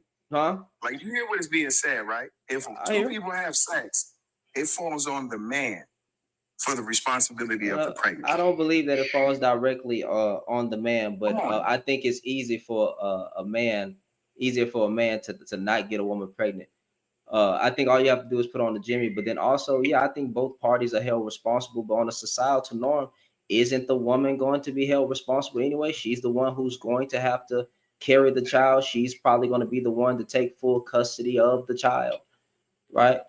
I mean, I think the majority of the responsibility, and again, even the whole yeeting of the fetus, right? If that's looked at as healthcare, even if she decides to go yeet her child or yeet the fetus or whatever part of the spectrum that y'all land on, whether it's a child or whether it's a goddamn clump of cells. I ain't even here to argue with you. Y'all already know my stance. But if she decides to do that, she still took responsibility. I think the responsibility is always going to be on the woman is already bound to responsibility by her biological makeup anyway. Yeah, regardless. But again, Wait, she has to carry the child? I will say that it takes That's two. crazy. But it does. No, she is bound responsible for her biological makeup. I have two daughters, right? Yeah. I'm not holding y'all. I'm not saying that she's not going to be responsible, but for me, it pushes me even more to say to my daughters and to when we have our meeting coming on Tuesday before the holidays, Mhm. that women should be very careful just as much as men should be about their bodies. If you sit up here and just tell me that it's just going to fall on the men, I'm never going to agree with that. I think both people need to be responsible. Because listen, Not what I said. But I hold was on, saying Nisa, that Nisa, men need to Nisa, be he's not responsible. I talking. agree He's with not what you talking just to said. you. He's talking. No, to you. I was just saying because I did not say it was on all men. I'm saying men need to hold themselves accountable. That's it. You don't want to get a woman pregnant, get a vasectomy or a condom. I Hold understand. on, wait. This is Talk, not- this is wait, not time all- out, time. I want to let him finish because he's addressing me. So I didn't even say that. What I'm saying is I believe due to the woman's biological makeup and based on the societal norms that she's already going to be held responsible anyway. I am not absolving men from the responsibility of giving. From the responsibility of having a child. I think if you're going to sleep around, which is something I don't even promote. Y'all already know that. I don't promote that over here. But if you're going to do that, right? Use a protection, right? First of all, I don't even know why people sleeping around knowing darn well that men statistics people don't be clean. That's all I will say. Right. Put on a Jimmy. I'm being honest. Put on a Jimmy, or and then they have new birth control methods for what they're testing it, right? Hopefully one day when they have this new gel that you can probably inject in your sack, and it'll stop you from producing semen for a couple of years. There's methods that's happening for the man, but easy, like all you got to do every time for a man is put on a condom. Now you should be held responsible for that. If she decides to have that child and you didn't want to, it doesn't matter because you ejaculated inside that woman. So now you are responsible for that. In my personal opinion, because we could spin it like this, you should have never fornicated. That's what we can get back to. We can get to a root cause. Hey, you probably shouldn't have released your bodily fluids inside of. Hey, you probably should have married that woman before you did that. Hey, you should not have been so sex-centered. You should not have been we can get to that and state it like that, right? But again, I think a man should fully be responsible. I'm sorry. But I'm not even going to. I think a man should fully be responsible for it too. You know how me and you always agree on that. Yeah. My problem with this conversation is a picture being painted about a man being responsible and not women and men both being responsible. But who's painted like that? I'm going to say to my daughter, to my sons, hey, it's all on you. I'm going to say, nah, it's on you too as a young girl, because now you're going to be stuck with a jerk that may not take care of your kids. It is better for you not to even engage sexually with that man. Protect yourself by keeping your body from that man. If he don't want to marry you, live with you, honor you, care for you, don't even give him any of that. And it making me more push abstinence than I've ever done. I know I might be in a fantasy world with that, but I do not care. You're not in the fantasy. You're not in the fantasy world. But James, you taking this the wrong way. But I James, don't taking think. it the wrong Wait, way, though. time out. I don't think that I'm painting. I don't think nobody's painting it to. I didn't get that from Nisi. right? I don't think nobody's painting the narrative that it's just on men. I don't think that that's what's going on because I didn't hear that. Shannon, And that's the honestly, point, there's though. already a rise in celibacy within our community. It's But not the Shannon, majority. that's the point, though. Nobody, but that's the point, Shannon. Nobody really did paint that narrative. See, what he fails to realize is that with women, we already, with women, especially grown women, we already know the consequences of having unprotected sex with food, with foods that we don't want to be bothered with. We already know the consequences of it. So if we already know the consequences of it, 9 out of 10, we know that we have to protect ourselves at all costs. The problem really is like Nisi and I, like Nisi, myself, and others have said, men sometimes do not bear the responsibility of those consequences. And like I always said anyway, and I've said this even on my life and my parents, and Shane, you know me. I would not want to have, I wouldn't want to sit here and have sex with a mofo that I don't even know his medical history. And if he even has, you know what I'm saying? I say that to all women. Don't have any kind of sexual history. Don't have any kind of sex at all with no dude if you don't know when his last media check was. That's crazy. Why would you want to do that to yourself? You're bugging if you do that. So that's just me. But like I said, I don't know what narrative he's thinking, but we already made it perfectly clear. The way that biology works, anyway, it's nearly impossible to get. I've already said that it's nearly impossible and highly unlikely for a woman to get pregnant just out of a one night stand. Just so we can get that clear. I made that already perfectly clear long time ago. Like it's not that possible.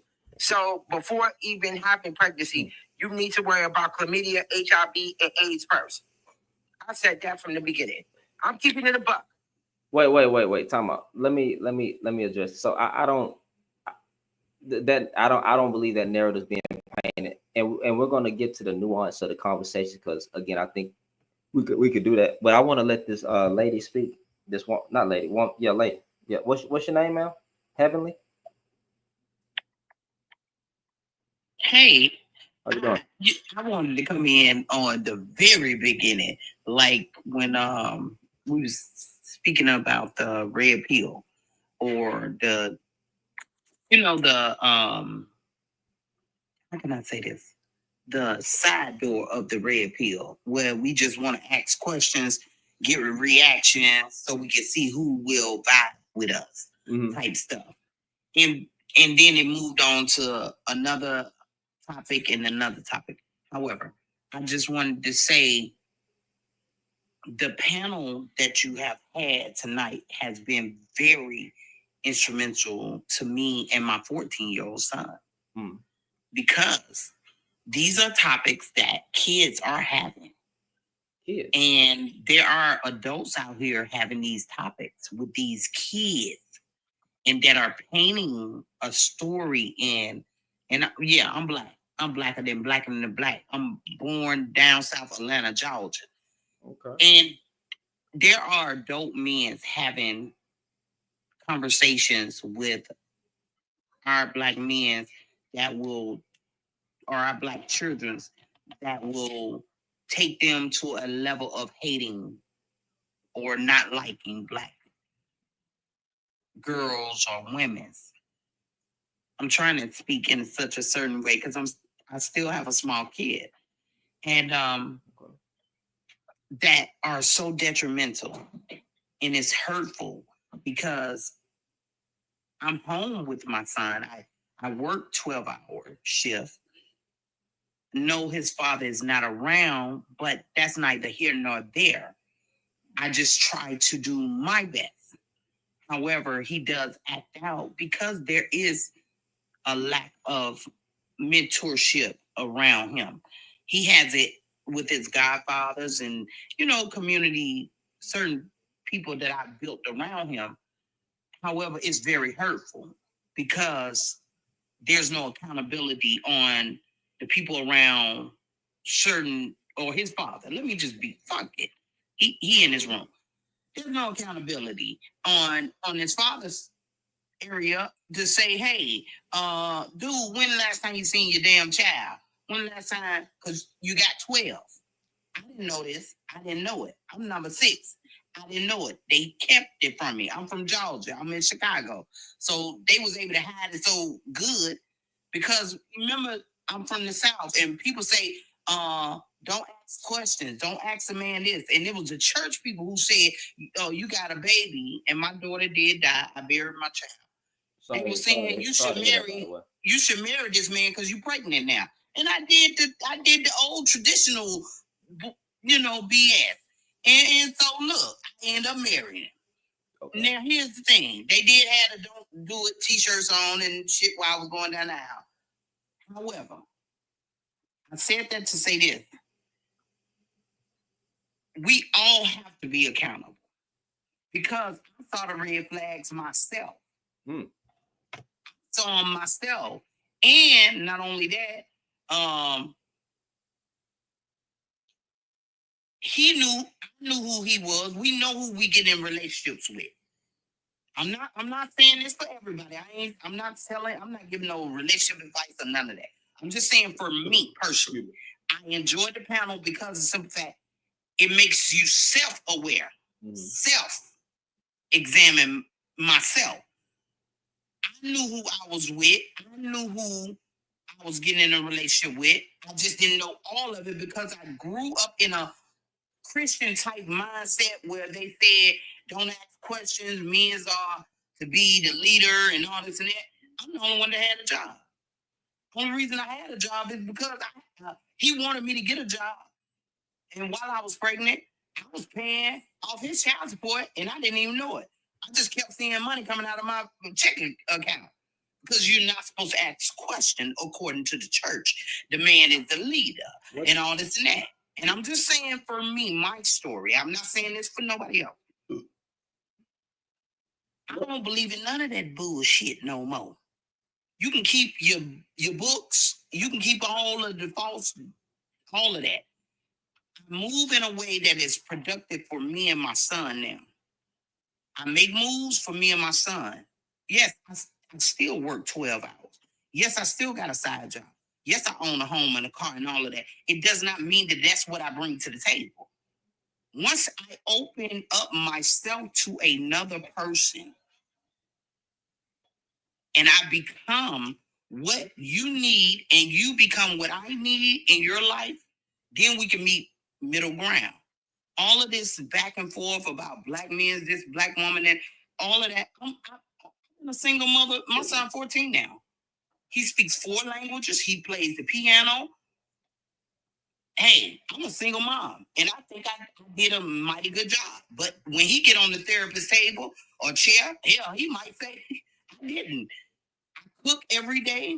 He 248 pounds. Some people may say he overweight, but to him, if I use that microwave, he feel like I've neglected him because I'm from down south. I cook good food. So I mean, it's all within your own home. People need to strive to be with the people they want to be with. Don't get mad because the person you want to be with don't want to be with your ass. Mm-hmm.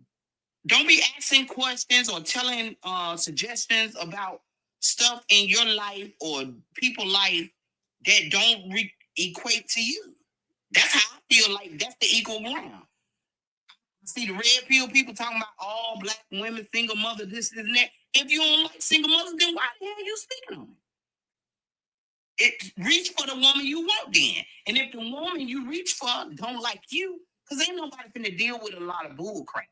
That's the same thing with the Kevin Samuel. Wasn't nobody reaching for Kevin Samuel.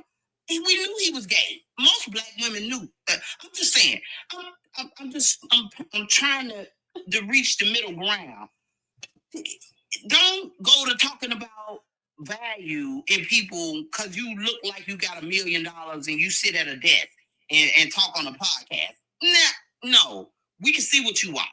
And that goes the same thing for a Jaguars and all these other people. We see what you are. If you use your intuition, if you use your discernment, you can see what people are.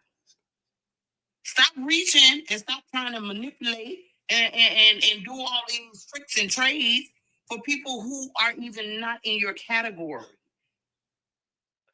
is what I was gonna say. That's the only middle ground that all of us as a culture can find, because we are trying to make things to be in a certain way. Also, I love what Javion said, Nancy said about creepy grandpa, creepy uncle, all of those things. You know, it goes hand in hand. We have to come at our kids. My son have his friends over, right? And they love how I am toward them, right? They respect me because I'm straightforward. I ain't gonna pull no punches or none of that. They can come over here for a meal all the time because they know that's how I cook. And this is the house for that's down south. But I'm up north, but they love it over here. And I'm gonna tell their ass how it is. It is what it is. But they love it being over here. But my son hate how I am. See what I'm saying? These are kids whose parents are not in the home, don't have dads or whatever. They situation, mom's got to work 24 hours. I don't know. They situations, I could say what they situation is, but they like it over here because you know why? I give them a voice in my house. In my house, you have a voice. Say what you got to say, and I'm going to give my rebuttal. I wish there was a man in the house with me to help them, guide them, or whatever. I'm not going to bring no other man. I did that. I went to a second marriage. I had to let him go too. He was burning like a usher around this motherfucker. You know? And I'm not saying burning genital wise. He was just he was setting shit in the flame. I'm just saying that we have to move in a way that is personal. We cannot group all Black people together. Different situations, different lifestyles. People move different. I don't care what you say on this app. You could be moving different at your home. And so I just wanted to say, Kim, I love your platform. I'll be here for it. I'm here daily to get fed off of the men's. I love how when you open it up, it was nothing but men's and the women's who stayed quiet. And they always talking about women don't be quiet. Yes, we was quiet for a while the men's was up here talking that big stuff. Big stepping in bullshit. But we stayed quiet. Mm-hmm. And we do have something to say. Because there is a different dynamic of how we move. I'm not gonna let nobody else around my son again, because it was a mental strain on him to trust another man after his dad. I'm not gonna do that again. So a two-parent household is not in my plan cards. I don't care who you tell me go talk to, Jesus and anybody else.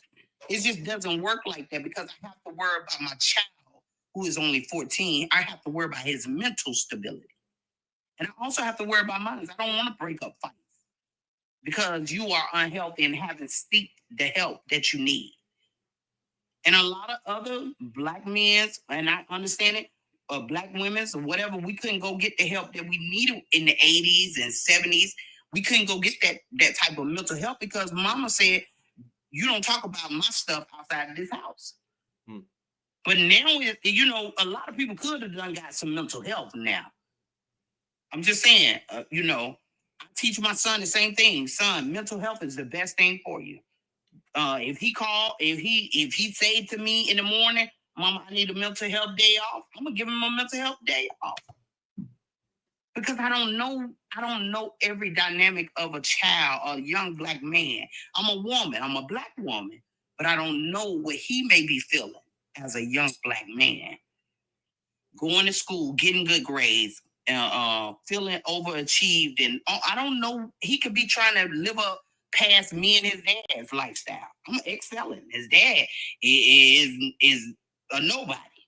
He could be trying to overachieve us. But if he say to me, Mommy, I need a mental health day off, I'm gonna respect him. I'm gonna honor that with all of my heart. Because he may need that. He speaks 4 languages that I never even thought of speaking. I don't even know Japanese, but he texts me in it, so he makes me learn it. He watching Goku and all of these people, and I have to sit there and watch them with him. I like Good Times, dude, and Golden Girls. I'm just saying, each person have to stop giving the advice of a group and deal with self. It's a self-evaluation. It's almost like a Kendrick Lamar phantom type thing. You know, step into your I don't know, step into your own self. Deal with self. And then you can get on and make a platform. Don't be listening to Steve Harvey either. Don't be listening to Trump. They all got 3 wives, 3 children, and all this and that. Stop all of that nonsense. Don't be listening to Will and Jada and all these relationship goal bull crap. We have to learn to love ourselves and self-reflect. That's one thing that book, I never say what book I be talking about, but the book talk about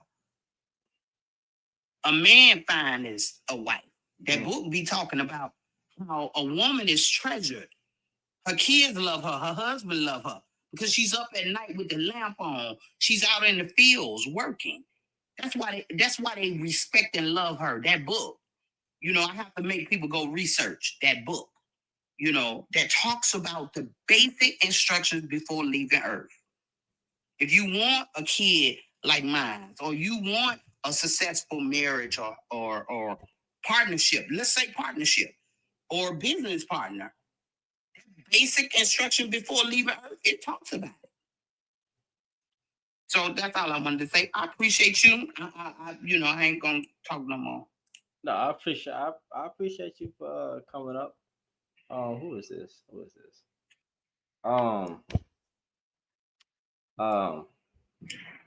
I about to say? Shannon, I gotta I appreciate you. Thank you for this conversation. Have a good rest of your night. Hey, you too, man. Appreciate you. See you tomorrow. Cool. All right, my mother. All right. Man, I'm gonna go ahead and let you hop in because your mic unmuted, and then we're gonna circle back. Miss Shepherd, Miss Ripley Shepherd.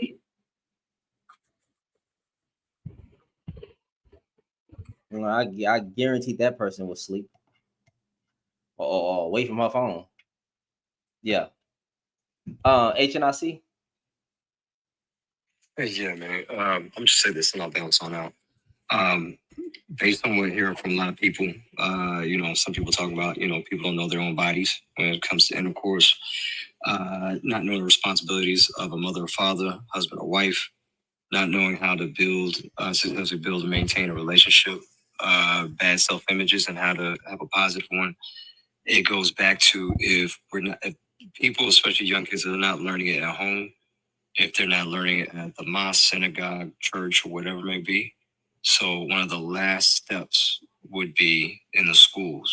So this is where we have the opportunity to where that we actually help promote us putting like home economics back in the schools, where it helps out with relationships, personal finance, things of that nature. A lot of these things that fuel a lot of the conversations and a lot of the debates and arguments that we see online, because a lot of us, it's either we weren't taught it or we had experienced teachers. And we know that experience is a great teacher, but she charges a very high tuition. So this is where if you look at it like this, 3 years ago, that was on the Moms for Liberty. I remember listening to them. Some of them were on Clubhouse back in the day. They got together and they were online for a hot second, and look at them now. Now they're in Washington, D.C. Like, I don't agree with their politics, but the idea of what they're able to do, that's still amazing. So we have the ability to go to our school districts, or even if the school districts don't do it, at the very least make it to where within ourselves of having to where that, hey, kids are getting together in pods and be able to learn about different things. Invite a nurse from the neighborhood, or you may be the nurse, telling the kids, hey, here's how to protect yourself. Use the ABC method, whatever it may be. Take your kids to go to the fire station to learn how to use a fire extinguisher. All these different things, because we're in a knowledge-based economy and society. So it's on information. So the solution is within us. So this is where we have to go to the next step of saying, all right, well, here's at least one way, not saying this is the end all be all, but getting to where that we know of ourselves, relationships, all that good stuff, and move forward. And then we can hopefully make a change. If not, then as I call it, it's going to be, what's it called? Angry sex. Where that, it feels good, but in the end, you still got the same problems. Well, you said And you what? go back to square one. You said what? Angry. It's basically angry sex that we're having. It feels good, but as I said, like at the end, you still got the same problems and nothing got solved. But it feels good. And some people just like having it. Some people create problems just so they can have angry sex. And this is what I hear every day online. We just have it over and over. And then when we hang up, oh, that felt good. But then you wake up again, hey, I'm still depressed. I'm still angry and everything. And just go back at it again. That's what it is. So, No, but as again, as usual. don't drop down just yet. Don't drop down just yet. If you can. Melly, Good. Yo, how everybody doing? what's going on? Everything good. I just came in and I was hearing some things, and I just have something to. I heard something. Someone said that a lot of women don't have options when it comes to, I guess if they choose not to have the kid or when they choose to get pregnant, which I don't think that's true at all. I think a lot of women have a lot of options. They can be on birth control. They can get their tubes tied. And I keep in mind, I think it's a two-way street.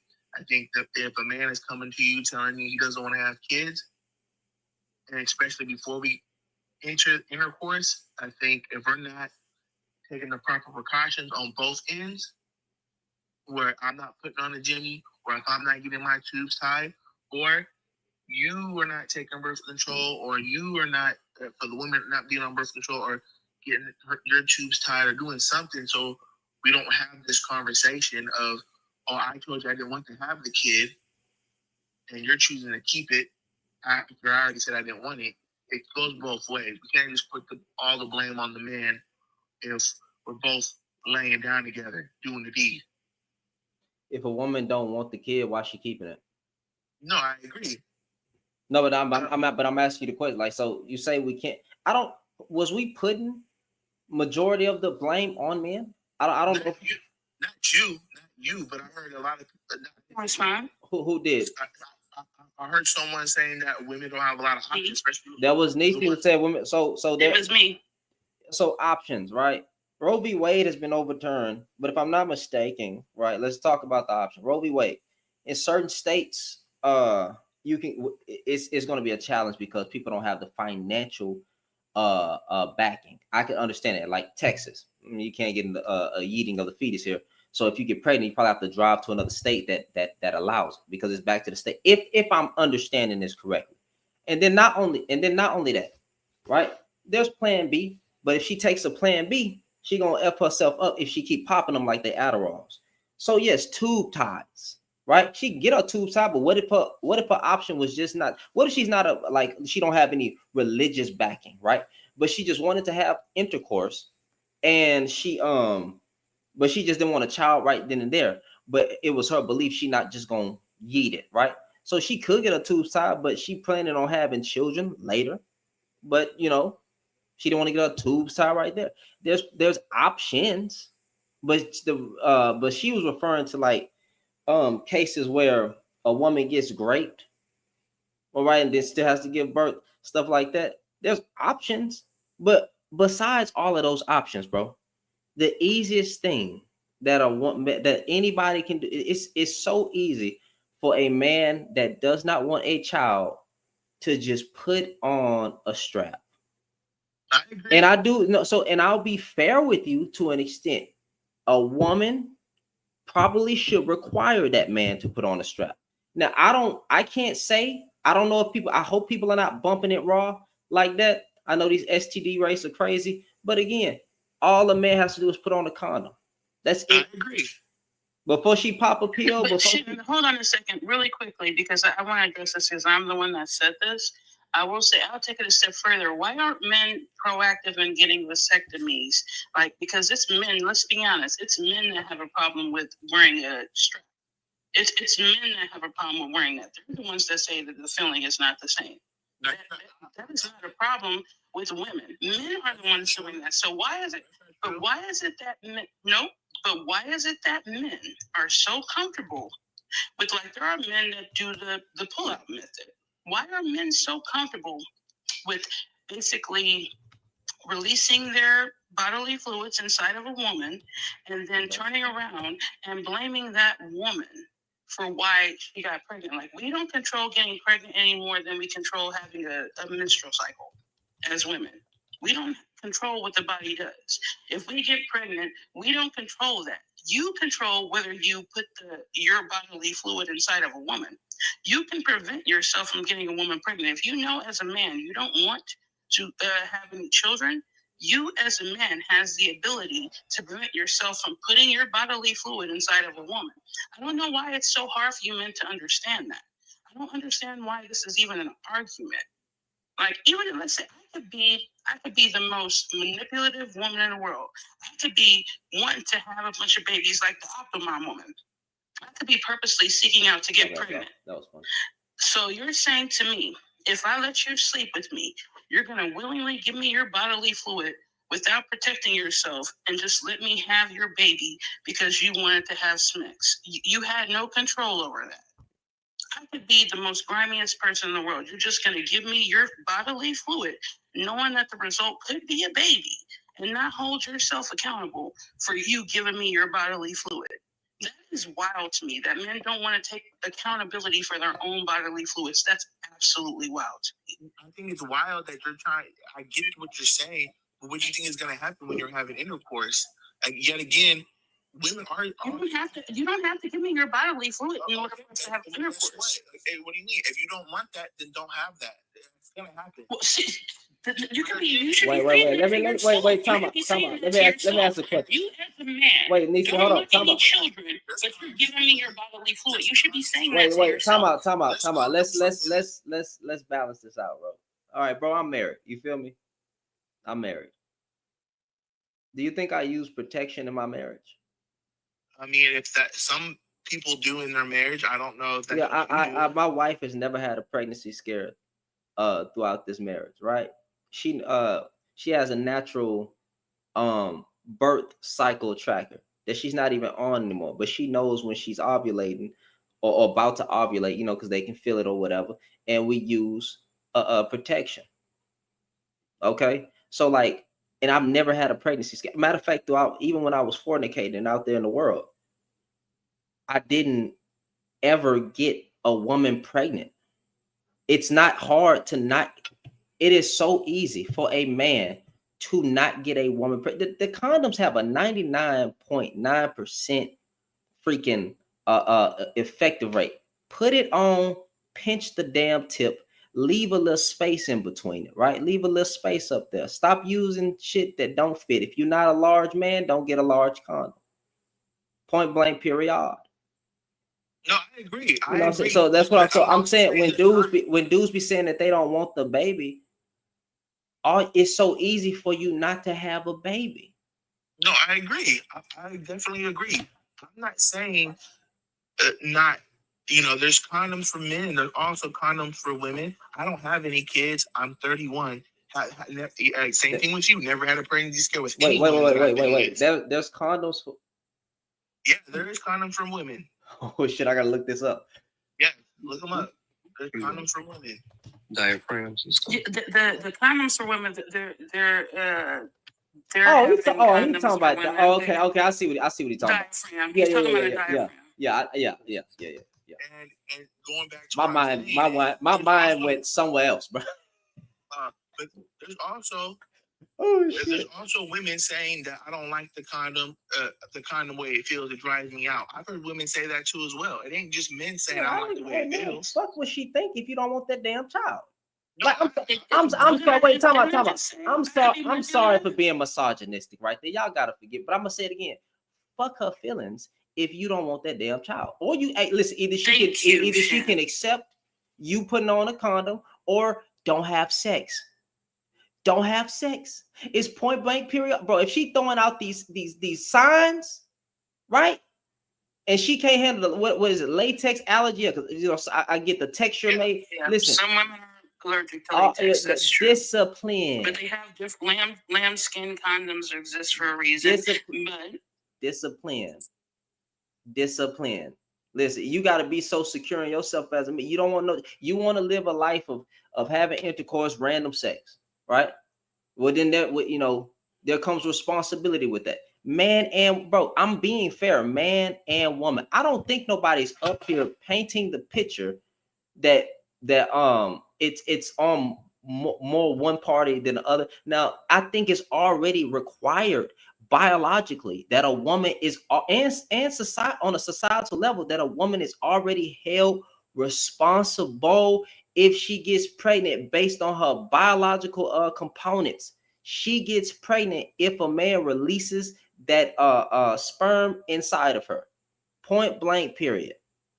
Yeah, and yes, I would. But what I'm saying, I agree. But what I'm saying is, when I'm hearing people say, she was saying that when you shoot your bodily fluids into me, okay, that's a two-way street. If he's not putting on that Jimmy, just like you were just saying earlier, if he ain't putting that on, it's time to get out of Dodge. But what I also said to you, what if I'm manipulative? What if I'm like Octomom? What if I want a baby? You're the one who doesn't want a baby. Why aren't you protecting yourself? That was the example that I gave. I gave the example of I'm the woman that wants the baby, right? You as a man don't want a baby. Why are you pew-pewing the club up? Why y'all being unequally yoked in the situation to begin with?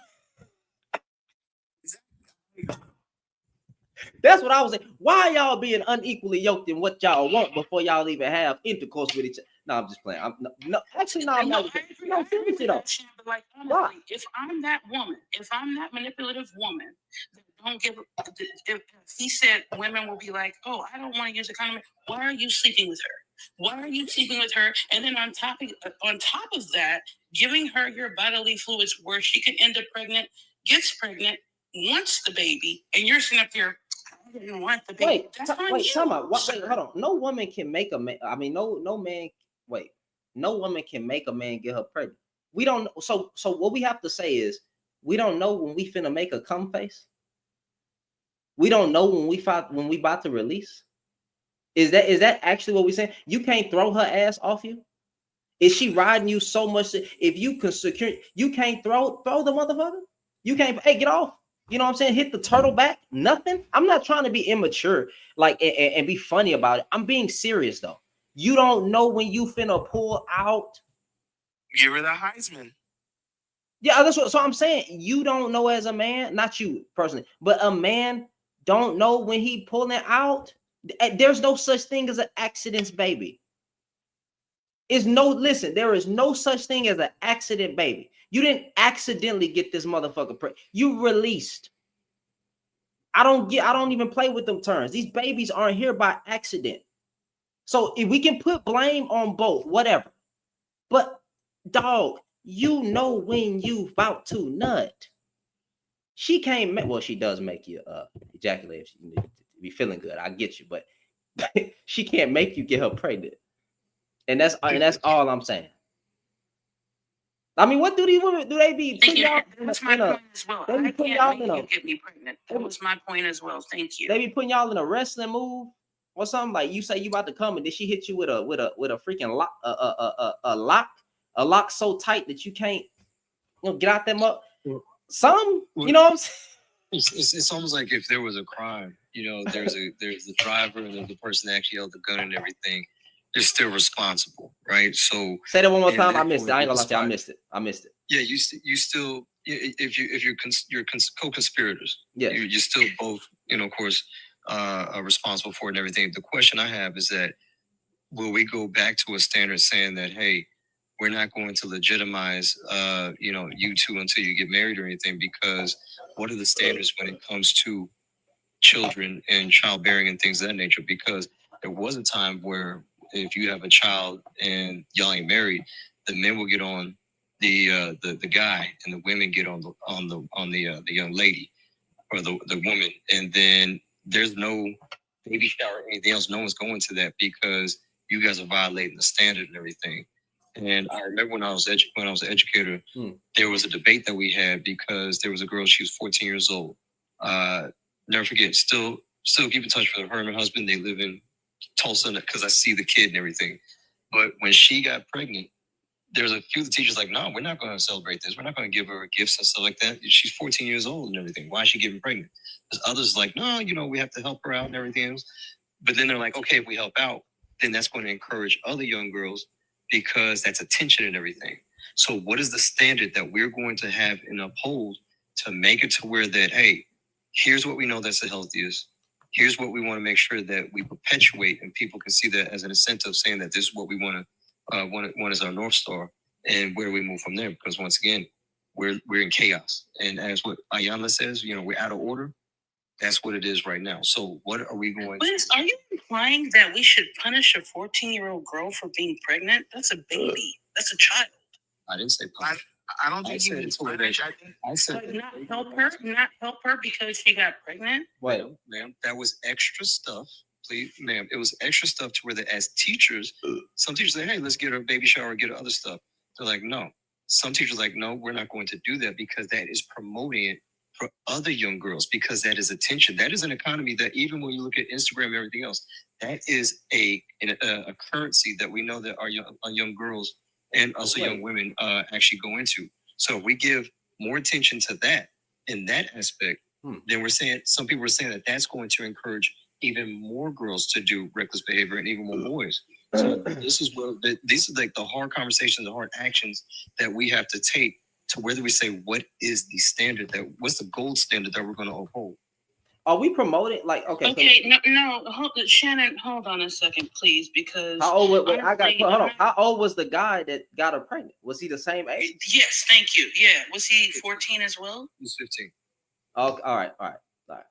Good God, my mind. Got me in my So- mind, bro. So we're saying that we shouldn't support children that have gotten to a situation where a child's going to come into this world because it's going to promote other children to do the same thing, as if people get pregnant and have babies to get gifts. yes. You know those gifts is not going to do. No. Hold on. Those gifts are not going to raise that baby. Those gifts is not going to support that child in the sense of everything that they have to go through. Because giving a box of diapers is not going to last the lifetime of that child. This is crazy to me that this is what the ideology is. And also, teen pregnancy rates are way down. But it makes me mad at the fact that what I know, the fact that our grandmothers, like, men love to bring up our grandparents and stuff. Our grandparents were married off and impregnated at 13, 14, 15 by men that were in their 20s and 30s and 40s. Getting married to men that were in their 20s, 30s, and 40s while they were teenagers. Getting pregnant and having babies while they were very, very young.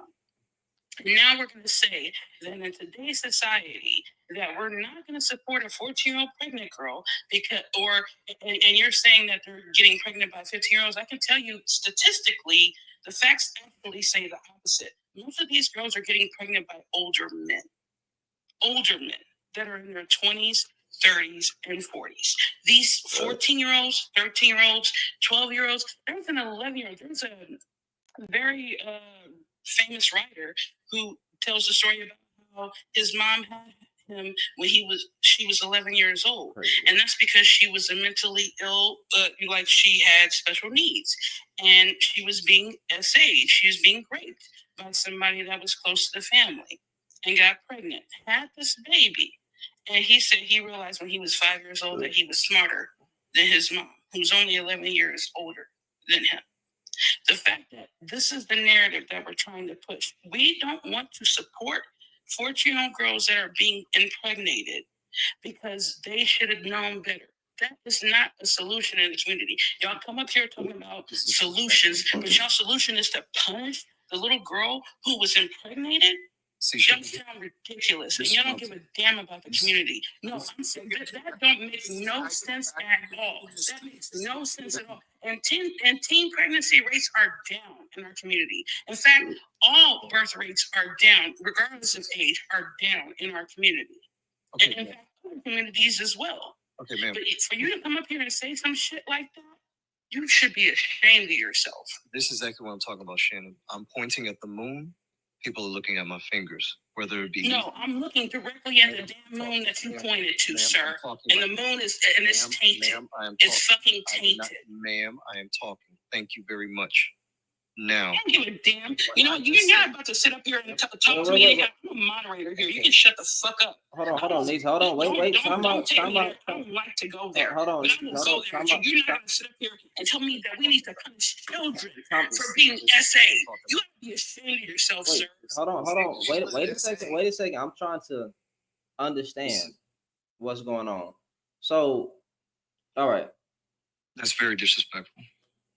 Woman gets pregnant or a child It's gets pregnant. disrespectful to say we shouldn't support 14-year-olds Child because they got gets pregnant. pregnant That's fucking disrespectful. Child gets pregnant at 15 years old, 14, 16, right? What I'm hold on, Shannon. What I'm getting, but the main thing, what I'm saying, and pointing out the woman saying, what are our standards? I'm saying that what are the standards that we're going to go by? I use that as a side quest, and then someone's going to go out and use that whole side quest and make it into a video game. What I'm saying is getting to the main objectives and staying focused and saying, what are the standards? That story was to highlight the standards that people were debating about. I didn't even tell you what side I was on. I just said what the teachers were debating on, ma'am. But you want to project a lot of things on me and be very disrespectful and then curse at me when I never said any type of curse words or any disrespect to you. That right there is very problematic, ma'am. That rhetoric is very problematic. It's problematic. Wait, that you would say hold on. that Wait. solution Hey, is to listen. punish I'm about to children. press the drop everybody. So let's talk about. Let's use your example. Let's use your example. These are critical things. We're gonna use your example, but I'm gonna be balanced with it. What girl gets pregnant at 15, 14, right? 14. By 14 by a 15-year-old, right? Let's just talk about that. I believe that the community should stand behind it, but make it stern that hey, this is not something that we promote, right? No 14-year-old is equipped to handle taking care of a child or should not be getting pregnant out here. That is what we should say. But to say we shouldn't support, I don't think that would be the case, because if she can't get support from us, where's she going to get it from? And then she goes down a rabbit hole, and then we get this, that, and the third. She's suffering. I get it. So You guys never know that she has full support from home. I didn't say she didn't have support from yeah, home. She has full support from home. I got you. I was But talking the about. main thing you're saying is what the standards are. I'm just highlighting saying that even if I would say she was 24 years old, 25 years old, and having a child, and then the father isn't there. I'm telling you, there was a time where hey, the father gets chastised because the men will hold them accountable, saying that this is the standard. But we have no standard to hold people accountable. People keep saying The standard that I have to have a standard first. I can stick with you right there. The standard is marry before you. I get what you're saying. Marriage, right? So if you're having a child outside of marriage, right? Because that's what we're going to relate to. That standard. Let's talk about that standard. She's of age. She's 23. Well, the frontal lobe don't develop 25, but let's just, for the sake of the argument, she's 24. She should know better. She's 23. She should know better, or he should know better. He gets her she gets pregnant. He gets one pregnant. Do we then how then does this do we make an example out of the man and the woman, or how do we then say, they should have known better, they're old enough, figure it out? How does that look? How do we navigate that? I mean, right? The thing is this, that you're a man of faith. Like you say, marry before you carry, and that's a standard within Christianity, Islam, so on and so forth. But what's the standard within our community? Because not everybody's religious. Because once again, if we have no standards, there is no conversation you can have for accountability. If I don't give a rubric for my students to write a paper, I can't say, hey, you're held accountable. This is an A paper. How do they know what's an A paper, B paper, and a failing paper? Because there's no standards, there's no rubric, there's no guidelines, there's no objectives. So once again, my main story, the main thing going back to the main road is what are standards that we're going to hold? What is the North Star? What is the gold standards? We're going to say, hey, if you do this and do it above, you're a good man, you're a good woman, you're exceptional. If you go below this, hey, you're bad. You're not. That's not good. Correct yourself. Hey, what's ways that we can help you out to get to the right path? But that's what I'm saying, and that's what we having like these conversations that goes over each other's heads and everything, because we don't have any standards. A very layered This conversation is why to I have. advocate for women and girls to just focus on themselves. Don't worry about getting Yeah. married or having children. Marry before you carry doesn't solve anything. Lots of married single mothers that are divorcing their husbands. This is why women divorce at 70% of the rate of divorces, is because marrying before you carrying doesn't solve the problem of the fact that these men aren't doing what they're supposed to do in regards to children. Women will always eventually end up raising children alone, whether they have husbands or not. This is honestly the case. The only way to prevent yourself from ending up in that situation is to not have children at all. Sure, this worst case scenario, but that's where we help out with strengthening families and even strengthening people to understand what decisions they can make in the future and in the present to where that it can be a whole lot better. For example, how we could actually go about and advocate for having premarital counseling right before you sign your marital license and everything like that. It can be incentivized. You can have it to where that subsidized marriage counselings and things of that nature. There's a lot of options that we can do, but we're just downing or automatically say, oh, well, this can happen, this can easily happen. It sounds like Chicken Little saying that the sky is falling in any aspect, when we can say, hey, there's tools that are out there that you don't even have to go to Home Depot to get, to where we can fix things and be proactive instead of saying on the back end, well, this happens, so on and so forth. I can go outside right now and get struck by lightning, God forbid, but that's not going to stop me from going outside. I could just say, hey, don't go out with a metal head helmet while going outside to mitigate or prevent all these things from happening. But we have to look at from the being proactive aspect instead of just looking on the back end and being reactive. Single married mothers. No.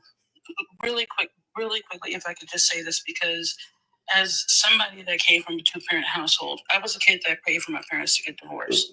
And I say this all the time, like when I explain my ideology, is because both of my parents, my father and my mother, are both great people. They are both good to me. They were great parents to me. They just weren't good for each other. I don't think that we should be pushing the marriage counseling thing. Like, if y'all truly want to work it out, yeah, marriage counseling could be great. But if you're just not meant to be together, you're not meant to be together. It's simple as that. My parents, they divorced 15 years ago. I'm 41. And they get along so much better now that they're not married. They are like the best of friends now. They have been so dope as parents since they broke up versus than when they were together. So I don't think that is the solution. I hate the ideology that we're trying to push, that women need to be with men in order to be great parents to their children. I don't like that ideology because it's completely false. What it is if you have children with somebody, the relationship doesn't work out, y'all still have to be good parents to those kids, regardless of how y'all feel about each other. Y'all have to have some kind of, find a way to co-parent with each other, get over y'all hurt and bitterness over the fact that y'all relationship didn't work out, and be there for these children. That's what we need to do. Stop pushing this narrative that the only solution is for the man and the woman to be together. I keep saying this because that's all you men seem to think about. Y'all want to be with that woman. That's all y'all think about. Okay, so Nisa, And the fact. Go ahead, sir. okay, first off, you're using absolute. Oh, and you know what? Honestly, I'm going to apologize to you, HNIC, for I got triggered. I really did, because I am seriously serious about children. And I do want to extend the grace of apologizing you for getting rowdy. I don't apologize for my passion, but I apologize for getting rowdy with you. You have not disrespected me at all, so I apologize for that. Yes, ma'am, I accept that. Thank you. But you're saying that the solution or the only solution. I'm very particular with my words, and when I teach my students when it comes to communication, absolute words, and then also the articles of the words they use, I make sure to be very deliberate with that, because I never said it's the solution. If you say it's the solution, that means that's the end all be all. That's it. I said it's a solution, or present it as something that some people can do, because at least it's a tool that a lot of people don't do. Because we talk about, men don't go to counseling, or, There. married people, a lot of them don't go to counseling. But that is a sample or a solution that actually is proven through, even a lot of math and everything, like the Gottman method, to helping people out. I'm just saying to go through the gamut of solutions. Just like in the classroom, we have what's called response to intervention. Before we say a kid is special ed, we say, hey, you know what? Did the kid eat in the morning?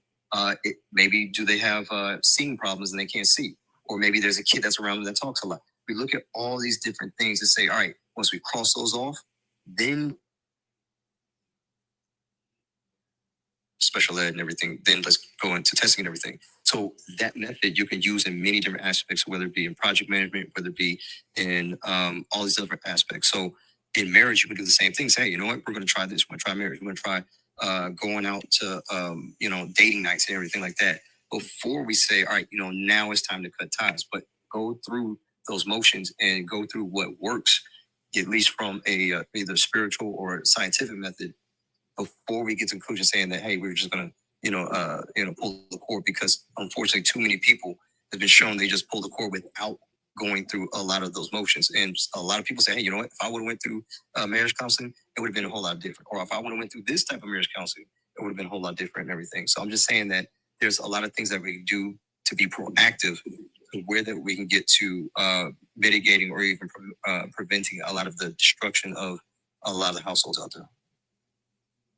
All right, so James, you disagreed with you said a woman who gets a child who gets pregnant at 14 needs absolute support and guidance. Absolute. Okay. It's not about the celebratory fact of the child.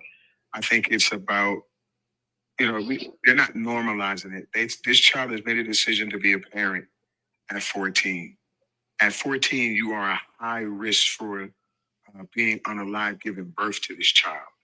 So the very fact that a kid would commit at 14 to have a baby, they should be loved, they should be encouraged, and they should be guided. There should be no criticism. As somebody who has a niece who had a child very young, the doctor sat there with I'm Nigerian, so everybody was at the hospital, but and when they were telling her all the risk, the women were crying and the men had a whole bunch of fear. So the one thing she needed to have was a high level of encouragement and a high level of awareness of safety of even having this child. And one of the things that I disagree a little with HNIC about the teachers, first of all, they got their boundaries, but as parents, the parents need to be fully supportive of their child. She almost lost her life. I'm sorry, I'm supposed to say unalive, my bad. But James, just give me 3 seconds.